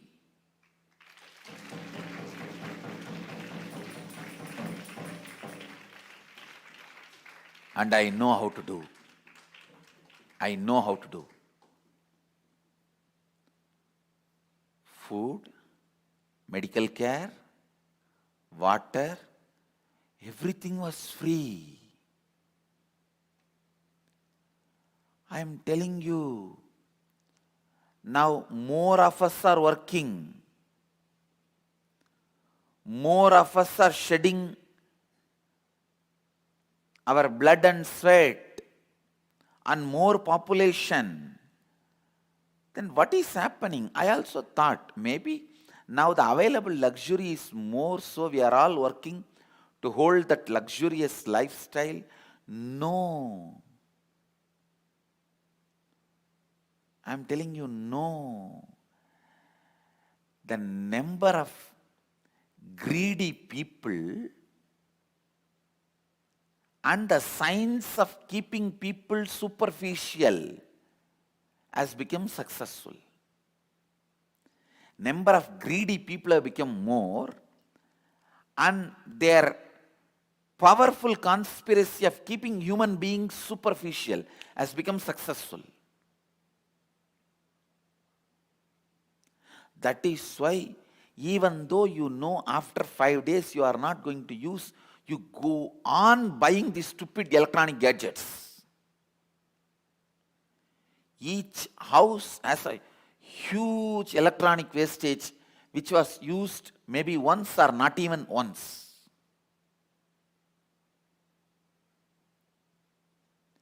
I am giving you one small example. I can give you ton and ton and ton. One fellow working for 40 years to pay his house bank loan, to wipe the few zeros appearing in the electronic screen of a bank, claims he is free. And his country is the country of freedom.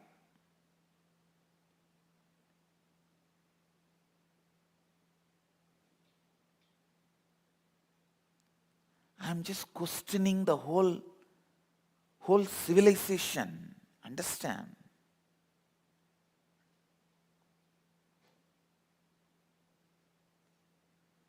Understand? The first thing we need to do is not revolution, putting somebody else instead of our businessmen, putting somebody else instead of our rulers. No.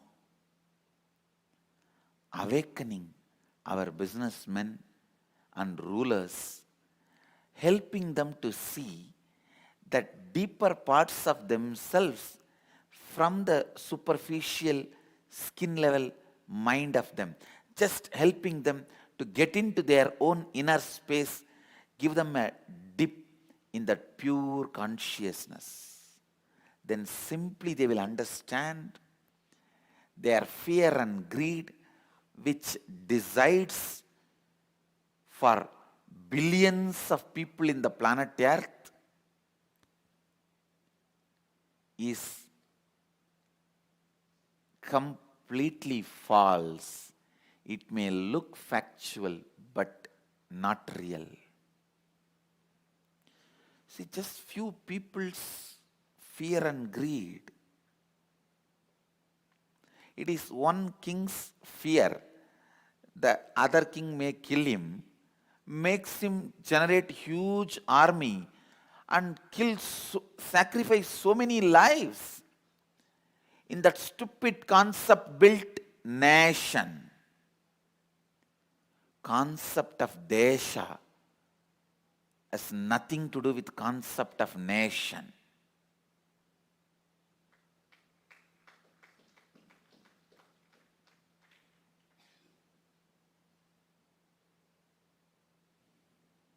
And I know I am touching too many subjects, and I have tons and tons of questions which need to be answered.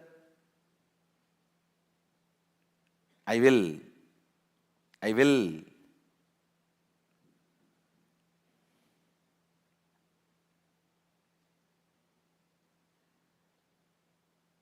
The fear of the king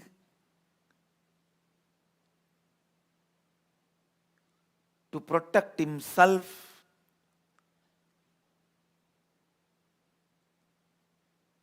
he claims he is protector of tons of people, and in that he makes thousands to sacrifice their life to protect himself.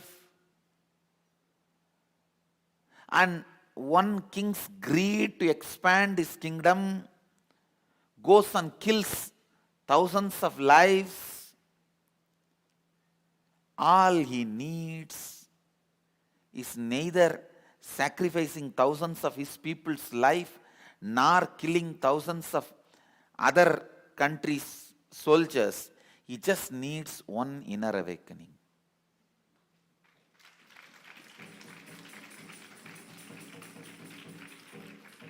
He needs to dive into his depth and understand his fear and greed may be factual but not real. I am telling you, whenever you see incompletions in your life,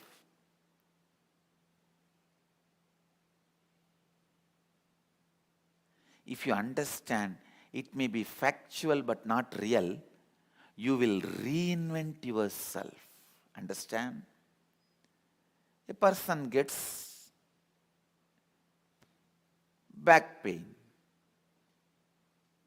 If he thinks it is real and the incompletion is real, he can literally just collapse. I tell you, ordinary back pain has collapsed so many people.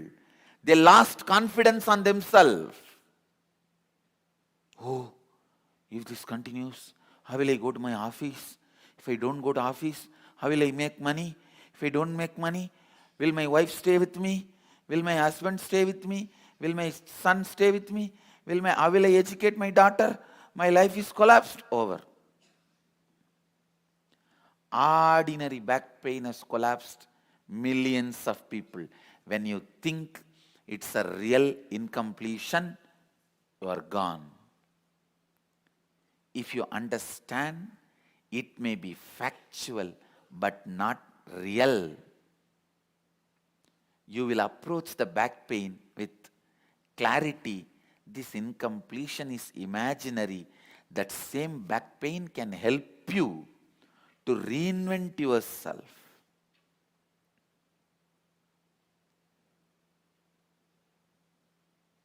It can just support you to reinvent yourself. What is the reason for the back pain? Whether my sitting posture or my way of perceiving me or my thinking about myself. What is it? Let's look in. It can lead to reinventing yourself. Ordinary back pain can even make you enlightened or can just collapse you. Both can happen just by ordinary back pain. Same way, a simple fight between husband and wife. If you think it may be factual but not real, you will look in what can be done to go beyond it. You can reinvent yourself. Or, I think this fight is never going to end. Come on, divorce is a solution. A simple fight, verbal fight. It may not even be fight, just strong exchange of few words.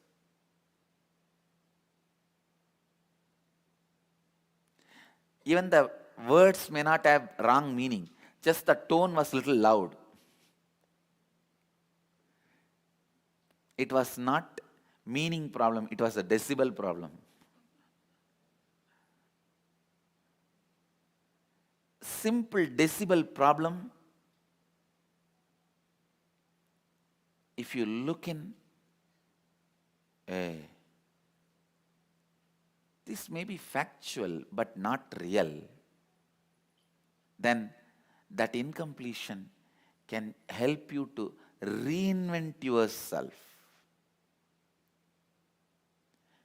It's a decibel problem, not the factual, not even the meaning. Or, no, I cannot stand this torture. This is going on forever and ever. From my birth, my father shouted at me. From the time I got married, this fellow is shouting at me. And after some time, my son will start shouting at me. What? My life is just listening to shouting, shouting, shouting, or what? I can't take it anymore. Call it off.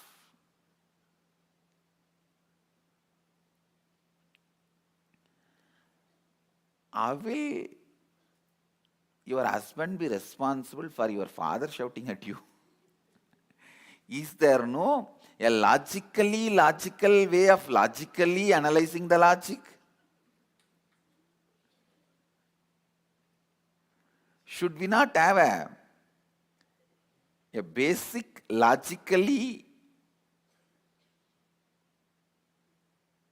a logical system to analyze the logic logically?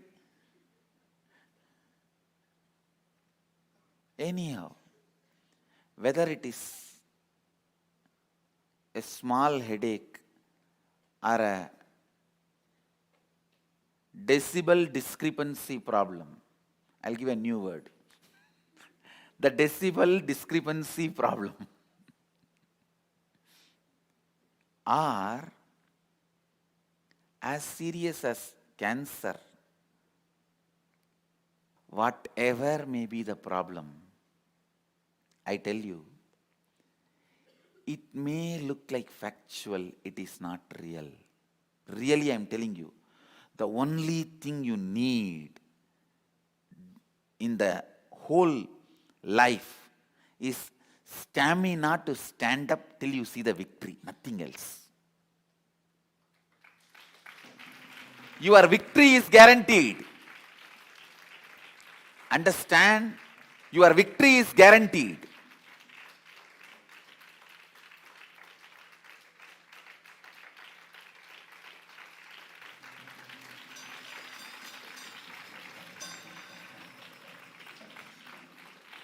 It is, the real problem is your fear about the failure making you powerless is the real problem.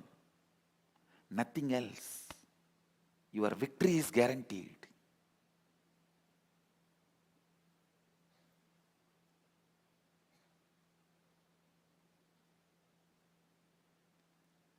Just you need to know, these incompletions may look factual, but they are not real.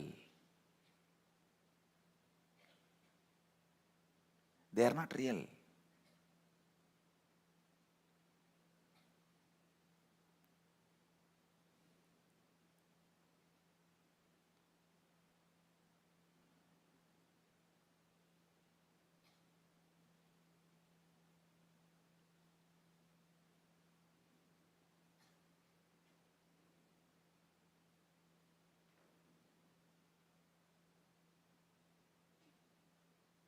I am telling you, my victory is the victory of Upanishads.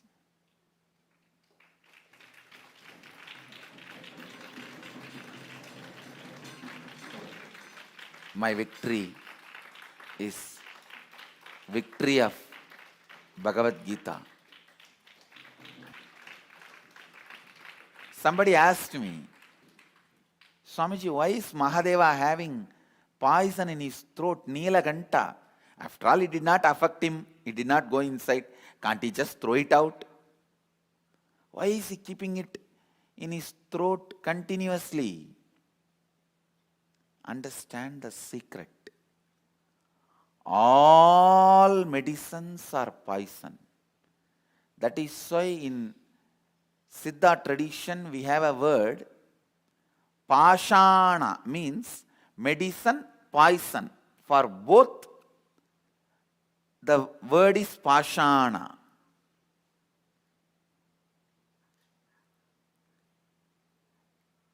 The Alahala, the ultimate poison, is the ultimate medicine for all diseases. He keeps that in his throat just by his words which comes from the throat, or the breathing air which comes from the throat, heals everyone.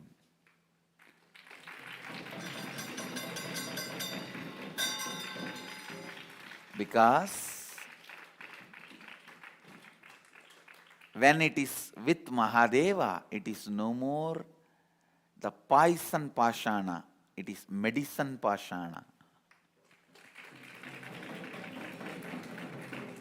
Understand, in the hands of murderers, even medicine becomes poison. In the hands of Mahadeva, even poison becomes medicine.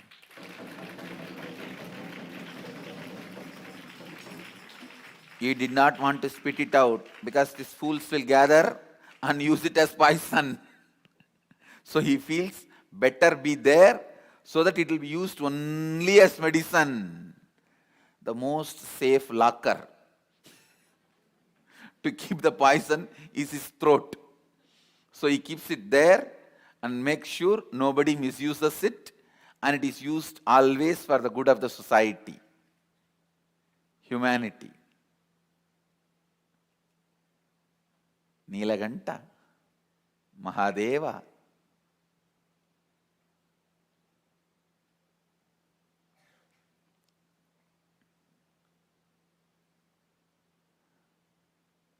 Keeps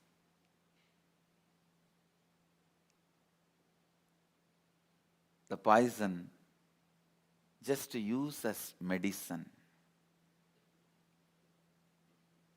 I opened up a big subject of zero when it was revealed was not nothingness, it was everythingness. And today I opened a big Pandora box of Desha is not nation. So now I have to explain so much why Desha is not nation. What's the difference between Desha and nation?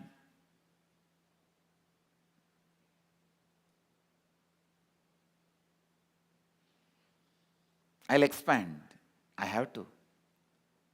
Because these explanations are my vision for the future of humanity. And I should be very clear, not my vision. I should not use the word my vision. I should use the word the vision of the Vedic rishis for the future of the humanity.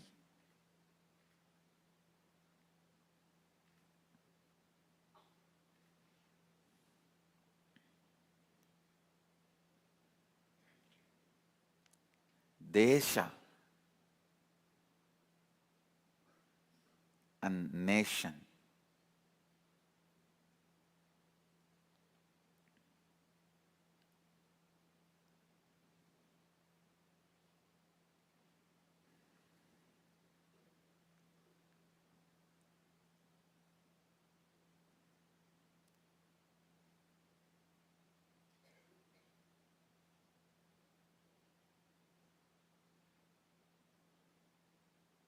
We will explain. I'll expand.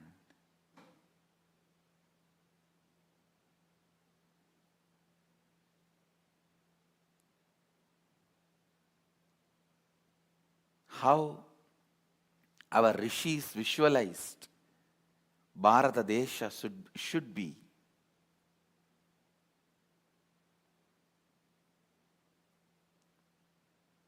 And how they were keeping it. I'll reveal step by step, this whole Vedic civilization's core truth. Completion remains complete even when completion is removed from completion. Completion remains complete even when the completion dissolves into completion. I'll continue in the further satsangs.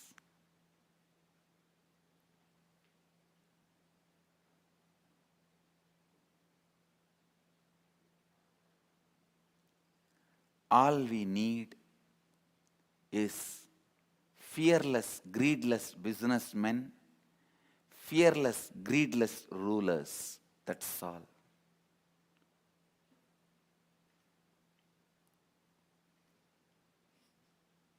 Then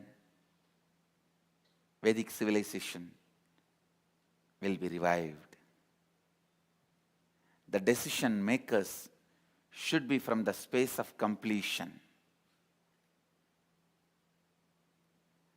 The more decision makers achieve completion, more human beings will start living based on the space of completion.